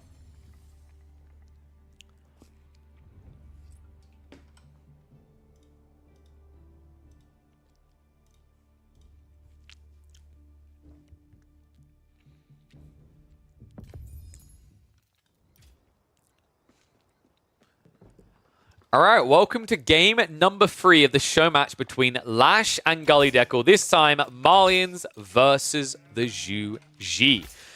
And I gotta just say it flat out. I think Gully Deckle just kind of tricked Lash with this pick on this map. Remember, Gully still has the English for later in the draft. So like this feels really good from a later in the draft perspective. Zhuji, if they were going to be picked on any map, I think this is the one. Sometimes you get some GG spawns where you get like double berry and a stone together. Doesn't look like he's quite going to get that here. But what he does have is a very defendable location with these wall up opportunities. So let's talk about this matchup a little. This map, I think, is what makes this matchup a bit closer. If this was like on a desirable map for Marlians, it would just kind of be a flat out, yeah, Marlians should do their fast castle, they spam javelins, GG. And although there's usually have these clown carring shenanigans, people quickly learn that actually like the clown carring only works if you play into its hand. So this matchup, theoretically, like with no map in mind, like if we want to dry Arabia as an example, would favor Marlians. I think the Bridges in particular, though, muddies the water for a few different reasons. For a start, long-term gold access gets a bit weird when you have to add in that third pit mine, it's Marloff. For another thing, with the way that the tree line spawns, sometimes you just get the blessings of the gods. And Gully has definitely got that here. Double Ford wood spawn against Marlians is fantastic if they're the aggro party. You can easily just wall these off, and take all the options away from him. And from there, Zhu can just play your standard 2TC build. What is clown carring? Clown carring is where you stick range units in a ram, and then you ungarrison to shoot, and then go back in. Chuginu clown carring is like the most optimal form of clown carring. We've seen players on the Malians lose against it, but they basically lost because they played into it. If you ignore it and just play away from it and go for castle still, like Malians are favored. So I think Gully is going to be the turtler in this matchup. And once again, like you cannot emphasize the ramifications of the draft later on enough here, is that now, and this draft has been weird by the way, Gully has English. The only counter of which I see remaining for Lash is to pick Jeanne d'Arc. But we have seen some formats where turtling English can beat Jeanne d'Arc. I still feel like that matchup is meant to favor Jeanne, and that's probably why Lash was willing to throw the Malians out here, is because he didn't draft Jeanne d'Arc up against the Delhi. He felt like he had a better option down the line, right? Speaking of options, ooh, that's actually not a bad one. We've got 25 stone, 25 gold. That is going to be 30 food, and then about 20 wood-ish. So that's 100 plus meditation garden. Not bad. Now, the stone is like, it's going to be kind of weird. Like, a lot of people see stone, they're like, oh yeah, TC. But what you need to be cognitive of with the GG is like meditation garden, stone gathering is kind of not that powerful. The reason is that like passive stone is better for hand cannon slits, right? Because if you're going for a TC, the passive stone doesn't really matter, because let's say you had to wait for the passive stone to get you there. You would have to wait a pretty silly, is it 14 minutes? I think it's 14 minutes. Yeah, 14 minutes to get the stone required. That's just silly, right? You're never going to wait 14 minutes. Wait, is it 10? Wait, my brain's fine. 25. No, it's 350 stone. It's 14. Yeah. Nice try, 03029922. I done maths today. I think what you're considering is if the person goes Song Dynasty. But like once again, like even if you go Song, even if let's say that brings that down to like the 10-minute mark, you're not going to wait 10 minutes, right? If you wait 10 minutes, it's GG. So this detail like only really matters for outpost defenses and arrow slits on docks. Those are the only things that it's relevant for. Outside that, this is why I always say prioritize food, gold, and wood above stone. And by the way, the arrow slits, like the hand cannon slits play rather, is less value now for the Zhu ever since they nerfed Song Dynasty to not decrease outpost cost now. So tech up's complete. Mance, of course, coming from the other side. Pretty standard play. I genuinely think, like, Lash, if this is 2TC, genuinely just triple mill and spam cows, right? And rush Castle Age. It's really good. But it's like it's not going to be that. Gully, instead, immediately drops the stables. He's not going to force his opponent to hang around. What I really like about Horseman as an opener, as opposed to something else here, is like you can gauge what your opponent is doing before you like overreact, right? And I think this is an overreaction already. Getting the archer range right away feels a bit weird to me. I'd rather you just build the Horseman, force Donzo investment, keep poking, and then maybe go for your own greed. But it looks like Gully wants an all-in timing of like 12 minutes here. By going for the Horseman first, your goal is to force a Donzo commitment and then react afterwards by going into archers, which will counter them out. And the interesting thing about this is like it's more effective against Malians than it is against other civs because the Malians spend more resources per spearman. So they're more in the hole, right? And then it gets worse on top of it if you consider the fact that they then, to counter Chuginu, need to get Javs. And Javs are a premium unit, 120 resources. So you're already being forced to invest in premium, and then you have to invest in another premium. That's a very smart read by Zhu because for Gully Deco, this comp isn't premium, right? It's 80 resources, 120 resources. These are the cheapest options you have by raw count for these unit types. Scout's at least going to sniff it out. Lash being very smart about this. Yeah, this is one of the awkward things in the Malian matchup, is those first horsemen, you really, really want to chase after the scout and kill him. But because the Malians have houses, you need to be burning those down, right? And yeah, I'm a little bit surprised by Gully trying this. He goes around the south side and discovers the wall up. He's going to start torching through. The problem now is you're not applying pressure, right? And you're giving your opponent time to react. It is going to be a double archer range coming out from Lash.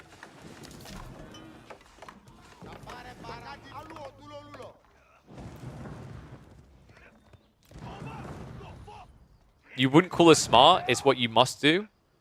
Right, so that's smart then. The stupid thing to do here would be not to attack the Malian, is what you're saying. So the smart thing, Philly, is to attack him. Horseman are going to have to run away. Chuganu mass now up to 8. We should be getting the Blacksmiths coming through soon. Blacksmiths is a very important timing here. Steeled Arrow is huge in this matchup. Against the Javelins in particular, they have 3 ranged armor. You only do 4 damage. You get the Steeled Arrow, you double your damage. Now, of course, you have to be able to get close to them, and that's the real challenge. But that's also where the clown carring comes in that I mentioned. Is your goal is to kind of force the Malian player in range with the Donzos. The reason why I think clown carrying can still work, even though it's much harder now that Malians have switched onto it, is if you garrison this Chuganu inside a ram, the Malian player has to send the Donzos in, right? The moment he does that, you ungarrison, kill the Donzos, all of a sudden the Horseman can win you the fight, right? Because the Javs are unguarded. So I'm really hoping that's what we're looking at from Gully. Blacksmith should be coming in now, and he has got the IO nearby, so could easily supervise this. In fact, really should lost a little bit of gold in. This is always the annoying thing with Chuganu, is if you spam too many, you're not going to get Steeled Arrow, right? And that's important because you're buying time for the reaction. Lash on point here. Blacksmith's already coming in. Very important when you're up against the Chinese or Zhuji that you get your Blacksmiths ahead of when you're anticipating they have the techs. Because with these civs, they can research it a lot quicker with the supervision, right? So if you match the timings of when they drop a Blacksmith to start a tech, you're not matching the timing at all. You're actually behind.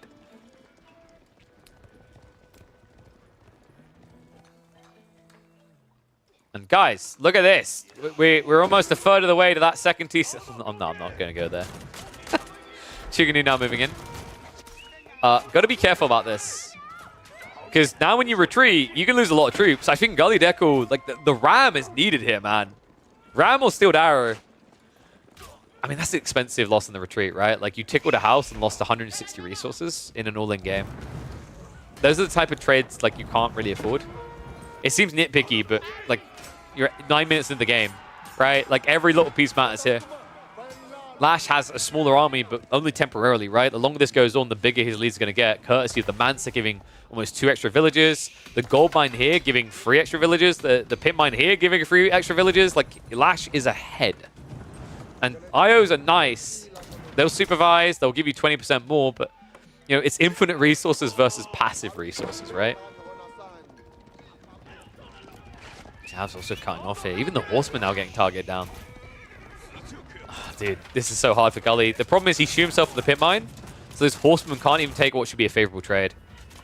He's trying to pull Lash north and south. It's a pretty smart approach, right? Like, you don't want the direct fight with a big clump, but the problem is, like, I always compare this to Men-at-Arms and walling them off. Great, you've bought time, but eventually the Men-at-Arms are going to break through.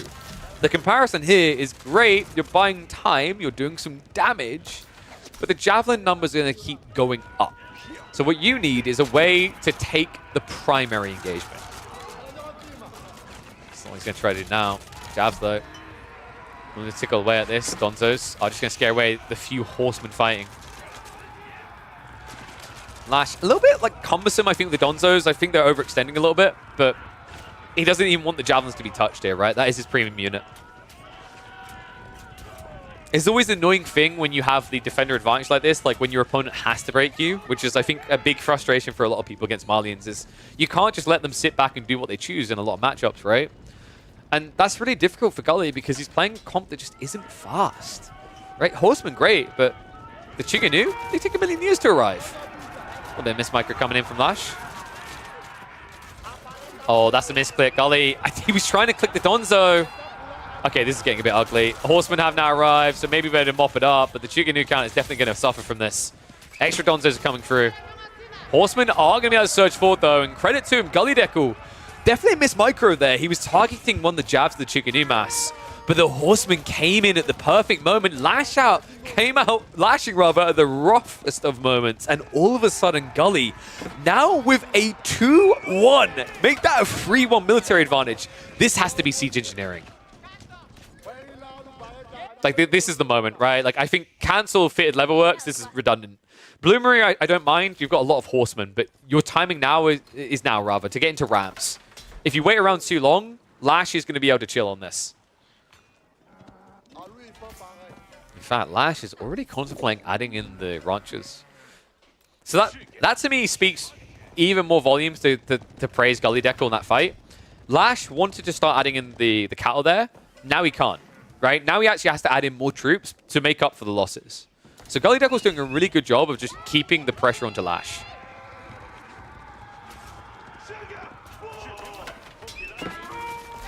Bloomery is about to complete. I genuinely think you just, yeah, he has count, thank God. I like, there is literally no point in getting fitted level work. There is 5 units that will hit you, right? So Siege Engineering coming in 20 seconds. Meantime, Pitmine's going to be torched down. That's going to slow down an escalation, a reboom to Javs. Speaking of which, Horseman. Now this is where things get a little bit more difficult. Trying to dive the TC at this point, maybe throwing away your lead. Gully, playing with fire. He at least starts to realize it, but that's an expensive fight. You can see it by the count of bodies, right? Like, what, 2 greens and about 7 pinks? Really, really bad exchange for Gully. This might be the point where just going Castle makes a lot more sense. Like, Lash just keeps reinvesting. I think if you go Castle Age here, you have a really strong timing. But maybe now with those losses, he's like, oh crap, I'm starting to lose control of the clump, so I need to keep doubling down. But you can definitely see by the way that Gully's spending resources, he's holding on hope of the idea of Castle.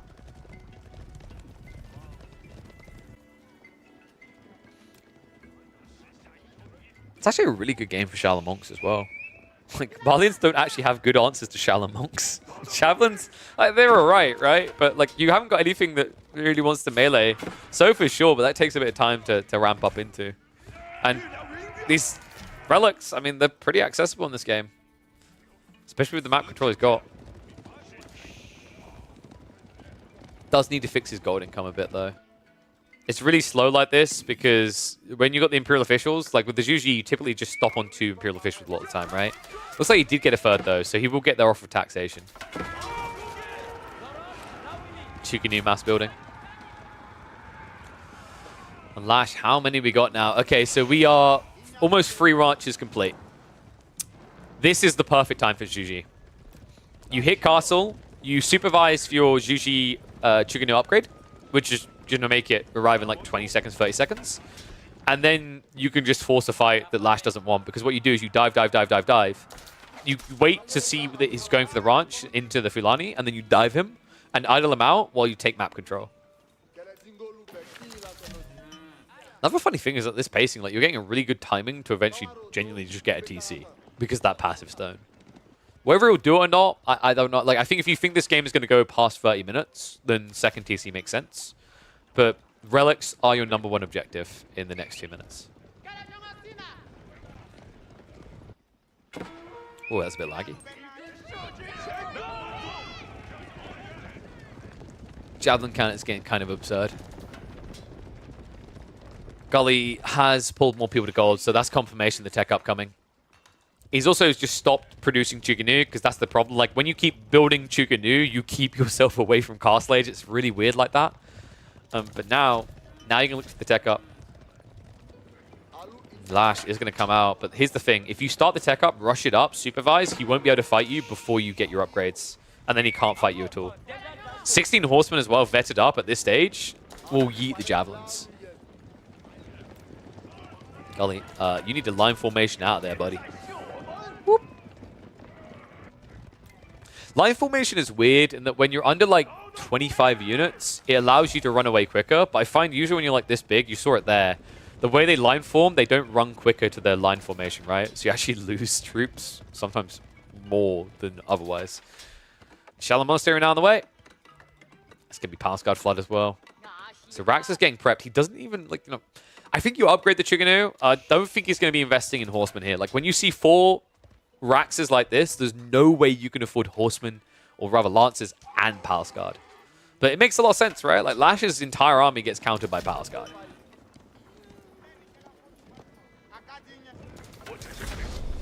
Here we go, Gully. Very powerful next 2 minutes for him. Lash has got his resources together for a tech up. He's going to have to do it, but it's not a full Lani. It's a half Lani. I'm sorry. Chicken upgrade on the way. Not being supervised, but I don't think that matters here, considering that he doesn't want to go into the base and Lash isn't coming out. This feels like... Well, actually, no, it does matter. I'm going to be real about it. Like, this feels like a mistake. I think Gully should be diving right now. You know that once you tech up, the only logical reaction for Lash is to prioritize his tech up here, right? Because he hasn't come out.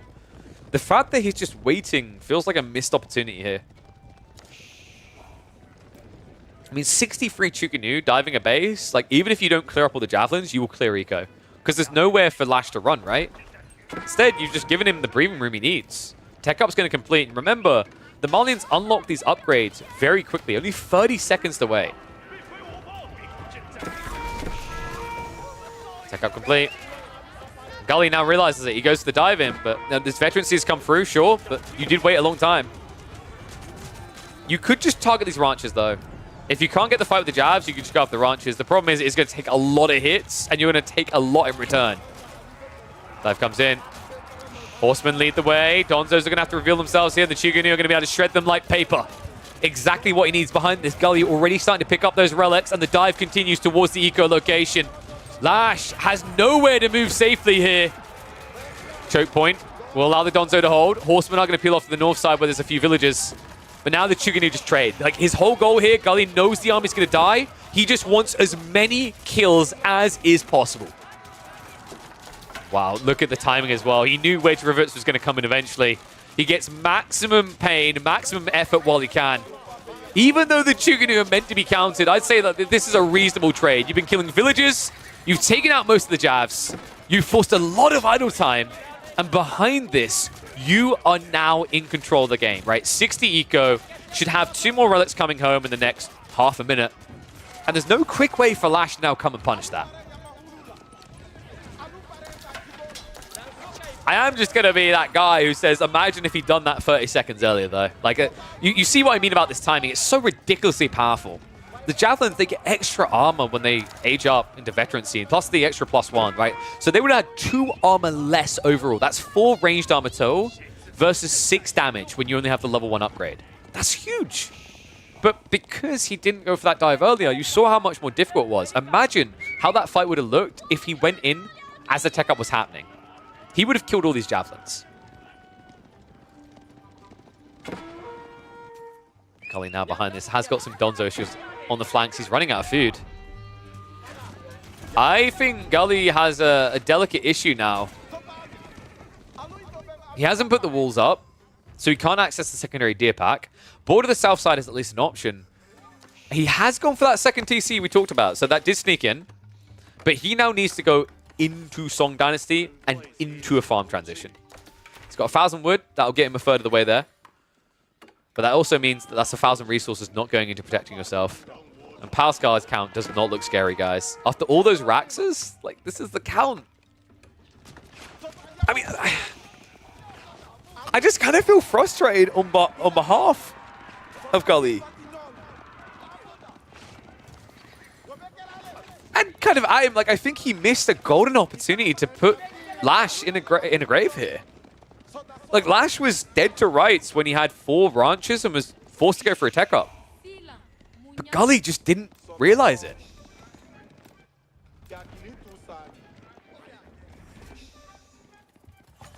That's wild. Unbelievable. Gully, he now needs to play full survival mode, right? This has turned in from an RTS match into a zombie apocalypse survival game. And Gully, like, he's the person desperate trying to survive. Because the Marlins, they turn into a swarm at this stage. One of the truest forms of Zerg that exists in AoE4. I mean, they've got some premium to them, the veteran Sofas. Sofas are going to find their way in the backside. And that's the farms exposed. He only just got them online. Gully doesn't have much to defend with here. All the time is going to be a box that's ticked. Villages are going to be sniped as well. No textiles makes it easy peasy. Nestabees is at least going to come out, but now you just move away from it, right? Hunt the resources in the corners. Shut down the food income, because for Lash, his income is never stopping. They are now neck and neck. Make that Gully behind on villager count, which means that Lash is a mile ahead. Hey, this is over. Gully's not even moving villagers away anymore. I think he's a little bit lost on what to do at this stage. And I don't blame him. I think Looking back at this, Gully's win objective, like his win condition was 3 minutes ago, and he missed the window. He let this turn. He let this fester into a flood from the Malians. At a point where he was running out of food, he allowed the Malians to access their infinite source. And that means that we are going to have Lash up on points 2-1 with decent picks to try and make this very uncomfortable now for Gully. I wouldn't be surprised if Lash forces Gorge and just goes for a Jean pick. I don't feel like Gully has a great answer to that, so we might find ourselves ending in 4 here. But for now, we find Lash on match point. So, next pick. Let me just mark off what we've seen here. So that is now going to be a point extra on the board for Lash. We've just used Malians and Juji.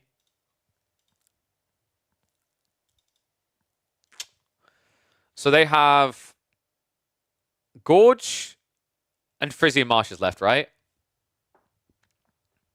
I actually think you have to pick Gorge if you're Gully. You don't have much more of a choice here. If you go Frisian, I think Lash just has too much flexibility. You're going to have to go Bassids, and he can just pick Chinese or Japanese, which I think both work quite nicely.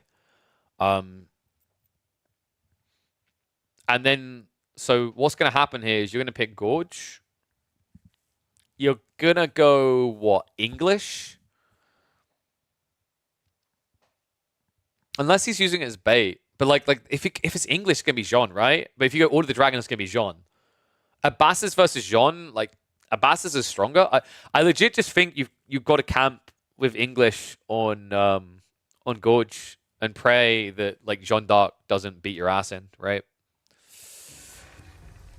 It starts to look like a bit of an outdraft with the way that this is played now. I really like the tail. Like, I like the opening from Gully on his draft. I just didn't like the picks. I don't agree with Golden Heights being an IBID pick. Like, imagine how... Guys, chat. Imagine how different this entire draft looks right now. The outlook on these games. If, for example, Gully Deco had picked English in that opening game, even still lost, but now had IBIDs against those picks. Right? Like, it's crazy the difference that makes. Alright, let me check on the draft, and we'll see if we have confirmation. Alright, Lash is picked his. Gully's now going for it. I think it's just going to be English. It's English-Chinese. Wait. What map is this? English-Chinese. That has to be...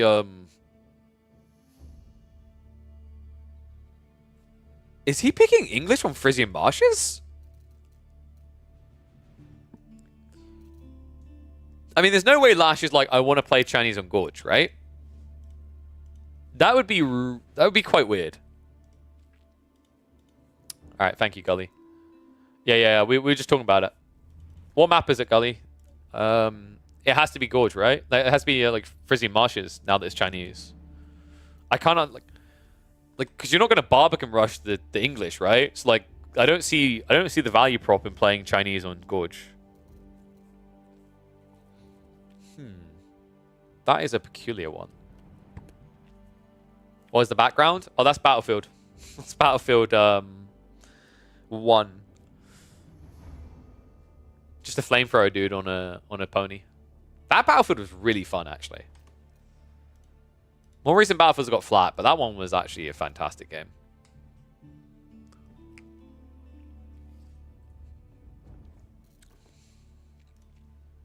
So we're just waiting now for them to get in. You're his unofficial coach who told him to win. Got it. That he didn't pick Mongols, so I think you're lying. Aren't you technically Lash's unofficial coach? You just turned up in his chat, said a word, he's like, Mongols. What did I miss? Gully possibly being outdrafted. We're getting ready for game 4. Looks like it's ready to go. It's Gorge. Yeah, dude, this is kind of funky. I'm a little bit weirded out by Lash's pick. Maybe he just wants a 5-game series? I'm not a big fan of the Chinese pick. but maybe Lash has something creative in mind that I'm just not aware of. Let me flip those scores around.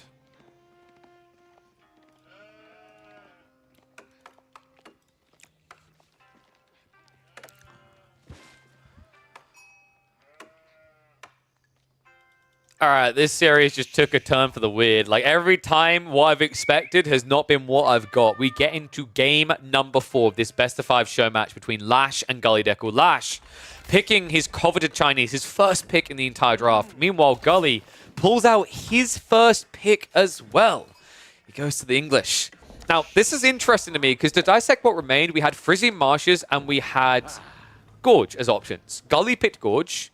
And then, from a drafting perspective, I actually feel like Lash had other better options here. No, it's going to be English. Jeanne d'Arc could have been like quite decent.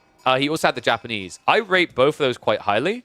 But I think the reason why Lash opted to go Chinese over those two is he knew he was going to get English here because Gully was going to save Abbasid or Order of the Dragon for Frizzy Marshes. That makes a lot more sense to them, makes no sense for English.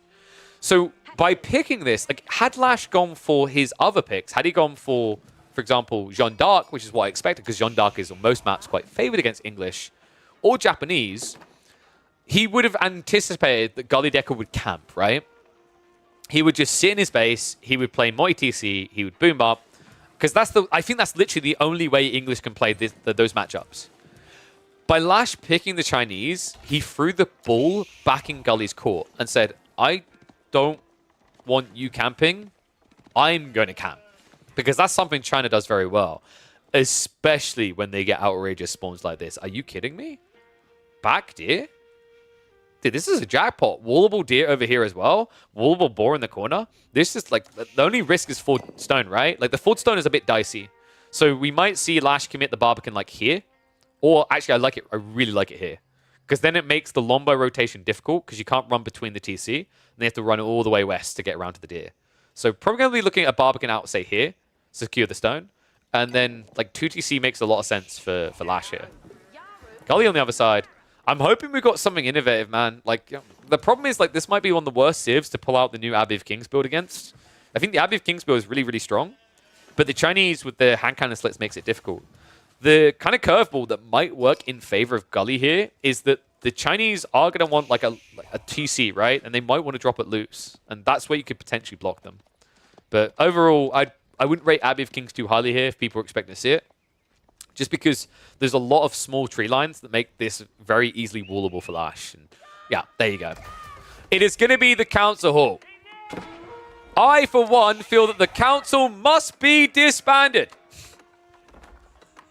When will the Abbey of Kings people come into fruition?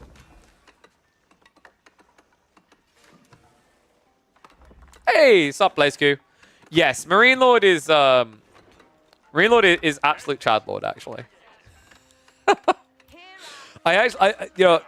Marine Lord, I think he put a prediction out that, like, you know, this is going to be his year. He's just going to go and win everything. And, like, I'm kind of nodding my head, and I kind of got to, like, I see where he's coming from right now. That guy, like, in a situation, in a time where, like, we're seeing the best A4 being played by a lot of players, he still somehow just makes it all look so trivial. All right, Council up, Imperial Academy coming on the other side. This is always going to be the way, by the way. Even if you want to Barbican afterwards, you always go Imperial Academy first now. Because the reason is this discount is way too good. I'll be real with you guys. I don't know why they done this. Imperial Academy was already the default choice that every Chinese player wanted, and then they buffed it. Right? Remember, they gave it a discount now, so it costs 45 resources less. That's insane. I actually think like the meta of sniping taxmen out is dead. You don't want to kill Imperial officials now. You want to kill villagers. Because Imperial officials are very easily replaceable out of this landmark. If you kill a villager, the TC now like has to compensate for that, right? That's like a permanent loss. Whereas once you've capped out a 4, this building doesn't do anything else from a production standpoint. So actually losing Imperial officials, funnily enough, feels better for Chinese players than losing villagers. The only exception is if you're like sniping an IO out here, right? Because the new ones still have to run all the way out. But in the base, always kill eco over killing taxmen. Alright, so Council up. Lombo is coming, and I think this is a bait, right? Like, this must be a bait. No, he's actually adding more Lombos. Horsemen are already coming out from Lash, so Slow reaction out of Gully, and yeah, he immediately sees it. So good job on the scout there. Does sniff out what's happening. What was the sheep haul? We didn't check on that. 11 to 10, so pretty even Stevens. But we already mentioned that like that deer stack location, they both got a pretty good one. I think it's a bigger deal for Lash. Because if he just walls here and here, he can push the deer in and Lombos can't reach, right? But if Gully's now facing off against Horseman, he can't wall his deer and do the same thing.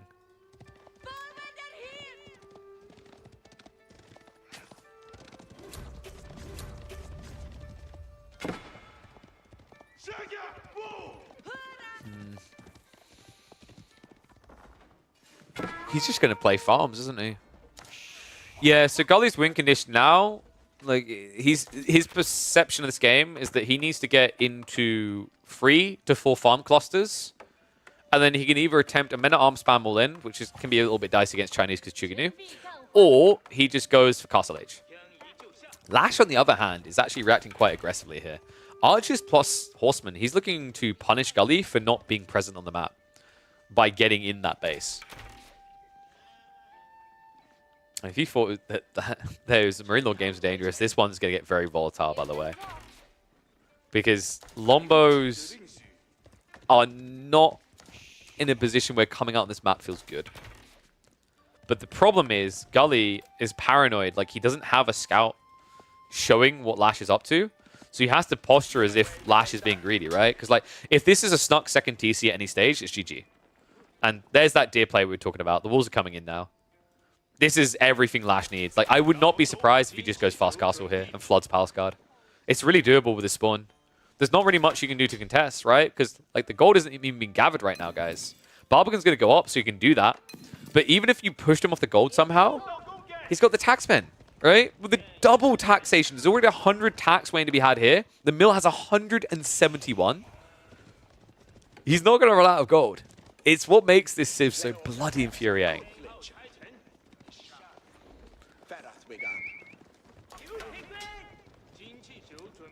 A lot of people still catching up on the EGC TV games. Yeah, no, they did best AoE 4 we've seen to date, hands down. I'm excited for 2024. Archer's chasing out. If you're wondering why didn't Lash like go Chuganu, why didn't he rush Barbican sooner? Archer just feels better up against the spears. It's a gap closer, right? If you're playing Horseman, I like the Archer play here. Unfortunately, these Horsemen are taking a lot of damage. The impressive part is Gully, like, it's not a great trade, but it should have been a lot worse considering defender advantage.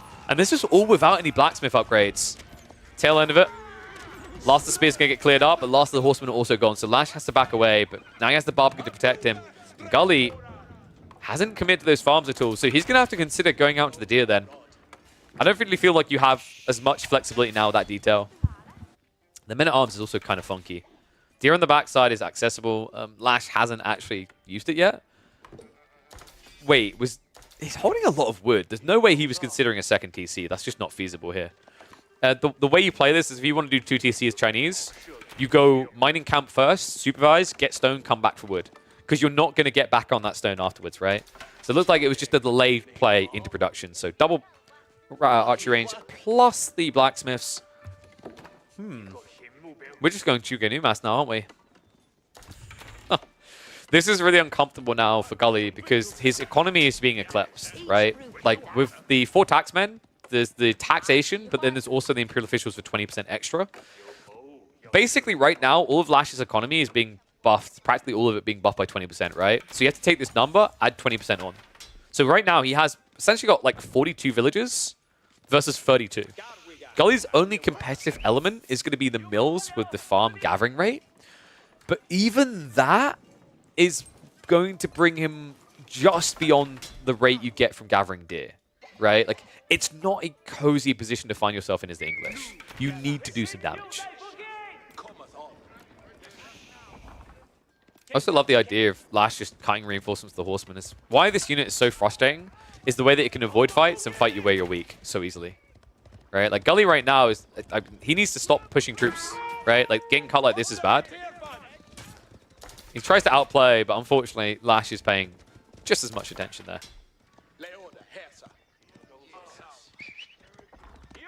I do wonder if Lash could have just went for Castle, actually, over, like, massing Chuganu.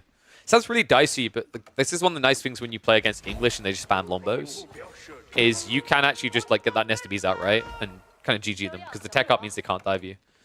But Lash is paranoid about the potential for like Rams to come in and his base to be broken, right? So he's playing a more sane approach to this.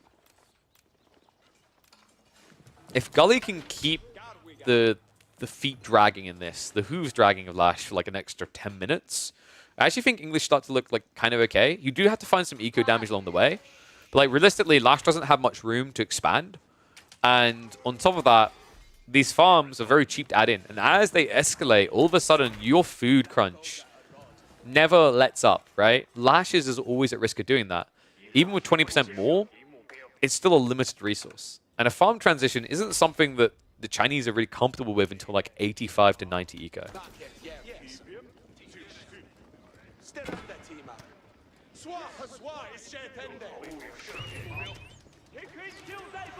So how does Gully break this now? I think he needs to be scouting the deer. Like there's potentially an opportunity to just snipe people as they gather on the deer. Breaking this wall on the west side is like pretty crafty, but the reason why Gully is not sending longbows there or trying to break the wall, it's the same conundrum English have always had, which is that if they don't have a raw, clear military lead, they will never do anything but sit outside your base on the side closest to their own.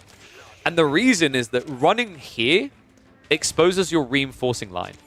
And that's where these horsemen will just trade easily, right? They'll get easy kills on lombos and keep you short.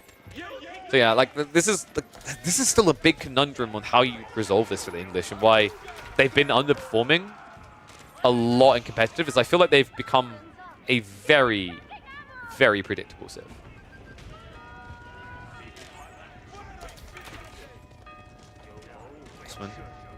Going to try to find some reinforcements, but no dice there. This is at least the nice thing for Gully. Like his objective number one was get an outpost up. If he can creep a second outpost, say just outside the base on the TC, you can drop like 3 rams and start to break the primary. And Chuginu can try to trade you, sure, but like the Lombo's extra range with that attack speed buffer means they will win the fight. Got to keep those numbers pumping though. And the problem I am seeing is someone's pulling ahead, and it's not the English. All right, let's get predictions in, guys. What do you think? Gully Deckle 1s or Lash 2s? Because this Chuginu mass is getting kind of spooky. I'm going to be real, you guys. It's getting big. I usually favor English when the Lombo Chuginu count is smaller, and I kind of feel better about Chinese when the numbers get bigger. And they are getting big.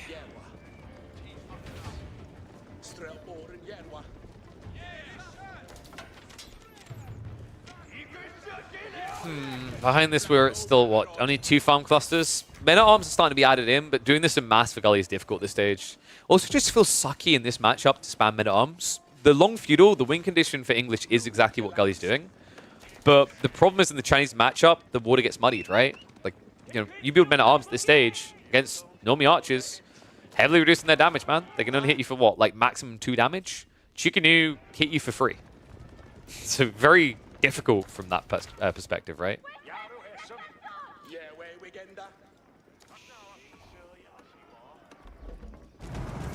If there's 50 Chugas and Lombos, wouldn't the Chuginu be overkilling? The spread gets to the stage where you're hitting a lot of additional targets. Although you're overkilling, like, you're killing faster, right? So like, the logic is that if you're breaking these enemies quicker, if they're dying faster, then less of them are there on the second salvo to attack you. And tech up's on the way. Wall's just been broken, but Gully, you see what I'm talking about with this hesitation, man, right? Like, you just get so paranoid about going around the back like that. And this tech up is going to spell doom for Gully. He wasn't ready yet. Only 10 Men-at-Arms, only 2 farm clusters. And now, with a 6 eco lead and an age advantage, Gully Deckle's got a big question to answer. Now, Lash, this should have been a bigger lead. I was about to say, like, I was wondering why it's only this big, this deep in. Lash has not been producing villages. So there is actually an opportunity here for Gully. Like, there's a critical blunder being made by Lash. Finally realizes it, but he's definitely missed several villages. Like, at this point, you're 14 minutes in the game. You got Barbican at, was it 6 or 7 minutes? You should have a bigger lead than this. Remember, this number's deceptive as well, because 4 of those are Imperial officials, and 3 of them came out the academy. So, like, by this count, he's only 3 villages ahead. With Song, that doesn't make sense. He should be, what, 7 villages ahead?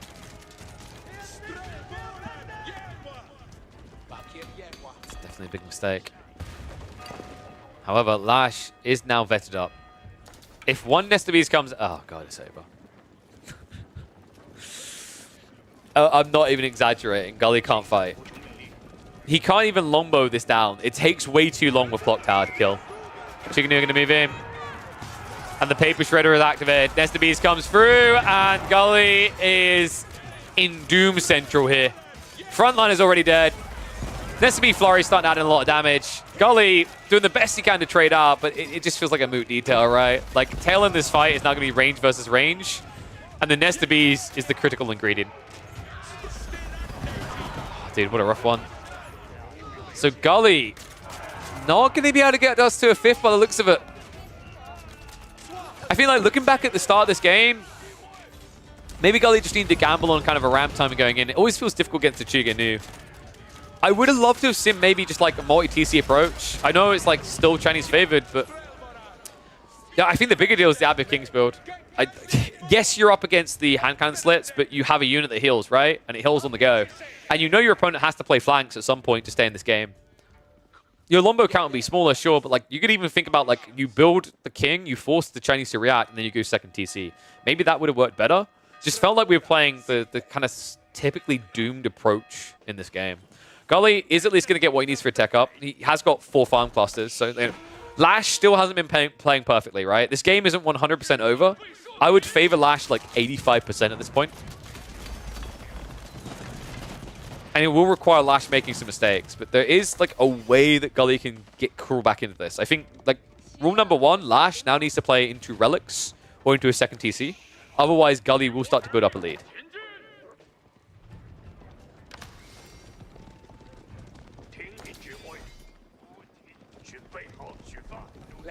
So I'm seeing someone highlight that I'm seeing Blitzkrieg say that the English get counted by like 1 unit.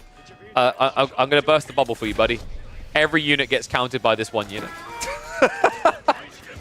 That's the bigger issue. Chuga Nu literally tick a box against everything. They feel good in mass against every unit comp in Feudal Age, without exception. It is brutal.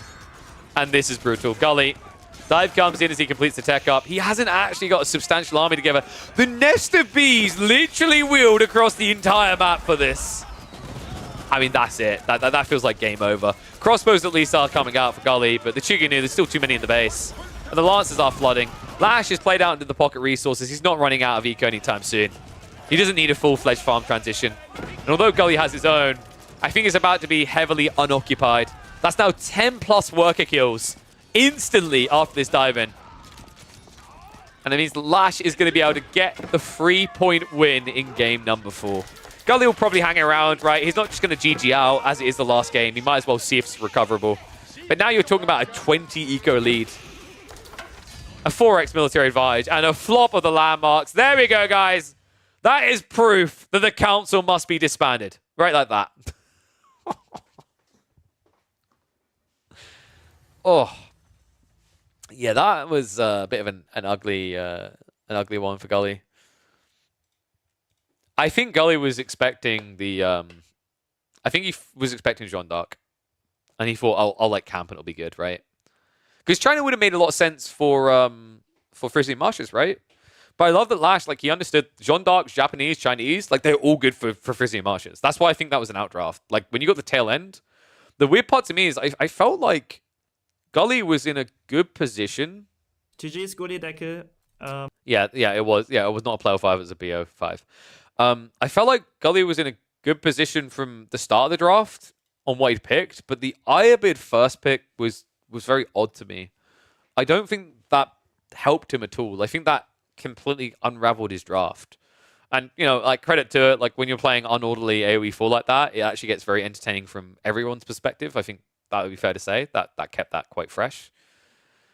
But yeah, I'm a little bit perplexed. He needed to win the first game. Would look very different. Oh, well, like, yeah, but that's why I'm saying you just pick English there, right? I think English makes a lot more sense on that first map. Like, I don't know if Gully's here. I'd love to get like what the thought process was behind Ibids. I think he's paranoid about the Mongols and picking English into Mongols, right? But like, you can't just. It's game number 1. It's nice to get a win, but like, what you have to think about is like, where does this like, how malleable is this civ to the map pool? How malleable is this civ? And I feel like he looked at this civ that is the most like flexible, can be picked pretty much anywhere, and he's like, I'm gonna pick this first. Whereas this other civ is like, it can be picked 1 or 2 places, right? And then one of the 2 places he could pick it, he was like, I'm gonna pick the most flexible one. I think he was just looking for like maybe the easy wins, because like Ibids is seen as an easy win like almost every matchup, right?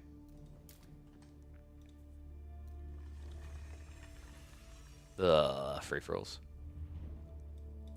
Boo. So I think we haven't got food for like another half an hour, if I'm not mistaken.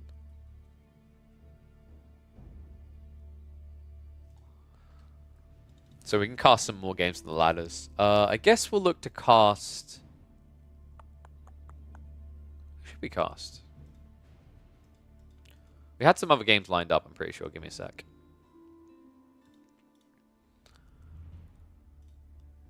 So there's a Myriad Matisse game.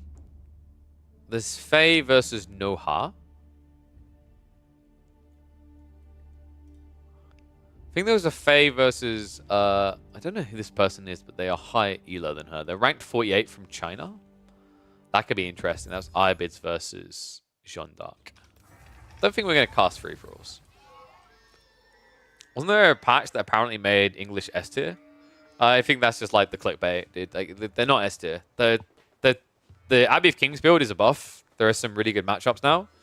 But I think like what you're going to see is like people will just adjust that build quickly, and like they won't be overly greedy. That if you scout your opponent's Abbey of Kings, you just take a little bit more of a defensive approach, and like that's a funny situation where you can kind of open spears. Yeah, you fell for a Drongo thumbnail. What was Abbey of King good into? I like Abbey of Kings for 2 TC. Because you now get the king for free.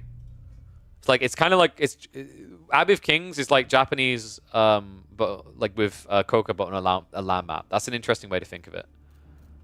Okay, dude, this gray is tilting me on the background. 1 second, let me find my color. My in-game chat box is weird, so I need to find RGB code grays.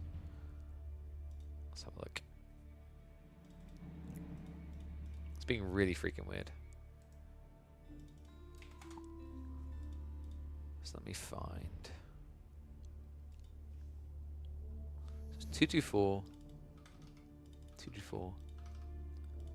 224. That isn't better, right? I don't think that's better. Maybe we trade like 32. Hey, sup Jones 88. Thank you for the raid, buddy. Hopefully you had a good stream.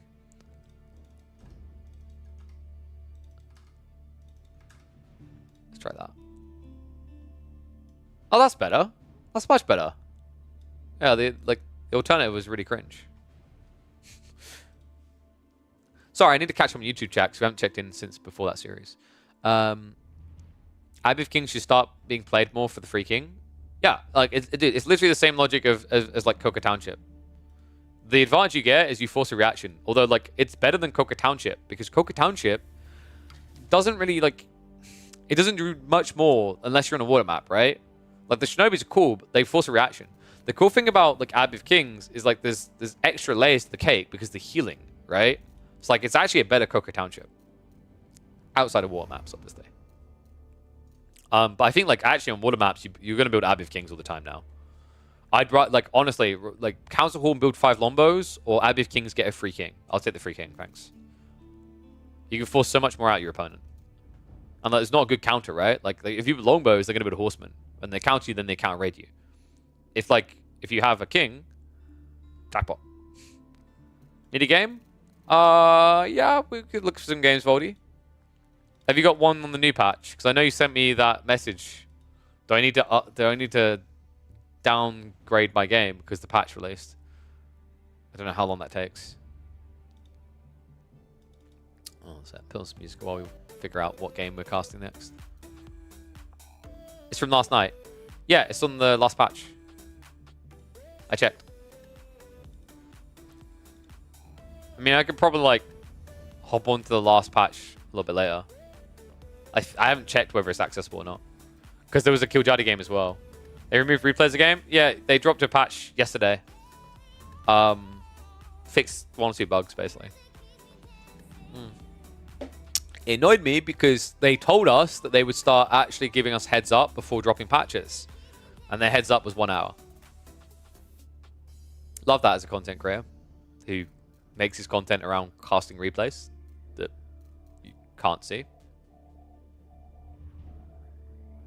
Yep, Voldemar's there with me. I'm just as annoyed, buddy. And once again, they promised us they'd stop doing this. Just like they said that they would stop dropping patches in the middle of tournaments. Just saying, there's kind of things that were promised that, like, you know, aren't being adhered to. Oh. You got... Oh, yeah, I forgot, Philly. You said you got some Siston earlier. Yeah, let's have a look at the Phillies games. See if you got some spicy opponents. Good shout. Philly, what's your account called? It's not Phillisberto, right?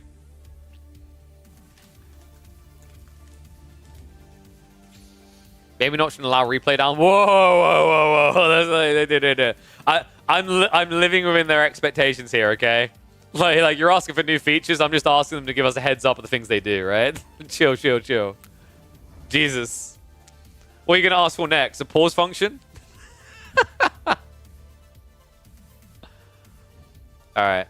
Has Philly had actual hard opponents? Oh, dude, yeah. Your hard opponents were 16 hours ago, which means that it was all patch, right? That's rip. I mean, there's one against Hung ADC, but it's English versus Byzantines. I legit, like...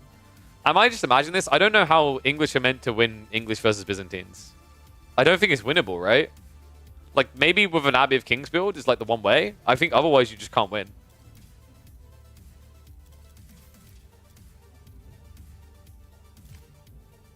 English wins ease? Really?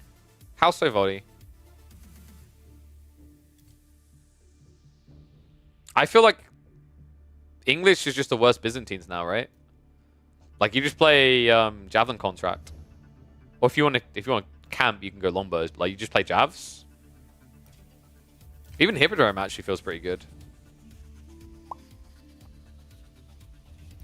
Because I feel like the Byzantines just come in a bit too fast, right?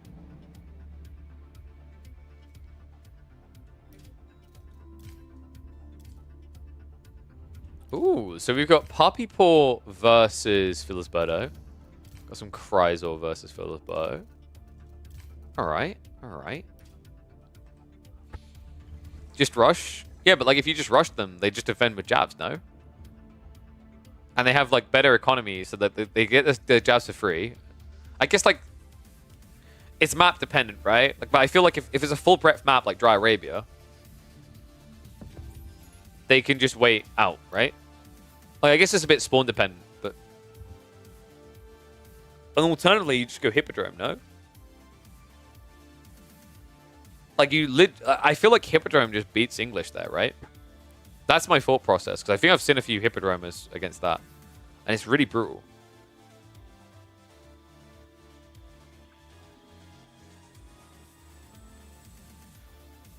Yeah, that's what I'm saying. Like you don't even go Horseman Longbow. You go Horseman Javelin. And like Triumph just... You can't build men at arms to defend you. That doesn't work. And your initial... Like, because you pump Longbows first, like... There's usually, like, you have one Spearman, there's 2 Horsemen at least, and they have Triumph, and they just, like, they kill you.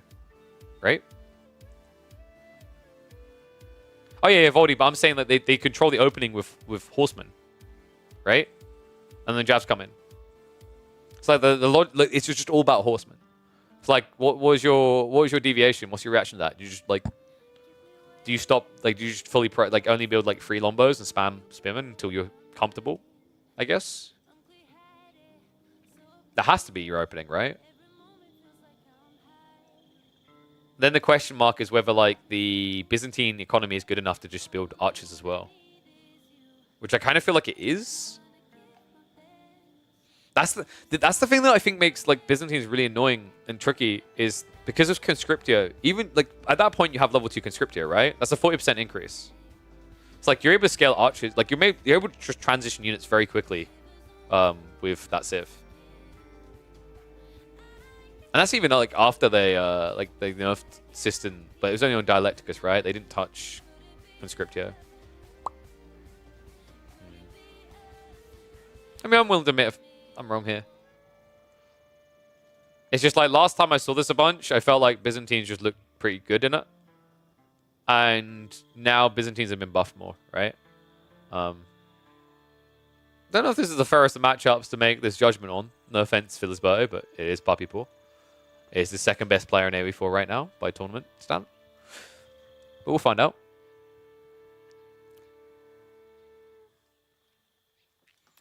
All right.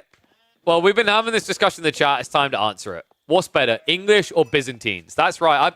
Because I am of the feeling that Byzantines are better, right? Because I think like I've even literally been calling the English to discount Byzantines because of the fact that they can kind of play your comps or counters to your comps and scale into it. But Voldemar's been raising some interesting points around scalability and blocking out Javs.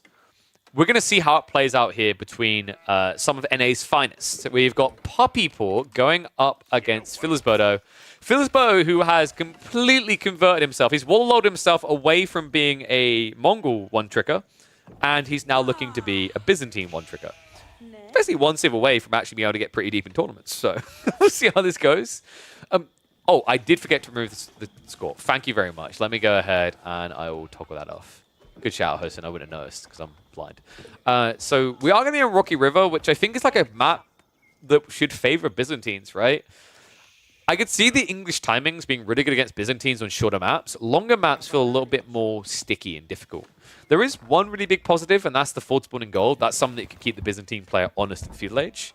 And if it does turn into a prolonged Feudal Age, that's where I think English can just get the critical mass of Lombos together versus limited merc count with the way that these berries are spawned.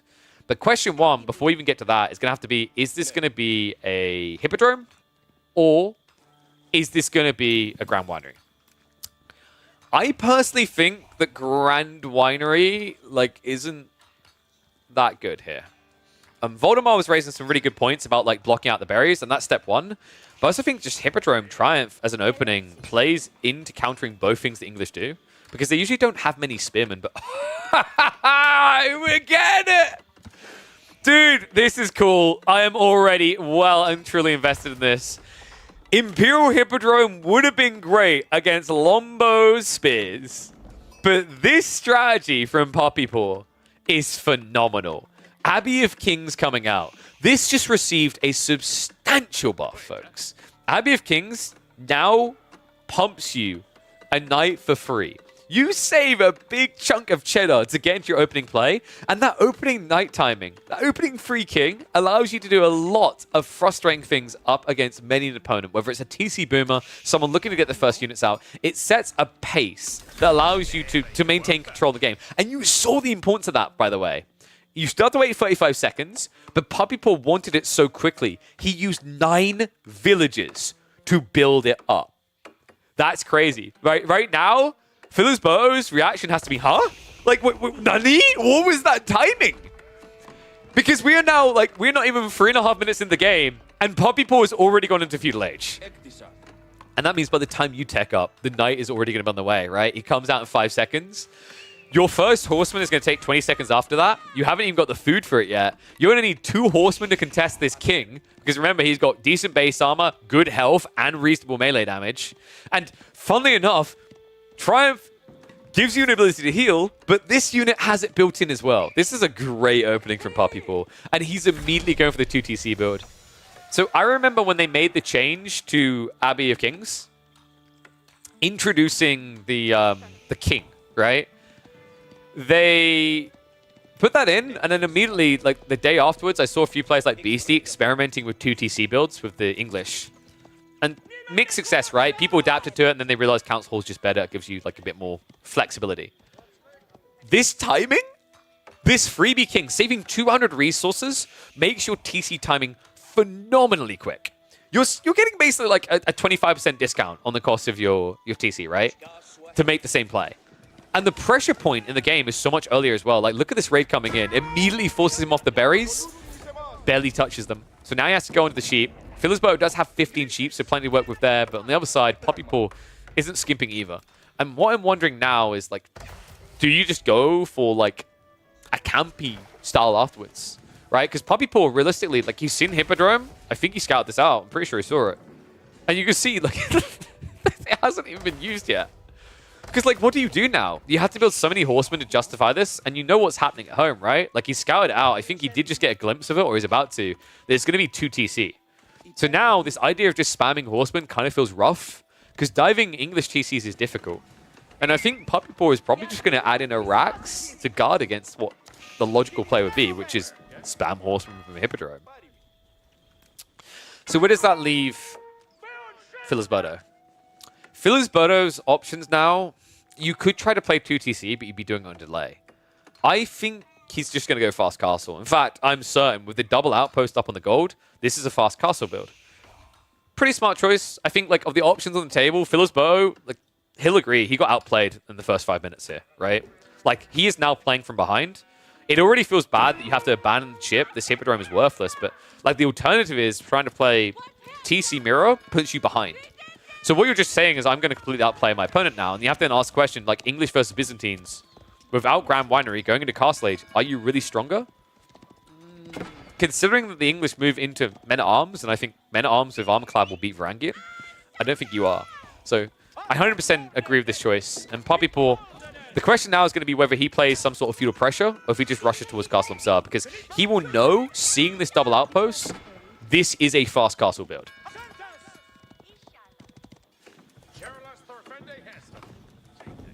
Farms coming in, so Puppy Paw probably just prioritizing the same target. Interesting thought here as well is, like, this fast castle, it has some value, but at the same time it also feels valueless of, like, what your logical opening play would be, right? Which is, you know, by the time you tech up, you're going to be a few villages behind, so you want to make up for that by going for the relics, right? But because you didn't go Grand Winery, you don't have an immediate ability to get monastery units, so then you have to spend 200 with there. And on top of that, you have to spend 150 gold to run out onto a map that has this guy on it. This guy right here, that leads from the front, all right? That's all true king shit. So I think maybe, like, it's too late to go for castle, to go for 2 TC. You definitely have to go for castle. Are we going to get cataphracts? Oh god, it sounds so bad, but you kind of have to. Like, what is your edge play here against the English now that you're rushing Castle Age? I guess you could just, like, build maybe Horseman Crossbow. And that will counter most things the English will do. That also gives you a raiding unit, right? That still uses Hippodrome. But I'm getting this funny feeling it's going to be Catus. And oh my, get out.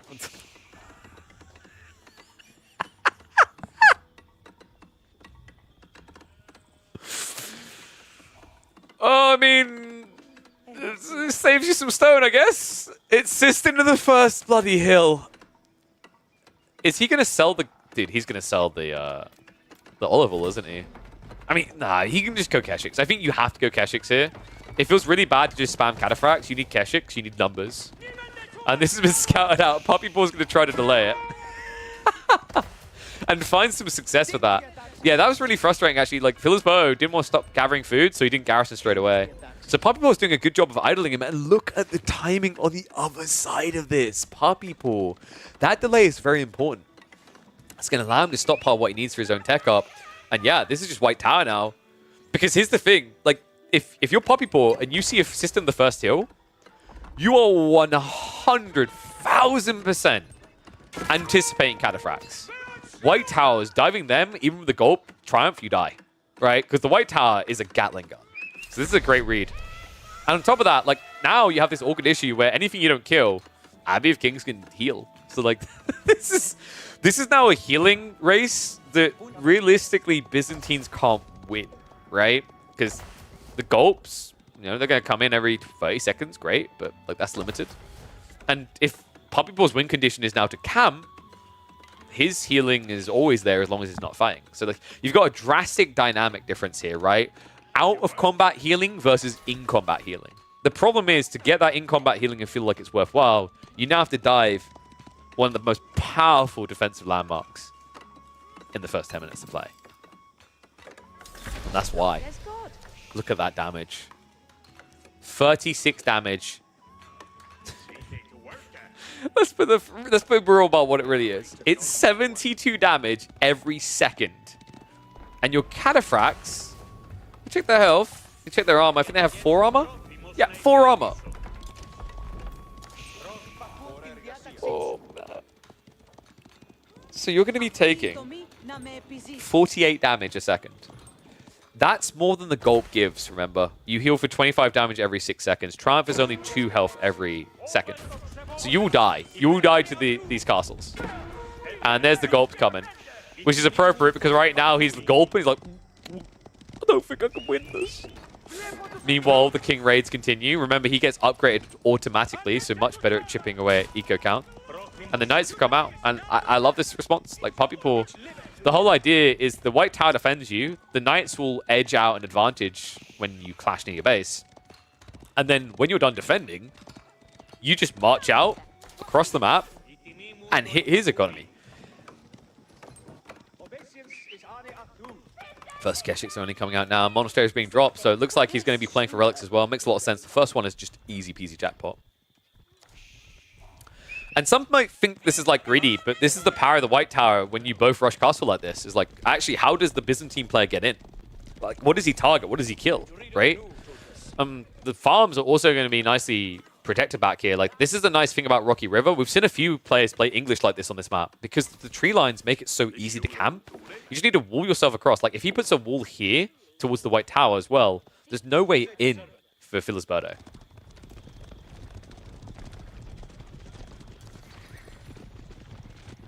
All of a sudden, Philly needs something else. Because if he's only going to build more cavalry, this is going to end very abruptly. It's kind of wild that Puppy Paw's best solution to mass cavalry is just massing cavalry. Like, you'd think English would build spears, right, to defend. And that might come down the line when he's ready to march out like this. But the time being, he just wants to tickle away. Like, this is literally just a healing race. You got pluses coming through on one side. And then you've got Gulps on the other. You can see how reluctant he is to use that Triumph as well.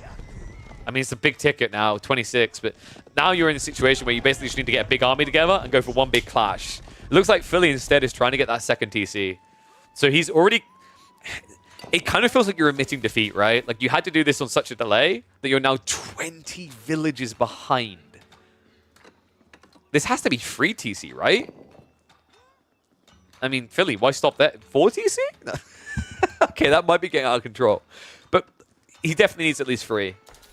And you're going to be forfeiting a lot in the meantime. He's going to go for the full wall on the south side to get extra resources.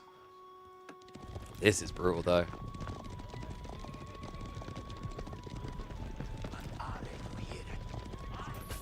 He went fast castle second TC. He didn't do second TC fast castle. Other way around. So he went for his boys first. He really wanted his System Cataphract boys. Night Clash coming in. I mean, it's just all about tickle damage and then run away, right? Looks like he's going to peel 1 there. But he forces the Triumph charge!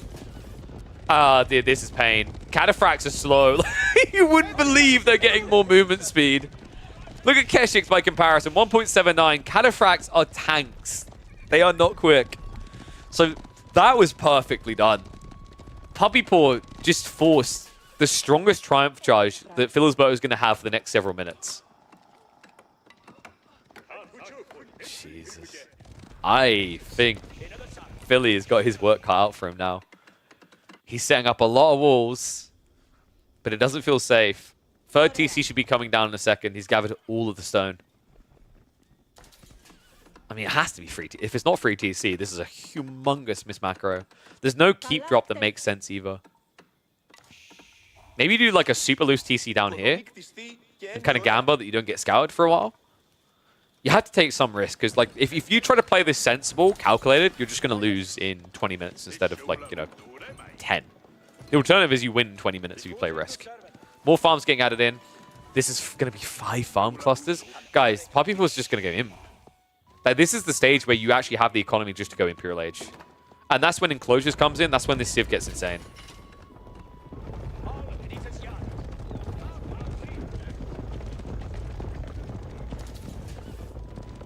The Pinnacle Pigeon Prodigy Premiere. When I get some millionaires from Monaco watching my streams. Need that sugar daddy money.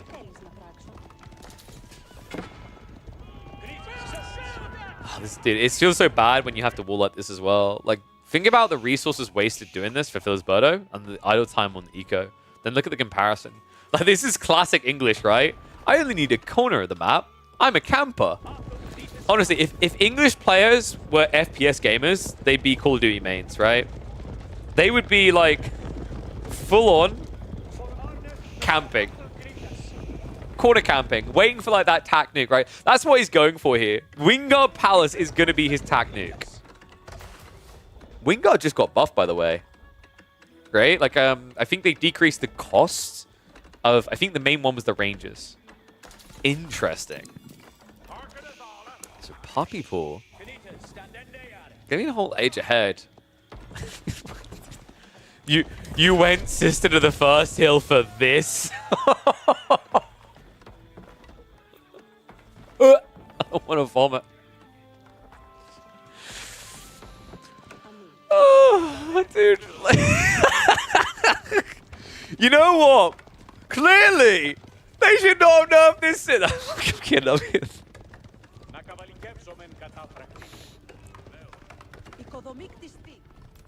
Dude, this is system of the first chill. All you've done with it is sat in your base.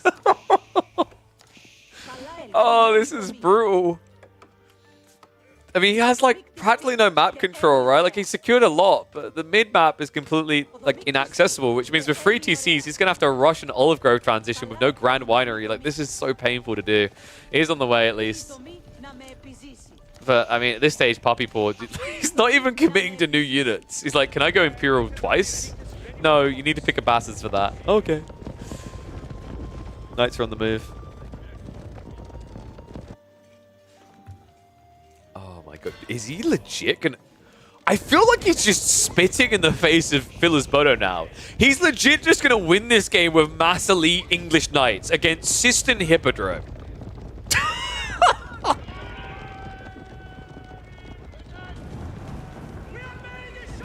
Oh, this is brutal. Wall's going to be broken through before he can re-wall. Philly, he just spread out in this area.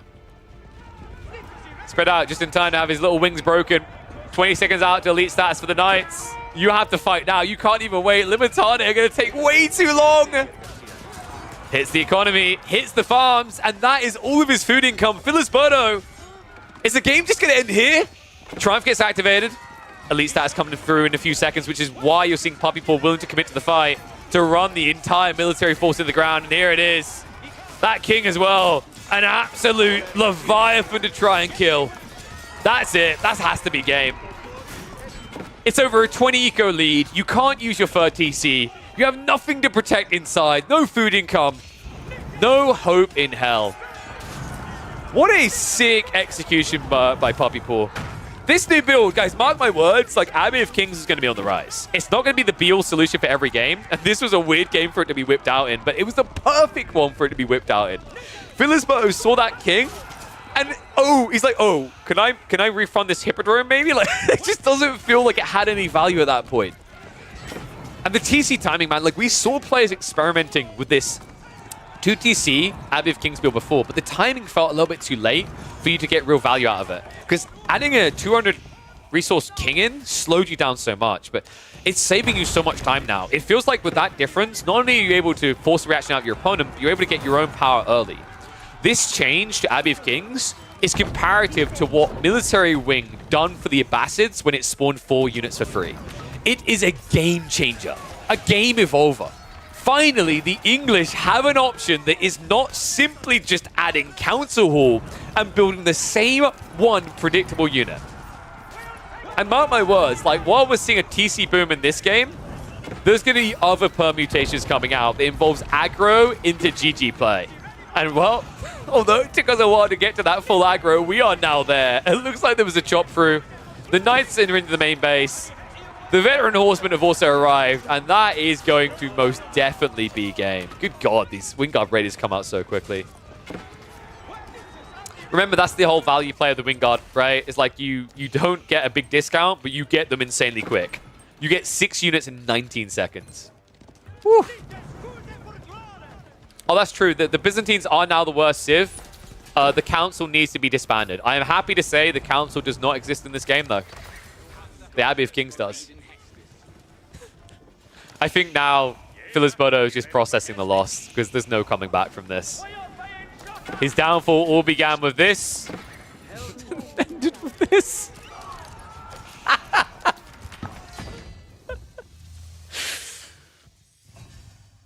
Oh dear, oh dear. Well played.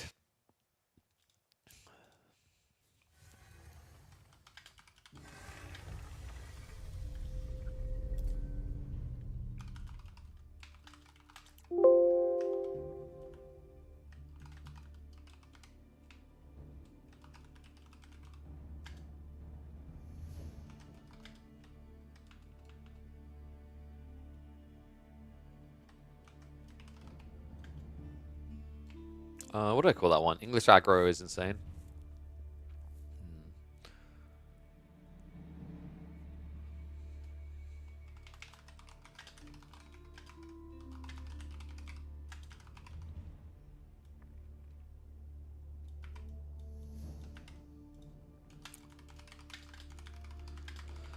Alright, there we go.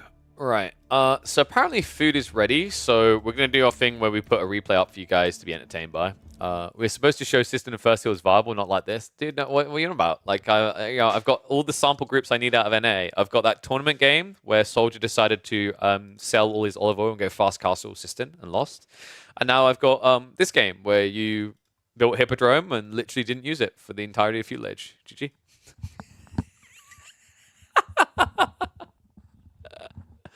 I assure that something's viable. All right. So let me get another game ready for you guys to watch while I go and eat. So give me a sec. I feel like my job was done perfectly. That's all I'm gonna say. All right. I'm proud of myself. Big chest bump. So Marine Lord. What we got here? Oh, we shoot the CSO game, didn't we? Yeah.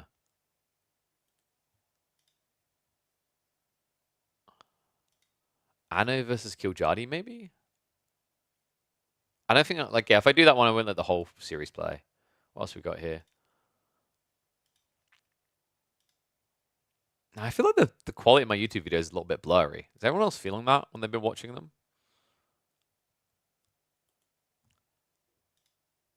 Did we do the Anatan Lucifer? I think we shoot that one recently.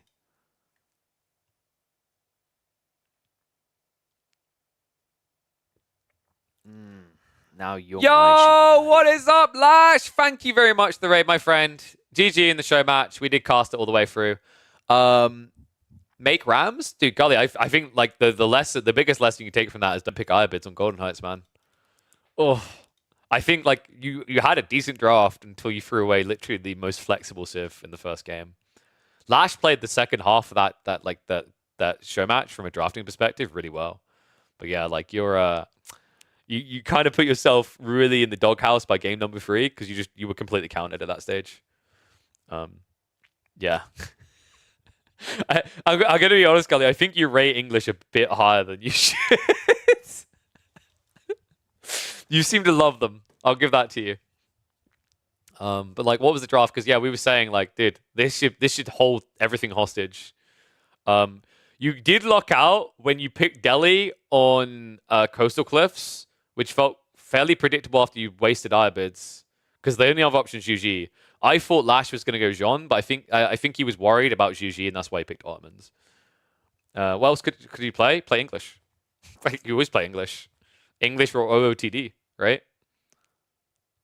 English is meta on Coastal. English are underperforming on Coastal, dude. I think you pick Delhi on Coastal. Delia pretty good on Coastal, but like you can't because he's got the Jean pick, right? Iobids is pretty good on Coastal, actually.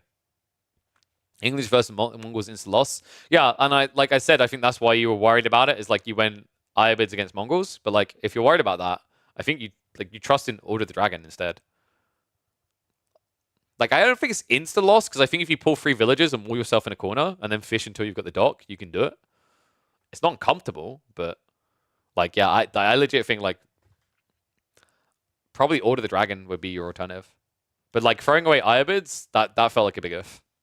Because like your draft becomes fundamentally 10 times weaker the moment you do that. Transport ship? Yeah, but a Mongol player's like not going to rush out with a village often, right? They might, but you know. I think like you can realistically like wall yourself in, build fishing, and then you see the reaction build racks, right? Maybe. I think like I don't know. I think there's ways English can play that. To be honest, I agree. I can see where you're coming from, but like I don't think Iobids is your way out of jail, right? Like if you're against Mongols, I think what you've done there is you've confused Mongols versus Iobids on land, and it's not the same on water, which is what we saw, right? Nothing taken away from Lash. Like sniping that first villager ruined you. Then the second villager is just GG. Maybe if you want to do that, just like 2 villagers at the beginning might make more sense instead of 1, right? It's tough though. I think like once that happened in the first game, the draft kind of unraveled though. Yeah, that's my thought. Like the Uvu nerf was quite big. Like he wouldn't have been able to scale as many spearmen, so his burn through would have been slower. I think it's worth exploring. Like even you just build an outpost, dude. Literally just build an outpost against the spears, right? If you pull 3 villagers, what does he do? Right? It's a lot of idle time for you, sure, but like 3 villagers secures fishing for the game. Pretty good. So guys, I've got the Anatan Killjadi series. I'm going to put that up. I've got to go munch on some food. But while I'm gone, enjoy Anatan versus Killjadi. This was a really entertaining series, actually. I really love the opening Iobid Byzantine game. When I come back, we'll see about either finding some more live games to cast, or we'll look to host some free-for-alls. So hang around and enjoy the games. Of the Elite Classic 2, and this, one and all, is that high enough? Is going to be an absolute banger, I assure you of that. We have got Anatan versus Killjadi in a best of 3 here. Important series, actually. You know, Killjadi, I think at this point, he couldn't quite make playoffs, but for Anatan, every single game matters here because he is much closer to that barrier, right? He was fighting for that 5th, 4th position. So pretty tight series as well between the 2 player styles and the skill level. I'd say that this is the type of series that you would expect to go 3 games, and you wouldn't really be able to predict either way. Killjadi has come a long way as a player. I think Anatan has been getting a lot more credit. His rate of improvement has been, I think, most notable to people, right? He's come out of like seemingly nowhere. He played a lot of the small tournaments. People have also found him just incredible because he also, whether it's because he's got 3D in the name or whatever, there are some comparisons that get made to B in terms of these quirky playstyles that we love to see. Killjadi is no stranger to the danger as well, though. Like, I keep describing Killjadi as a mini Vortex. I mean, we literally watched Killjadi the other day in a pub game against Vortex show you exactly why I give him that title. This man can be incredibly relentless, but what I think is most impressive about Killjadi, and what shows a promising future as things move on, is that he can be more than just this aggressive force of nature. He's actually very calculated. We've seen plenty of games where actually instead of just going all in monkey noises, he decides to be a little bit more calming, a little bit more slow to his pace. So I think that's what shows a promising future. The big challenge for Killjadi, and he's talking a little bit about these things right now, he had problems with Malians in the first weekend. This is an interesting thing he brings up, because Malians is one thing we all know how powerful it can be, but Malians in tournaments is another. It's why I've highlighted Malians on ladder. But Malians in tournament play are very strong, like a top 5 Civ right now. They have a lot of flexi, and actually with the current map pool, block out some very strong Civs, most notable of all being the English that should be dominating this Civ pool, but can't due to those restrictions.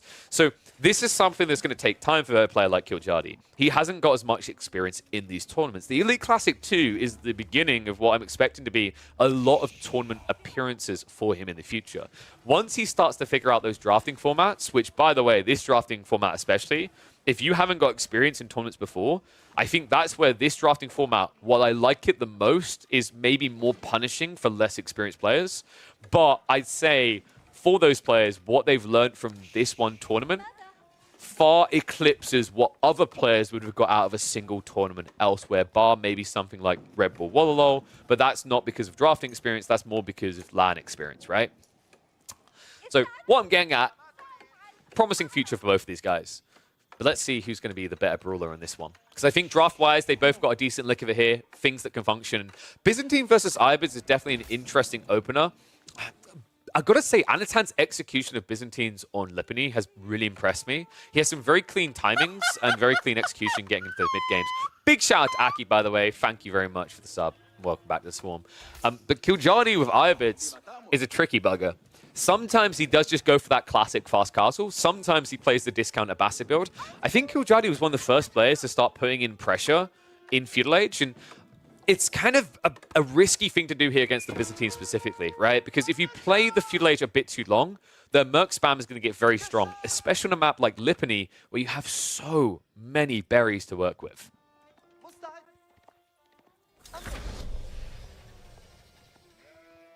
So, interesting question on whether we're seeing the Villager or the Military age up here.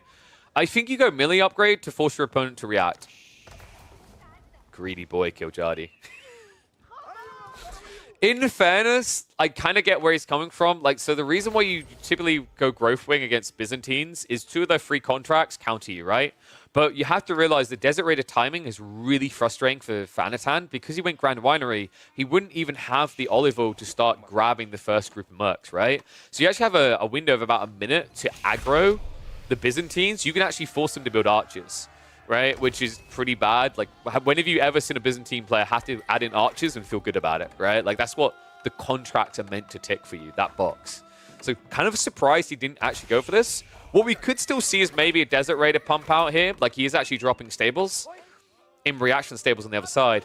I just think this would have probably been a little bit more impactful Desert Raider. It's just so difficult to pass up 3 villages at this point in the game. Because you have to realize that when you get Eco Wing, it's an increase of 15% to your worker force. That is bonkers. Love what Kiljardi done here, though. He utilized Growth Wing fully. He spread out. He can come back now, but he's just focusing on other things, right? Like, typically what you want to do is, if you want to be super micro-intensive, when you come back here, you want to switch them back to the close berry bushes because it saves you a little bit of time, right? Gets you 1 or 2 extra units very early on, but the difference is minute. It matters initially because of the extra 300 food Kiljardi now secured. So, big golf clap for Kiljardi. I've literally seen players that are ranked far above him on the ATR leaderboard fail to do this regularly.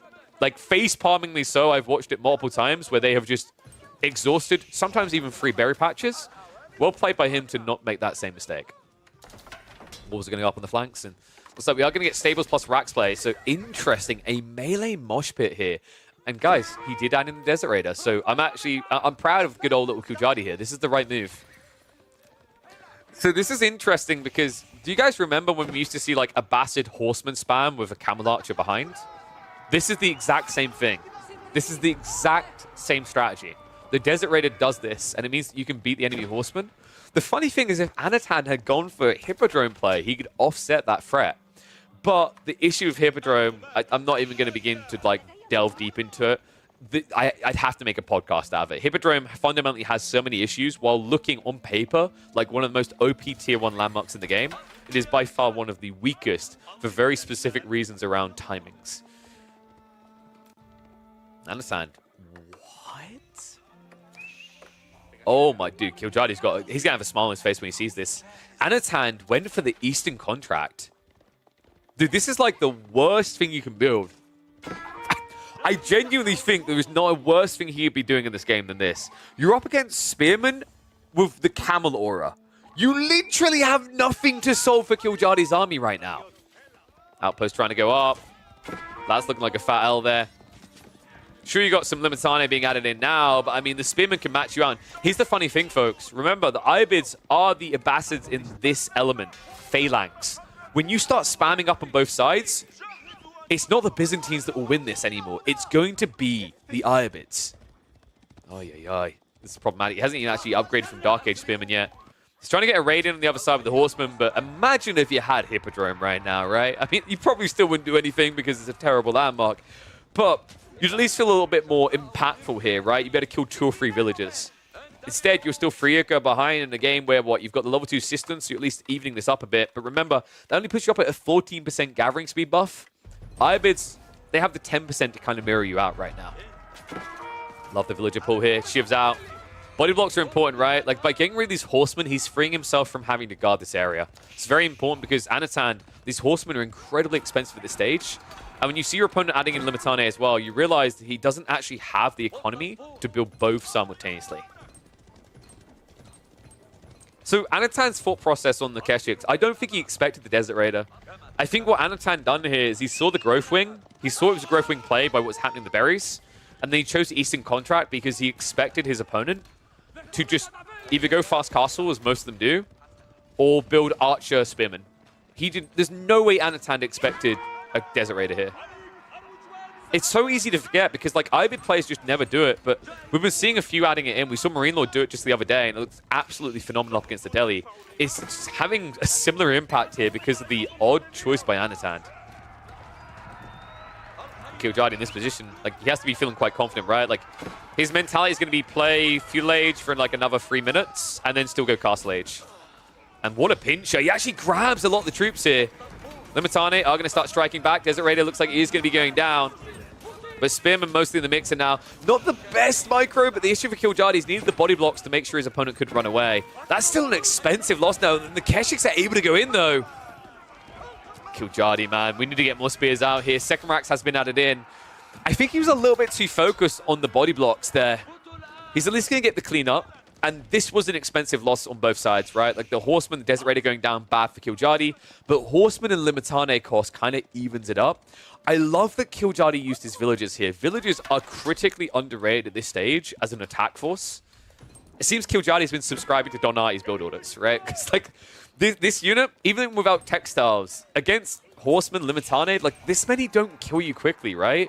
Like it buys you an extra 5 to 10 seconds in a fight. And also, because they have got 6 damage, not too bad at fighting as well. I know, now switching over into the archers. So this is where it's going to get very interesting, right? Like, Killjoy doesn't know about the archers yet. So his perspective is, my opponent has been sending cav, I'm going to keep building spears. If he doesn't read between the lines here, he's going to be in trouble. Anatan, oh my god, dude, where did this economy come from? Can we just talk about how absurd the Byzantine economy has been feeling recently? Right, like, am I the only one noticing this? That it's getting to the stage where I don't want to trust the numbers that we're seeing on things like systems. I almost feel like there's a... I don't want to say there's an extra 0 on the end, but it feels like it's double what it actually is. It's crazy how quickly they're able to ramp into these timings.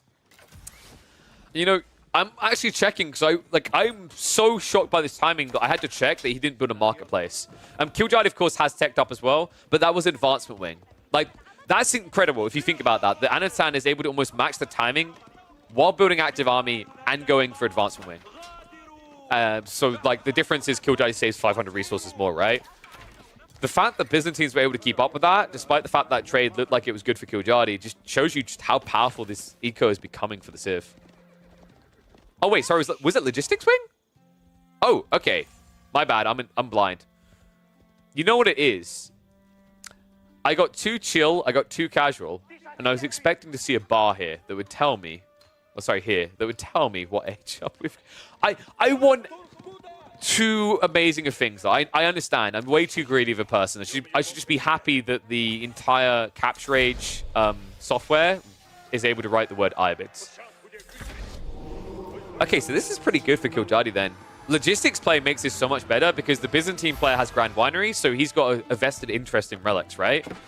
Anatan can maybe secure 2, but 3 looks like a guarantee now for Killjoy. And what I love about the Triple Dervish players afterwards, this is a very effective healing unit. Good job by Anatan to at least snipe one of these out, though. The Dervishes were not being well guarded, right? Because Killjoy was trying to switch over into some more premium units. He didn't have spears spread across the map.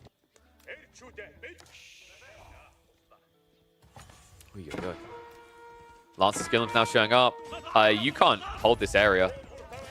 I mean, this is exactly what my warrior was, right? The Camelanese. Okay, you know what? Honestly, the guy's literally just been like, Alexa, play Michael Jackson, Smooth Criminal, right? He got ahead of himself there. It's a small army. I think if he waited there, he could have gotten it afterwards, but it looks like Killjadi, he was thinking that Anatan wasn't looking, so he was trying to bait aggro so he could walk in with the Dervish afterwards. It didn't work out, though. Wait, have we actually not got a 5th relic? What? Dude, I think we've actually got a 4 relic spawn. Alright, yeah, that's a bit chalked. I'm going to have to flag that to Pesty, because I swear I've only been noticing this on EGC Lipany. Whatever happened, whatever they updated in the spawn code for the game in general, I think compared to like Lipany, Lipany's been fine as far as I've seen for spawning 5 relics. Sometimes the EGC Lipany is spawning 4. This is like the 2nd time I've seen this. That's unfortunate. That's actually really bad for Killjadi because it makes the Dervish win kind of underwhelming. It wasn't really a necessity now in this game. He could have gone, like, I can't believe I'm say this, Atabeg's would have been better. Like, Atabeg's actually would have been so much better, especially when you consider he's doing Golems and he was doing Camel Lancers, right? Like, it's, even for Spearman, it kind of gives you this interesting boot camp effect. All right. Manjanique's coming in. Killjadi's looking really unstoppable right now. This is scary for Anatan. Anno's on a 1 TC play. He's playing away from Sistan, so remember, this isn't an efficient gathering rate. He's only getting the 2nd relic now being returned home. Sacred Sites are also being locked in by Killjadi. And, you know, Anatan, he doesn't really have the military firepower to come out in the mid-map. He also doesn't really have the potency as this game goes on. Merc contract-wise, he can play into Golems as well, but that doesn't feel great here. Right? Like, you're already being counted out. Crossbows are coming out. Your opponent has more Golems. This is where Langsneck probably would have felt a lot more impactful. Maybe not because Golems have the double strike, but the Lombos most definitely would have been better value. Manjaniques, I love the blind fire there. Gets a wallop in. Dude, this is tough. Killjadi. What do we say about this guy, right? He finds his timings, he finds his aggro. And I love how this series in game 1 has already been delivering in 15 minutes. That early game pressure both ways, and then the swing into this. This is why I think this is going to be an insane series between the two. Keshix. Getting thrown away here by Anno. That's less than ideal. There's a break into the base. Houses being targeted down. So Anatan about to be pop locked. Moving in now into the Monks. Just some freebies to come out. Just going to hurl a few fireballs at the T's. Wait, is he actually... Okay, this is so Killjadi. He's actually going to... Is he going to try to end the game? No. Take out the buildings, okay? Calm down, son. We're getting ahead of ourselves here. So more houses that can be exposed and killed. That's another problem because Anatan only just got access to build again. Grand Winery's half dead. Oh my... Dude, he's got the Dervish here. He wants the relic. Hey, remember how I was like, oh, this is just not worthwhile? Okay, it's not. Killjadi. What was that Dervish doing? Oh, what's that? A 4 relic spawn on Lipany? Don't worry, I'll just come and get these ones. Unfortunately, he does need to bring that other Dervish all the way over here to do so, but this game's looking very difficult for Anatan. He's got 1 lifeline, and that's the front of his base. Gold, berries, and deer, so that'll keep him alive. Spirals are now being added in, but you're against a Civ that can build Spirals in reaction. Keshik backstab coming through. Manjanique shots to the backside, though, and Keshik's barely doing enough damage. Looks like one Mango's going to go down. The other one is most definitely going to be protected. I think we might be close to a GG moment here. Anatan, practically his entire army is Limitane. You might be able to clear up a Manjanique, but who is going to clear up the Golems? Dervish rides in. Wallow's going to come out. Anatan has to target that, which means the Golems get 3 strikes in here. And that should be game. Killjadi now with an overwhelming military advantage. Yes, the Manjaniques go down, but Anatan has significant issues now. Horseman going to force him out of his own base. Berry Patch goes incomplete. And at this stage, Golden Horn Tower can't even try to save you, right? Like, Blacksmith also going down. No Bloomery coming through. More houses can be torched here. I just don't really see a way now for Anatan to get back into this. He's going for a double Mangonel pump to try and recover, but now my question becomes, who solves for the Golems? It's 19 Golems right now. He has 3 crossbowmen. I think Killjadi just played this very cleanly. I love the way he's followed this up. This is really impressive. Against a Civ that has access to Keshix this early on, the way he was able to deny the Keshik count from the map means now Killjadi's flooded out. He's playing full pocket eco. against a Civ with a Merc contract that should be able to shut you down. How do you ever get out of the base now, right? Like, if Anatan tries to take anything, even 2 Keshiks away to deal with that, he's going to lose to the main fight. Good lord. Gujati now going to temporarily back up.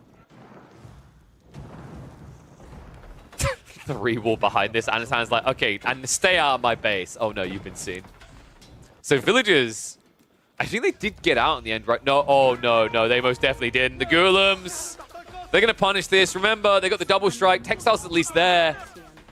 The wall's most definitely not going to go up in time. And now Anatan essentially has, what, a sixth of his economy just not working.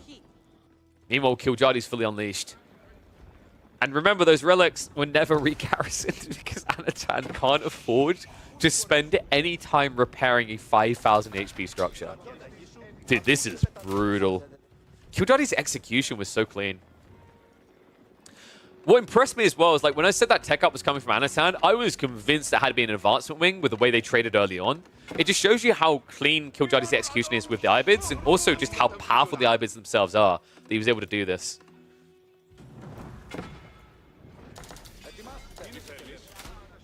I think Killjadi's maybe being a little bit overly defensive right now, and, you know, looking back at this game, I imagine he'll have a similar feeling. Like, there's definitely an opportunity to attack right now.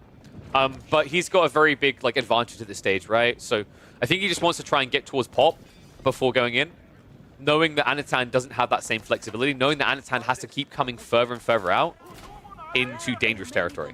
And of course you have PTSD with the Mango Towers. But you've got the Manjanix, Killjadi. If you put the Incendiary shot on, 75% of your damage can miss.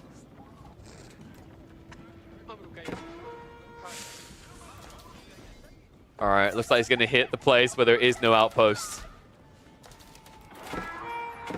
And that's going to be a freebie. Anatan tries to move away, but Archer's already in range here. And that's Mamluk's bravery, which means this begins to snowball. Double Mango is going to be there from Anatan, but Killjadi now is going to be adding in the Springles. Also has a keep drop on the way. The fact that he can afford a castle and is already this far ahead should tell you everything you need to know about this game.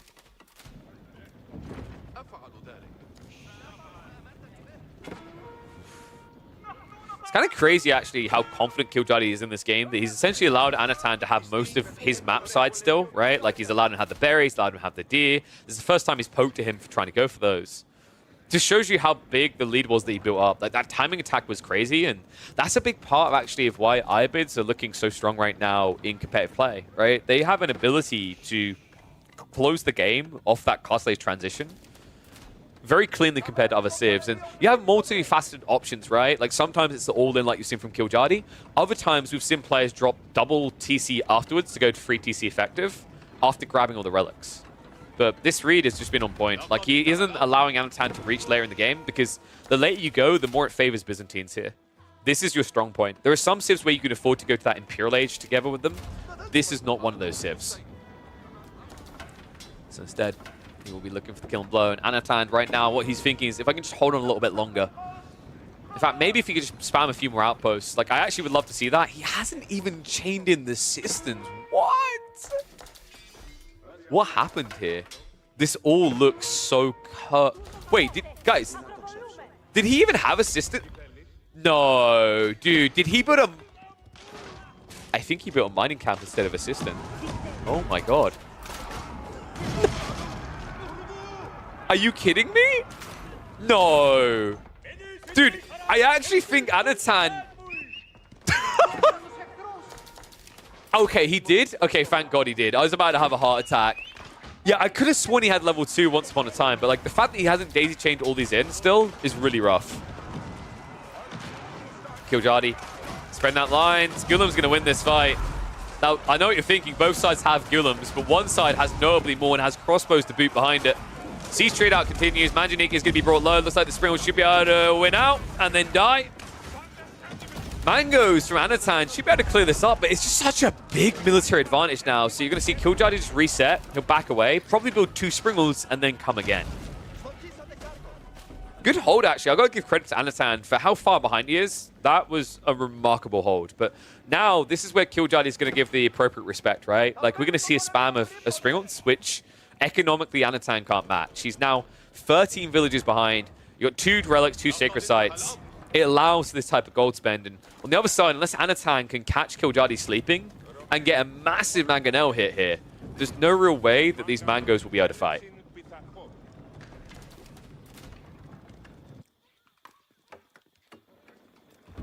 Whoa, Killjardy. Why 3 Rams, mate? 5 Rams. That's a fortified Mangonel tower. Come on. Give it the respect it's due.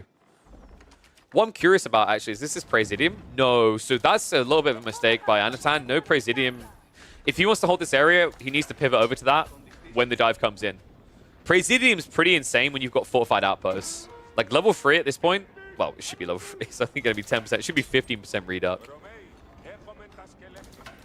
Yeah, fair to say the reduct can be redeck. I remember watching Kalp figure that out in the early days of Byzantines. Like, Kalp used to have this very interesting U-shaped format for assistance, and then he'd just frontline using Presidium to defend. Great coming in. One Mango already down. Springles are going to take out the second. Anatan can't get a good hit out. Actually hits into a Golem by accident by the looks of it. Now Rams are moving in. That's going to be it. GG gets called. Anatan says without the siege, there is no hope here. Not even the one Mangonel tower can save me. So game 1, we open with a Killjardy win. And we're going to follow up with something interesting here, because game 2, if I'm not mistaken, we're going to Frisian Marshes. Now, I'm curious because we've got Killjardy in the chat here. Without giving any spoilers, Killjardy, did you think this was going to be a Chinese game? And did you feel like the HRE was the right choice? It's probably your only choice, right? Because this is an interesting thing. He has Abbasids, but we've seen Abbasids versus Chinese. I don't feel like Abbasids should win that often. We did see B beat Anatan in that matchup with the Abbasids, but that was a very weird game, right? With the dock drops, that everything about that was like unorthodox. I think in standard play, like Abba is kind of difficult up against Chinese. You were thinking Abba as well, but I didn't like that he had JD. That's true, because the thing you have to remember about JD, folks, is JD is basically French, so you can see the trade post locations, which means you get scouting advantage. So it is kind of scary. I think like actually Jeanne d'Arc versus HRE is still scary for HRE as well, because that same factor, because of where the marketplaces are, the fact that Jeanne d'Arc can see that, it means that Jeanne d'Arc can get a scouting advantage. But we will be heading into Frisian Marshes. However, it's not going to be Jeanne d'Arc at all. Instead, it looks like Anatan wants to save that. That's actually really scary, because I think the frontal map was Dry Arabia, right? Jeanne d'Arc and Mongols ticks a lot of boxes up against Malians or Abbasids. Kind of feels like a coin flip. I think in Killjardy's eyes, maybe the best option he can get is, I want to say Abbasids versus Mongols, maybe. Abbasids versus Jeanne is dicey, because I think Jeanne can just farm that up. And if you get Malians versus Mongols, we've been seeing some really disgusting Mongol builds right now, where they spam 20+ spears, and then they just eventually move their Deer Stone into your base, right? Like, we watched B do it to multiple opponents, and I actually think it is the correct approach. There's going to give Mongols the win percentage as that matchup continues on in the coming months. And a little bit of talk about setting my own Kickstarter. Maybe. I thought about it. Like, I want to keep growing so I can justify that. I just, like, I don't want to feel like everyone, like, a few people have to go deep in their pockets and then, like, you know, remortgage the house to make that happen. I definitely do want to start doing tournaments. Unfortunately, Microsoft have not been receptive to any sort of messaging happening right now. Basically, like, there is a way in which we can ask Microsoft for funding for tournaments, and they've been downsizing a lot. So I think they have, like, one person doing 4 jobs right now. So I'm not the only one that has literally been waiting months for a response about funding. It's a little bit unfortunate because there are a few ideas around leagues that I want to do, especially. All right. Anyway, let's hop into it. Game number 2. Let me get the point on the board for Killjardy, a well-earned point. And off we go. Game number 2 between Anatan and Killjardy. Killjardy struck early, he struck fast. Really impressive execution from the Ibids. We now hop into Frisian Marshes, and this was very interesting from a drafting perspective. Killjardy, it was really going to be HRE or Abbasids here. I'm actually glad he went HRE. I think Abbasids is difficult because, one, Chinese, we've seen Anatan actually execute Abbasid players multiple times. And also, Killjardy highlighted himself. He didn't like the idea of Abbasids if his opponent had Jeanne d'Arc available, which Anatan did. And we have to remember, like, Jeanne d'Arc is not a weak pick on this map. It's strong as French, we're strong as well, because you know where the trade posts are, and it means you get a scouting advantage. Unfortunately, that means neither way that Killjoy could have went would have put him in advantage in that department, because either way that Anatan went, Chinese or Jeanne d'Arc here, both civs have a scouting advantage. For Jeanne d'Arc, it's the fact they know where the trade posts are. For Anatan on the Chinese here, it's going to be the fact that he has the extra 25% vision to see all the sheep before his opponent. That being said, on the start, Killjoy's got to be happy with this, man. He is only making his first drop-off. That is the difference here. But so far, he has grabbed 17 sheep. Meanwhile, it's only 14. Anatan, I'm a little bit surprised he's coming back this early. That feels like a mistake to me. I know from this position, realistically, you should be wrapping all the way down, because after you've done that initial sheep drop-off, you have got enough food to get you all the way to the south side and back in time. So, little bit surprised. Feels like he gave away now more sheep to Killjoy, because Killjoy, with the second scout rotation, he's got enough sheep at home that he can go all the way to the corner and then all the way across if he feels like that area hasn't been covered yet.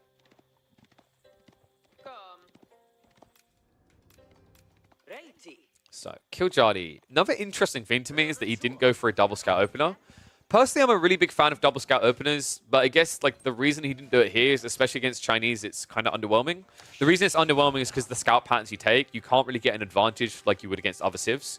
In general, I'm a very big fan of double scout openers for HRE, because what it does is it makes your civ less one-dimensional, because it keeps options open, right? Like if you go for just the one scout, your chances of going Burgrave is quite low. If you go double scout, it's very high.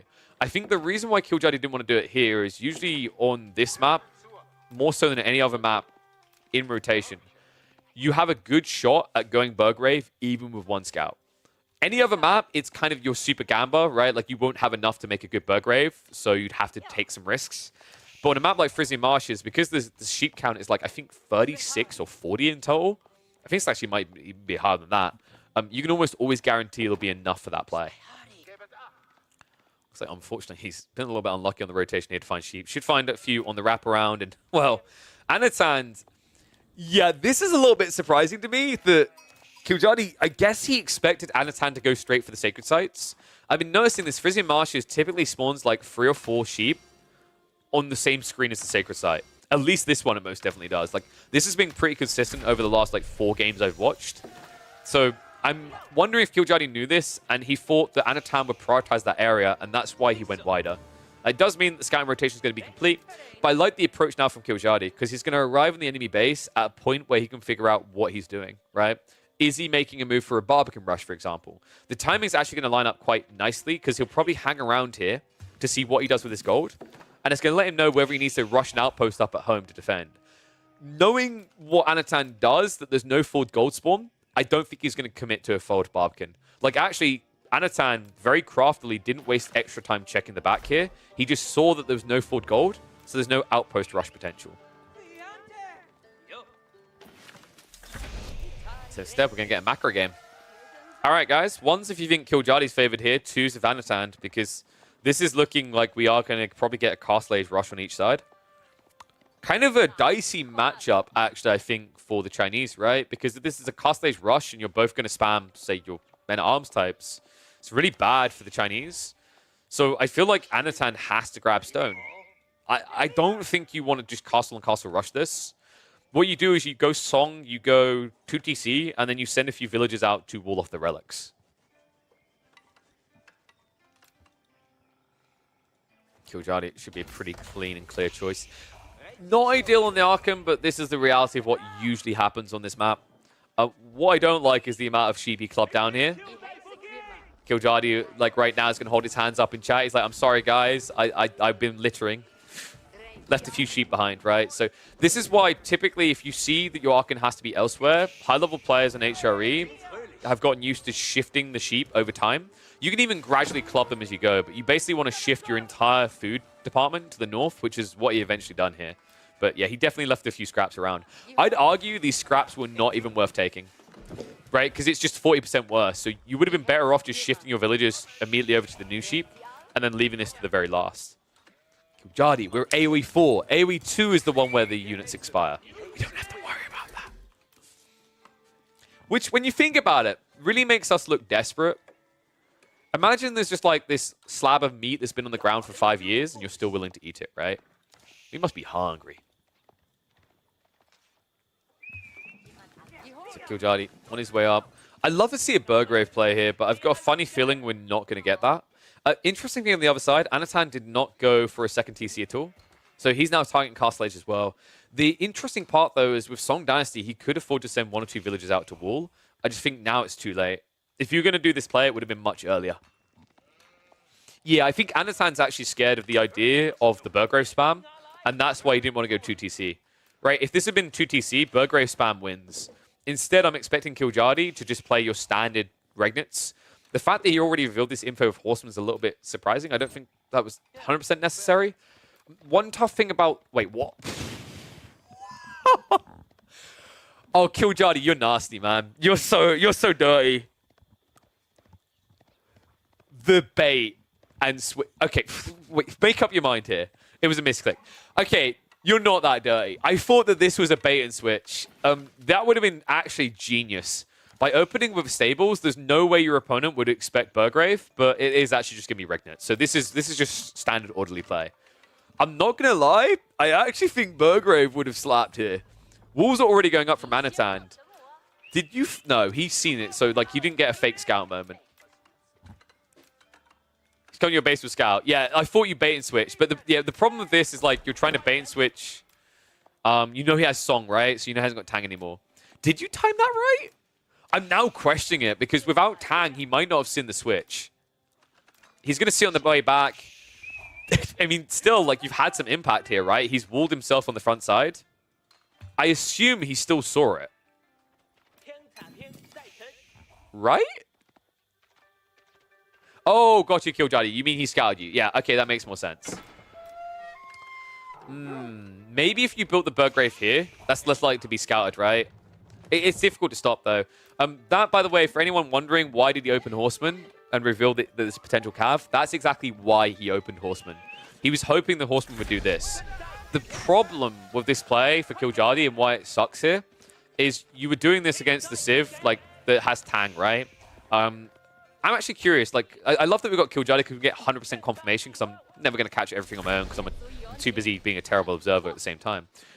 Killjardy, did you scout that he'd done Song before you built the stables? I'm assuming not, right? I'm assuming that was part of the bait and switch. Because, like, if you wait... No, okay, yeah, so that's the problem, right? Like, so if he still has Tang in your eyes, you're never going to find the scout with the Horseman. So I think really what Killjardy done this for, and he knows that he was unlikely to find the scout, like, this was just fortune in the end. Because if Anatan's paying attention, he'll always just dodge you. The reason why he built the Horseman is to bait his opponent. Yeah, got you. All right, I see, Killjardy. I love the bait and switch idea, though, right? Like, at the end of the day, this still now works out because although you didn't get the Burgrave value, you still have the stable value, which should secure the relics. But Anatan, looking to match that, already has Knights coming out as well.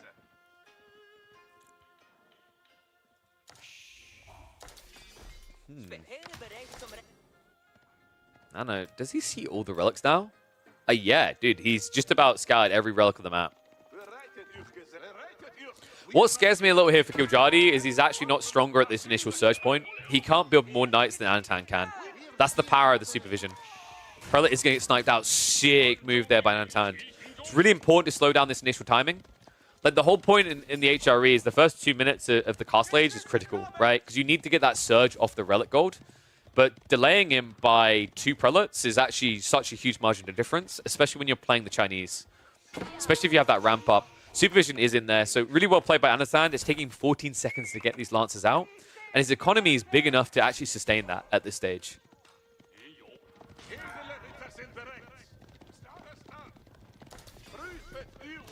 The reason why Scouts are not faster than Horsemen is because that would be broken. Scouts literally would have no counter. Scouts literally right now only have 1 counter. And that's Horsemen. Actually, there's a second counter, and it's if I'm playing, I'm going to send my Scout underneath for TC. But like for most high-level players, they don't send their Scouts under TC. So if you didn't have Horsemen being quicker than Scouts, there would be literally no counter in the early game to Scout play. Which is such a ridiculously broken thing. Like, they're already strong enough.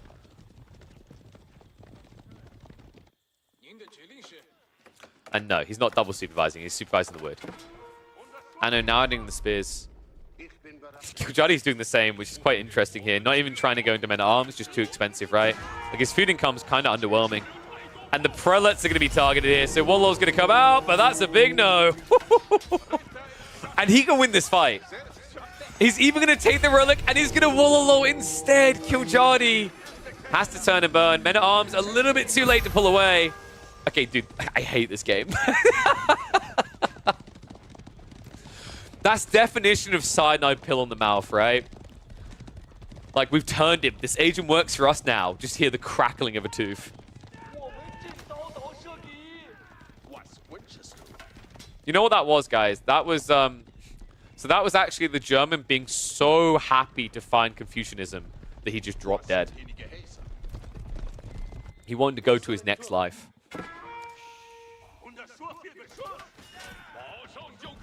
I feel like Killjardy is getting outplayed on these small micro battles, and that's no small thing. Like, when you're both doing the exact same thing here, that's literally everything you need to win a game. Knight's gonna wrap around the back, so it looks like this Monkey's gonna at least get denied. No, dude. I don't know if that was intentional. It didn't really matter. I also, by the way, I love because it's close to the water. Did you notice the way the Monk just disappeared into the ground? Like, he didn't even fall over. He just sunk. Oh, God. I love the death interactions near water. I like to think that in that situation, the relic was so damn heavy that poor old man got crushed underneath its weight. Killjardy has recovered on the second wave of this fight. Decent amount of spin in the mixer, and Anatan right now doesn't have his troops here because he's getting ready to raid the enemy base. Oh, no. Killjardy. Quick reaction, my friend. Where's your wheelbarrow? Classic HRE players want only one thing, and it isn't to stop the people's backs from giving out.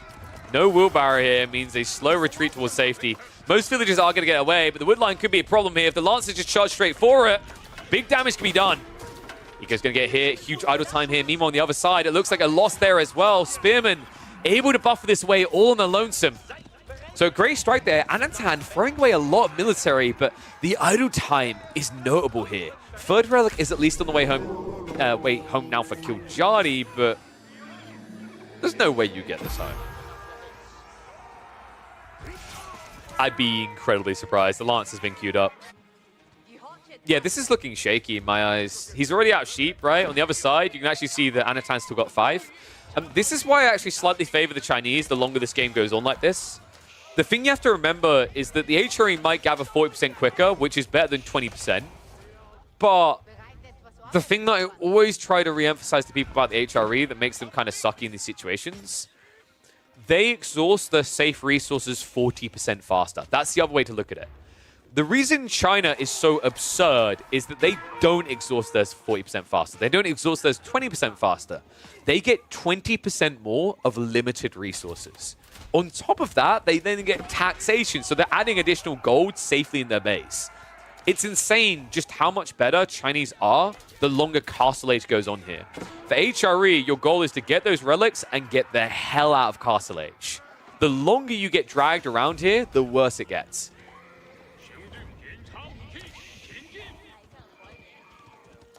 Mr. B's now arriving. And this is perfect timing, right? Because Killjardy's got a few farms added in. Anatan knows this. Like, what Anatan has done with that last little raid into the base, he's like, good idle time. Also, my opponent is out of sheep. I just saw that. He was even on berries. That's how bad it is. So that means he can't afford to build knights. This is the perfect time to switch into Nesta Bees. Great read.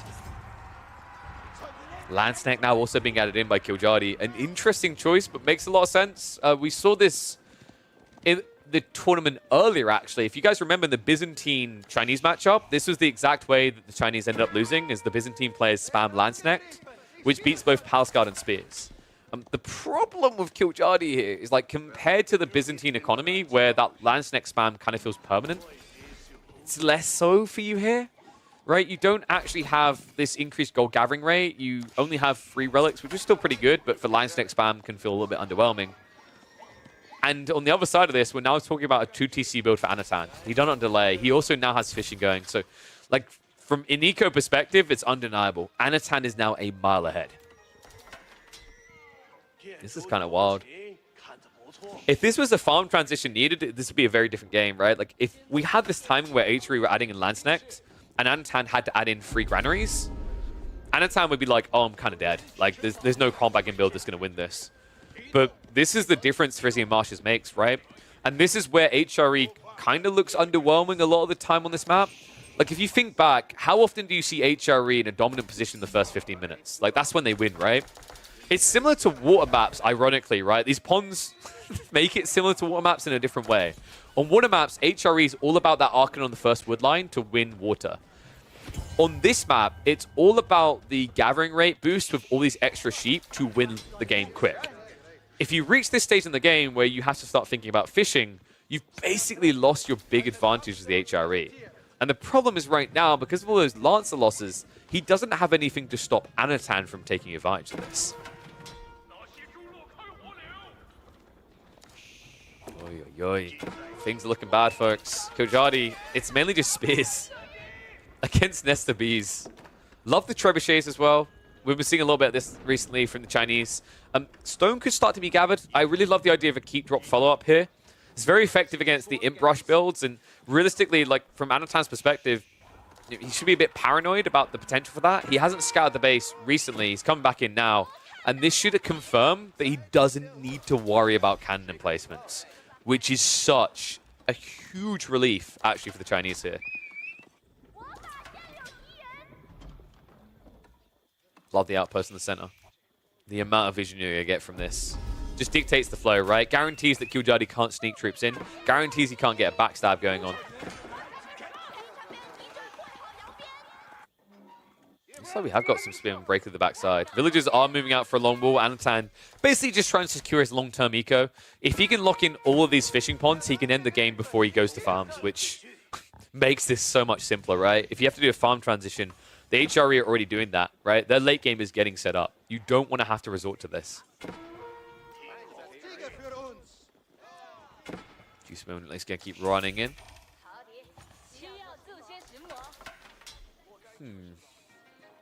I wouldn't even be surprised if Anna plays out under the center resources. Yeah, that dude. It makes sense. You've got map control. Boar is almost as good as shoreline fish, right? It's better than going back for berries. So, really smart play here by Anatan. Anatan, who now has a 40 eco lead. Treb setting up. And this is where the Empire's going to begin to crumble. Killjoy basically has one very strong punch. This is classic Killjoy logic. With this many line stacked, like, I can just already, like, I wish I heard him on a VoIP so I could just imagine his voice to go alongside this. He's probably saying, if I can just get one punch, one really good punch, this many line stacked is that punch, right? This is him doing his best one-punch man impression as the HRE.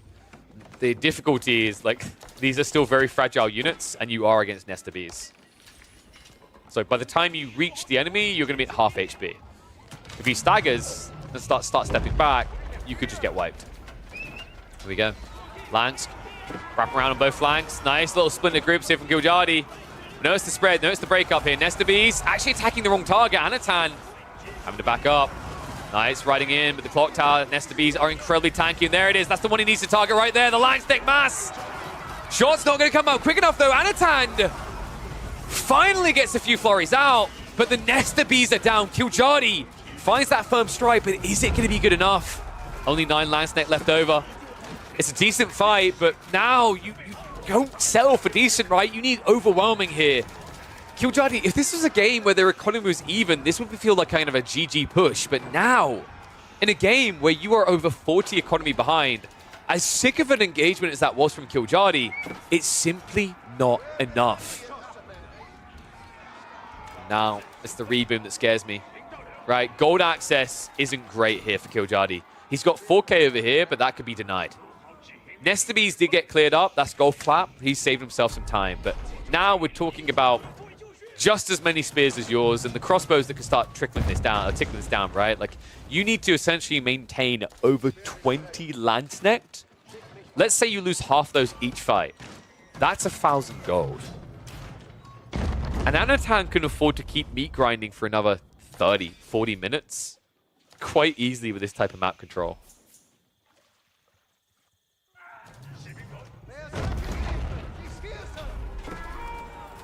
In fact, Anno, with this type of lead, you saw the Granny being dropped. A full farm transition is doable. When you have this type of eco lead, it doesn't kill you anymore. Like I always say, when you're above 85, it feels good. We're 110 now. Gap close coming in from Killjardy. Landsnet need to start fighting though. 15 of them go for the swings, but second wave of spears comes in. And this is just going to get torn down. Pretty much all your cannon fodder is dead here. So Landsnet, your premium unit, is now being sacrificed. Crossbows just continue to back away. They have broken the front line, sure, but it's just not good enough. And that micro from Anatan, he drags the remaining away. So before you can get that sweet, sweet cleave in, you've been ruined. I think we're going to a game 3, folks. Anatan, dude, what a sick read here. Killjardy. Kind of reminding us why Landsneck for Order of the Dragon might be goated, but Landsneck spam for HRE still has a long way to go. I mean, even with that good fight he took earlier on, even with one more Ura coming in, the next one's going to be ugly. Anatan, if he gets up to 3 Nest of Ease, the way you're going to have to take this fight ain't going to be pretty. And that's, yeah, well, Killjardy, wait, did you scout the... You scouted the second TC with the Spin running in, right? The Spinman saw it. The TC was very late, if I'm not mistaken. It came after Castle, right? I'm not imagining that. I mean, someone call me out if I'm wrong. I said it came in after Castle. Ah, the 2 Spinman went into 19 minutes. Yes. That was kind of unfortunate. Yeah, it was 11, 12 minutes, I think, yeah.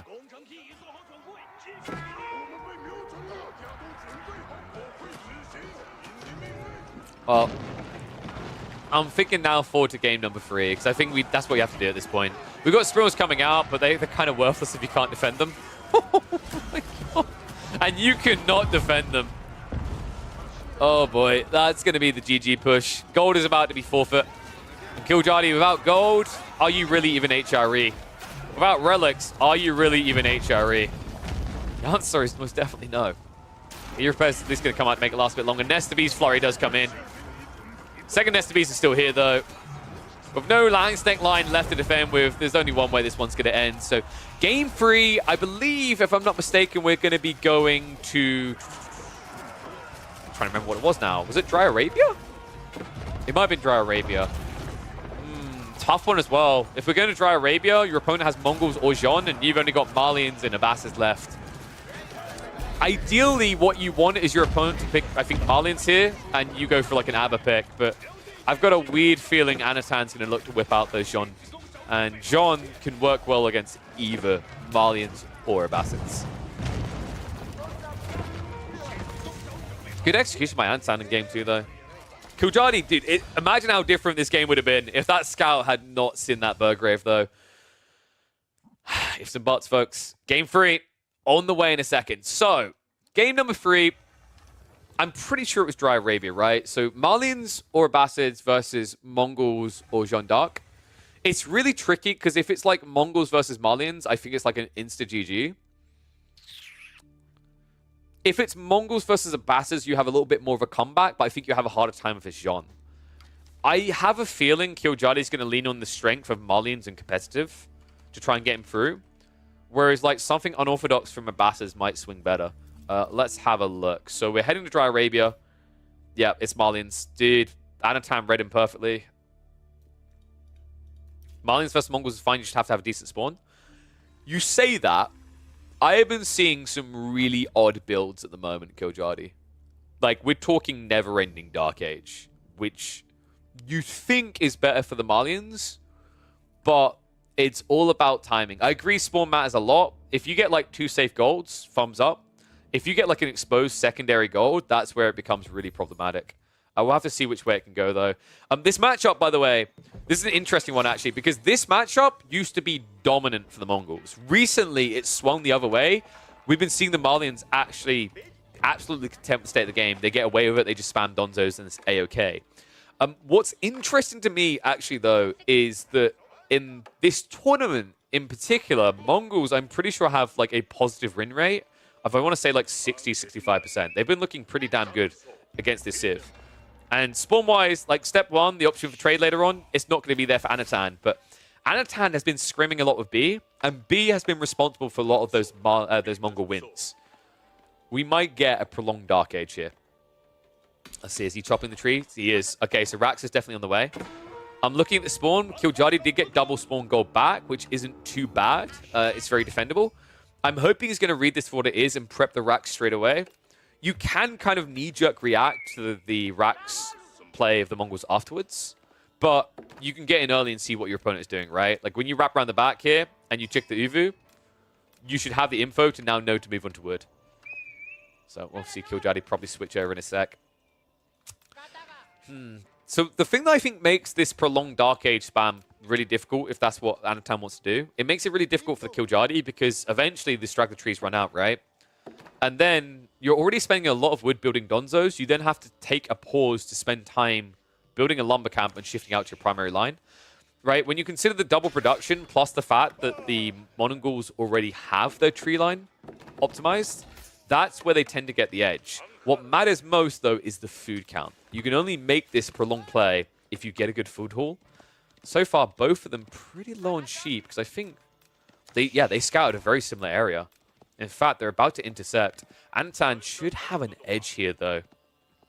Oh, and also remember, he has the Falcon. He also has the maneuver arrows, so he can see ahead of you. Looks like they're going to get a glimpse of each other. So unfortunately for Killjadi, he's now walking in the shadow. This could quite quickly escalate into like a 2/3 split for Anno from here. There's still a little back corner here checked, but unfortunately for Killjadi, he might like check this area, see no sheep, and assume that area's already been covered.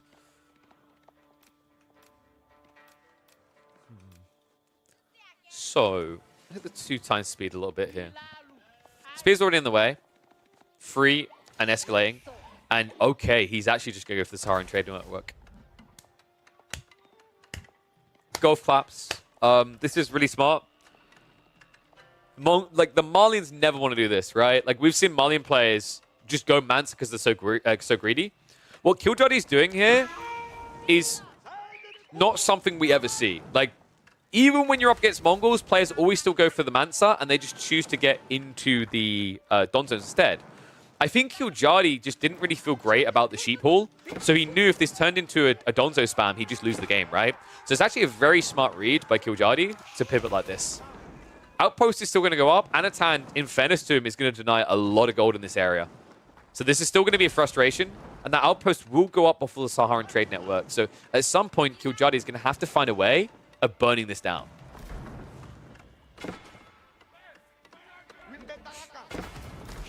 Nano, I think he'll at least get a little bit of payday, right? Yeah, he gets the burn. So 25 food, 25 gold. He will not be able to get a second house. Funnily enough, against old Mongols, against old Malians rather, you would have got 2 houses before the network went up. Because remember, old houses used to have 400 health, so much easier to get in torch range. Dude, could you imagine if Anatan just ran in and burned that as it started? Other side of this, Anatan now has kind of a bit of a problem, actually. This is a terrible, terrible map for Silvertree. Like, I kind of want to vomit looking at it. It's right next to it. This is why I've been a little bit about Dry Arabia for Mongols recently, is I've noticed that these spawns, they've been a bit more wild. You very rarely get the corner spawn anymore in Dry Arabia. At least not in the Mongol games I've been watching. Sometimes you even get these weird spawns mid-map. Like, for example, the players are here, and the trade post would be here and here, which is still not ideal, right? You can't get full distance straight away near your base. So, kind of sucks for Anatan. It's going to take a little bit of time for him to move the Silvertree out into a position where it's good. He hasn't even taken superior mobility yet, right? Because in the other game, at this stage, 100 resources is actually quite expensive.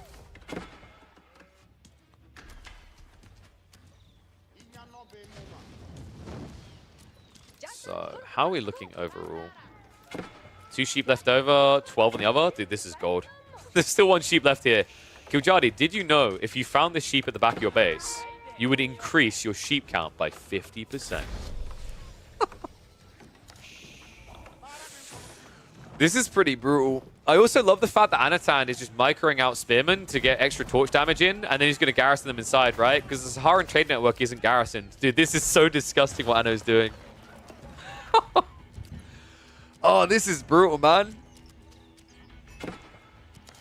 So remember, houses, like, they don't actually have that much health, so although it looks really pathetic, these archer shots coming out, like over time, you are just dragging more targets down, right? You turn this into a 150 resource refund play while also denying all gold away from Killjoy. And, you know, this is the negative you get sometimes, right? Like, sometimes having 2 pit mines together is, oh my god, you're on top of the world. I imagine when Killjoy got into this game and he saw the double gold like this, he probably just wanted to rip his hair out. Like, Mongols is a civ you do not want this against. If this was another civ, you could set up some sort of outpost quick enough here, right? Against the Mongols, no chance in hell. You could have tried Saharan Trade Network deeper, sure, but like, there's a reason he built it in this specific location, because his villages would be protected by the TC. Anywhere else, he's dead. Are we about to see the Cardinal Sin? Oh my god, he's actually doing it. He's going on. Oh, oh no. He's gonna have to go on to berries. He's going on to deer right now. Oh dear god. Anatan already now setting up the traders. Keshiks are already on the way. Now, here's the interesting thing, actually. Anatan, I think, has misread this a little. In that, if he went for archers, he'd probably be a lot stronger right now because of the lack of gold. Going Keshiks is kind of weird against an opponent who doesn't have gold access. Because the only thing he can really build is Donzos. So you're giving him a bit more bandwidth here. By some miracle, Killjoy is going to find another pit mine here to try and secure. But it has immediately been scouted by Anatan. And there we go. The archers are swiftly on the way afterwards. Wait, what? Dude, that trade post... Okay, this is the weird part about what Anatan is doing. That trade post is actually further away. Like, they're closer to it than this one, I think. It looks like, based on the map, he would get more gold trading through his own base.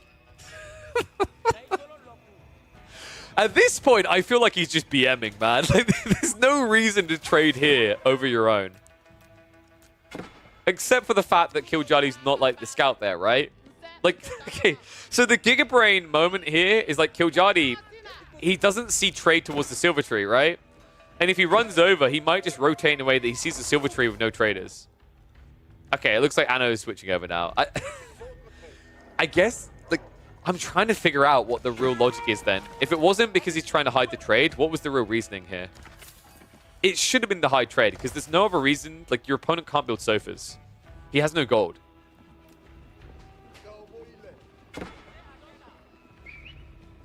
I don't think the pathing would be that frustrating, right? Like, this tree line's a little bit in the way, but outside that, it's fine. Like, there's not much difference compared to this tree line, which is partially blocking you as well. So we have got a pit mine operational. Other side of this, though, archer count looking kind of spooky. We have at least got jabs now being added in. But as this trade escalates, that's where the Keshik count is going to get very difficult to contest. Also, the way that Killjoy is now playing, like, he has to play on a wide flank. The negative of doing this is you have so many villages out here, you either have to spam outposts or you have to guard. If you're guarding, who's guarding home? Right, so this is a smart read. Anatan should be able to keep idling up this wood line, slowing Killjoy down. I'll do more than just bloody well idle it. He'll find some kills. Moving in, Killjoy. A little bit slow on the reactions there. So 2 villagers going down. Great little strike there for Anatan. Bloody hell. Talk about being out of food. It's a 10-villager lead. Well, it's not all villages, right? Like, I think Killjoy might have missed 1. Okay, no, ignore me. Wait. No, he definitely did. It's 8 traders. 11. No, I'm an idiot. Ignore me. I'm having a dumb day. It looks like he missed maybe half a villager, if I'm not mistaken. Because there is a very small gap here. And that's impressive, because remember, Anatan would have also had idle time moving the TC across to the tree line initially. So I feel like when he ran out of food on the sheep, Killjoy may have not had enough food to get a villager for like 10 seconds or so. Dude, this trade is actually so obnoxious. How do you react to this now if you're Killjoy, right? Like, the moment you had to go out on deer here is the moment that the Marlians look really underpowered. Because you just don't have the army flex to go everywhere, right? Like, you can't split between your main base and the deer and then also contest trade. Killjoy is going to try, but this is usually the undoing of a Marlian.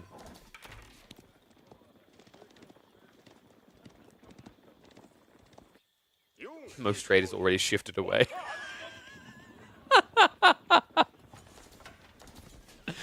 I like how Anatan's like, I'm happy with Eva. I'm just going to switch to the other trade post now. Bye. Oh my god, dude. I would feel so griefed right now if I was Killjadi. Wolves are also going to start going up, so he's looking to restrict the options to the Keshiks.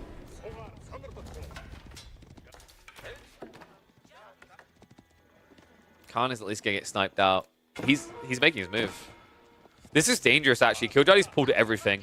So if these Keshiks rotate around towards like the gold, towards the food, Killjadi's going to have big problems. Then again, in his eyes, right, like Killjadi, if anyone's wondering why would you make this move, his mentality is this game is already a problem. Like, I am already far behind. It's trade. You can't outboom the trade. So your only option is to move out like this. And unfortunately, because of the state of his economy, he doesn't have the gradual Fulani coming in. He doesn't have the potential to go into sofas here. His only option is to go all in. Okay, hit the trade. Army out of position. Actually, a beautiful stab on both sides there. So a few Donzo drag the main army, and it means he's going to have to idle up the trade on this side if Anatan wants to keep it alive. So nice little move in there by Killjadi. Has to get some troops back to deal with these Keshiks, though. They're low on HP, but they are still a dangerous threat, especially with 7 villagers out here with no wheelbarrow. Are you kidding me? He dodges it. Dude, that would have been GG. That difference right there would have been death. Spread is going to survive. Garrison's going to come in. Villagers are going to be chipped away out here, but it looks like the Keshiks, they do throw their lives away underneath the outpost. So a little bit unnecessary by Anatan there. Actually, I say that. If he doesn't stab this Keshik, Killjadi. Oh, thank God. All right. So Keshik's going to go down. Clash on the other side is not looking great right now, though. Archers are moving in. Donzo's getting baited into the engagement. Keshiks are at least going to get cleared up. So this is about as good as Killjadi can hope for right now.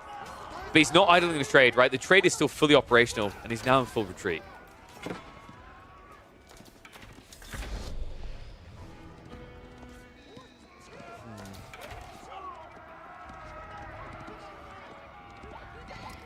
So do I have any idea how players have over 400 APM in the game?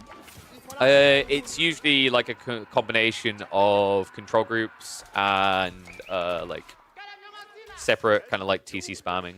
So like there are a lot of ways you can do this. So for example, if we control group 1 these, control group 2 these, and then you usually do control group 5 these, maybe 4 for this. So like, so you're switching back, bum bum bum bum bum, QQQ 5 QQQ, and then you'll like in this fight at a high level you'll be doing this constantly.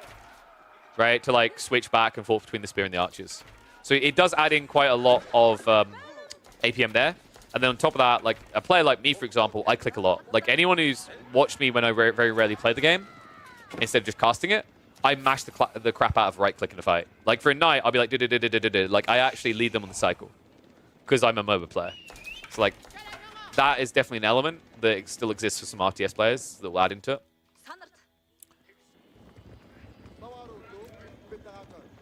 They do a lot of unnecessary actions. Yes, the reason why they do it, though, is so that they are warmed up for when those aren't unnecessary. That's the logic. It's like when you get into intense moments, you need that APM.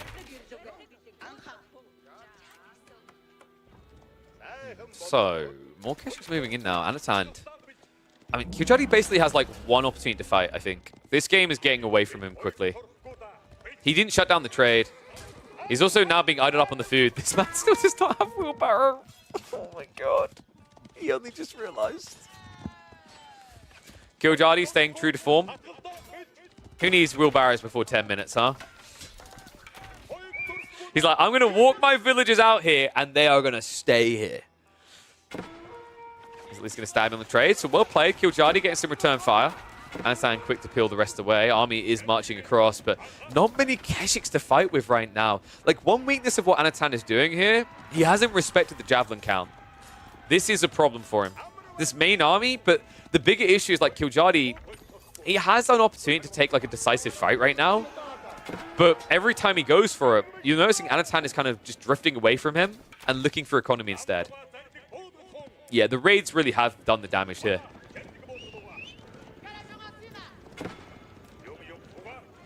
Archer mass also big enough that you can actually insta-snipe down jabs. It's kind of not too bad now. Can't. That was bold, charging the enemy line on your own. So one problem here for Killjadi is if he doesn't start actually microing for the back line, he's going to be in a problem here because these archers, once they gap close, this many will snipe you out quite quickly. Like, it's kind of wild, right? Like, yeah, jabs do counter archers, but when you have this many, when the blob's this big, anything is going to die that you target. Last of the Donzo's going down. I mean, this is now officially a problem. Killjadi in this retreat, he could lose a lot. He mainly just has javelins left over, and you can see the hesitation to even turn and burn for a second here. Archers now starting to reach those jabs, and this should be it. Killjadi, even if he turns around for a second here, it's going to cost him dearly. Remember, these javelins have an insanely long wind-up time. Long enough that the archers will return fire. More Keshik's on the way as well. This is where it's just getting away. I think Killjadi, it's kind of writing on the wall at this stage, right? Like, he's only got 2 ranches set up. Sure, he's got his pit mines operational again, but without a melee front line, this is becoming truly problematic. And behind this, the trade continues to boom up. We're now, like, what, 11 traders? I think there's a lot more than that, though, if I'm not mistaken. I just think some of them have still gone idle. God.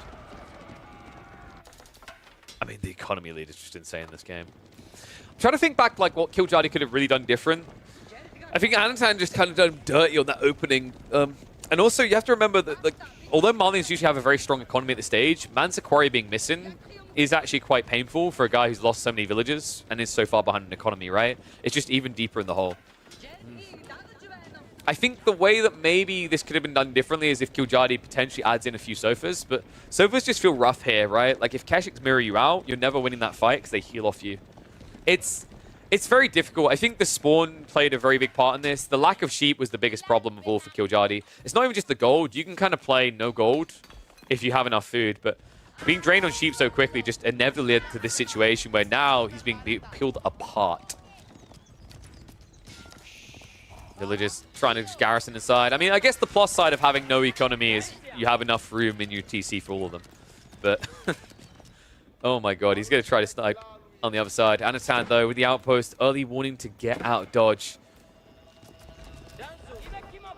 Main army is now on the way. Archer count big enough to just butt this back. Butt this back? Bat this back. Well, quick kick to the butt, actually. Killjadi's like, I'd say it has like a maybe 3% chance at this stage. It's really, really brutal. The reason, you know, some people might like, is this not over? Why is he not called GG? This is match point, right? Like, every series matters. For him, it's 25 bucks. I don't think at this stage Killjadi could make it to playoffs, but he can still play Kingmaker and he can also still secure himself extra money. With being the final game of the series, there's nothing left to play for afterwards, right? So, Keshiks, in the meantime, in the base, are still proving a nuisance. Killjadi continues to be idled with basically a third of his economy. Javs are at least going to be able to escape behind the wall here, but Anatan now with almost a free military advantage. Right, 34 to 100 at this stage. I think the only thing left for Anatan now is just go Castle Age. When was the last time you saw 86 archers in a game of Age of Empires 4? I mean, I'm all for the way of the bow, but that's one of the most nutty things I've seen in a long time.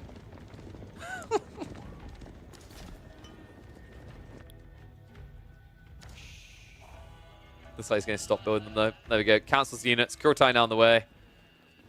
Killjadi will take one more fight, but that fight is not going to be very fair. Turns out, jabs don't really counter archers when you're talking about Kurotai and veterancy. Looks like Killjadi might have the correct read. It looks like he's maybe starting to stockpile food a little bit and gold. Fulani will be built. The issue is it's probably not going to last very long. I am gutted, by the way. I didn't see the Deerstone build. Was really looking forward to the Deerstone in the middle of the ranch. Well, guys, calm down. It might be 130 pop lead, but the Marlians are OP. Look, he's got a pit mine. And another pit mine. Wow. And then the ranches. He's got, like, 20 extra... Oh, I can't be delusional. This is about to be one of the most one-sided fights I think we're going to see all tournament. Killjadi's still investing more into army. He's not teching up yet. He's in for a rude awakening. Anatan, dude, I'd just get moving straight away. Like, when you see your opponent stuck in his base still, you can make a move. If he had God Vision like we do, he'd just be going in already. Instead, Anatan's going to show a little bit of respect and wait a moment here. But that's going to be even better, because that means that Killjoy is more likely to start locking in the tech up instead of adding in more army. Khan says, fight me. Kashyyyk veterancy is coming through so swiftly as well. And we've got a few of those still prowling, right? Like, these guys are about to hit like a truck. Fulani now on the way from Killjoy. This is difficult, actually. The timing on this, the Kurotai packing up and wheeling up, by the time you're going to be getting your veterancy on the jabs, you're going to be stuck in a fight. Anno adding in even more archers now. We're at risk of breaking triple digits. Good God. Even Iron Man would be scared of this many archer shots coming in. Like, he's like, maybe one of them penetrates. I don't know. The fact that he's actually killing this pit mine with archers. Kurotai in position now, moving in even deeper. He's going to go straight for the Fulani. I mean, go for the Fulani for the juggler, right? Set up the Kurotai right next to it. There's nothing stopping you from taking it all down. Fulani almost complete. Here it is, Kurotai now on the way across. And Anno looking to dive in. Movement speed arrow is going to be activated. Tech up is complete, but for what? What do you do with this? Villagers being hit. Be free, little cattle. Be free. Oh, God. I always wondered what 90 archers shooting a poor cow would look like, and now we know. Javs have to contest this. Upgrade is coming through fairly quick, but even then, I mean, the Kurotai buff being there, this makes the Archer army nigh on unstoppable. He's already got the range level 2 increase. Javs barely anywhere left to run. I think the writing truly is on the wall here. Killjoy, he opened this series in impressive fashion, but the more this has went on, the rougher it has looked. I think out of all the ways that Game Freak have ended, this is maybe the more sour. The sheep spawn really mattering, but can't take anything away from Anatan. The rotation by his Khan, the cutoff of the enemy scout was critical there, and it led to exactly this. Kurotai unpacking for what I expect to be the final time in this series. And it's going to be a series win for Anatan. So this is how he kept the dream alive. An important series against Killjoy gave him the potential to make it through. But as we know, the story of Anatan will end in the group stage despite this impressive performance. The series that we saw on the weekend up against B did end up being a 2-1 in favor of his 3D Clan teammate. But I think what we're seeing here is promising from Anatan. I mean, very, very clearly talented player. Just shy of making the top 8 of the Elite Classic 2.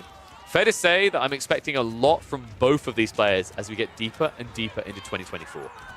If you guys like what you're seeing here, if you like these two, I definitely recommend subscribing to the channel and making sure you're following on all my social medias. I think I upload more Anatan Killjoy games than literally anyone else out there. Even more than 2 players, actually. Those 2 have got to start uploading YouTube videos. Come on. The Killjoy comeback, of course. He just needs to pull the cows right now and head to the enemy base. He needs to strap C4 on their underbellies and offer them as president. As presidents? Presents. President Cow. Well, I think it's fair to say that this is not looking like a very full Arnie right now. It's about to be fully empty. I'm sorry. You gotta make jokes at a time like this, guys. I mean, he's dead.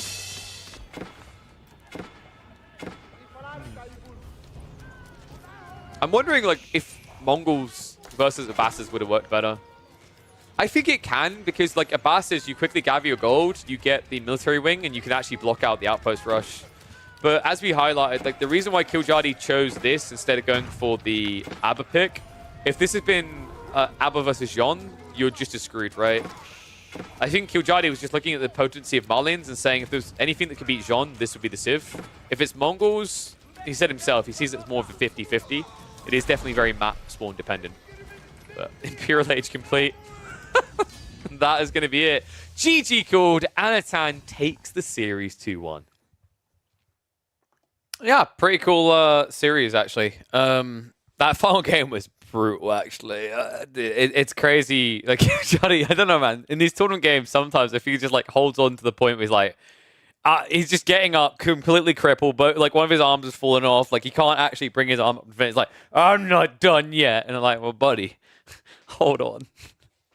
So, yeah. So, got to decide what we're doing next, whether it's going to be free-for-alls or 1v1s, when you need enough people for free-for-alls. I am going to end the stream over on YouTube, so if you're watching on YouTube, I advise hopping across on the Twitch side. The reason is, like, I'm trying to be careful not to block visibility on the new videos as they upload, because they upload, like, well, basically my YouTube videos release like 10 minutes from now each day. So I'm going to stop the YouTube side, but those watching on Twitch, we're still going to continue on. So YouTubers hop across. We'll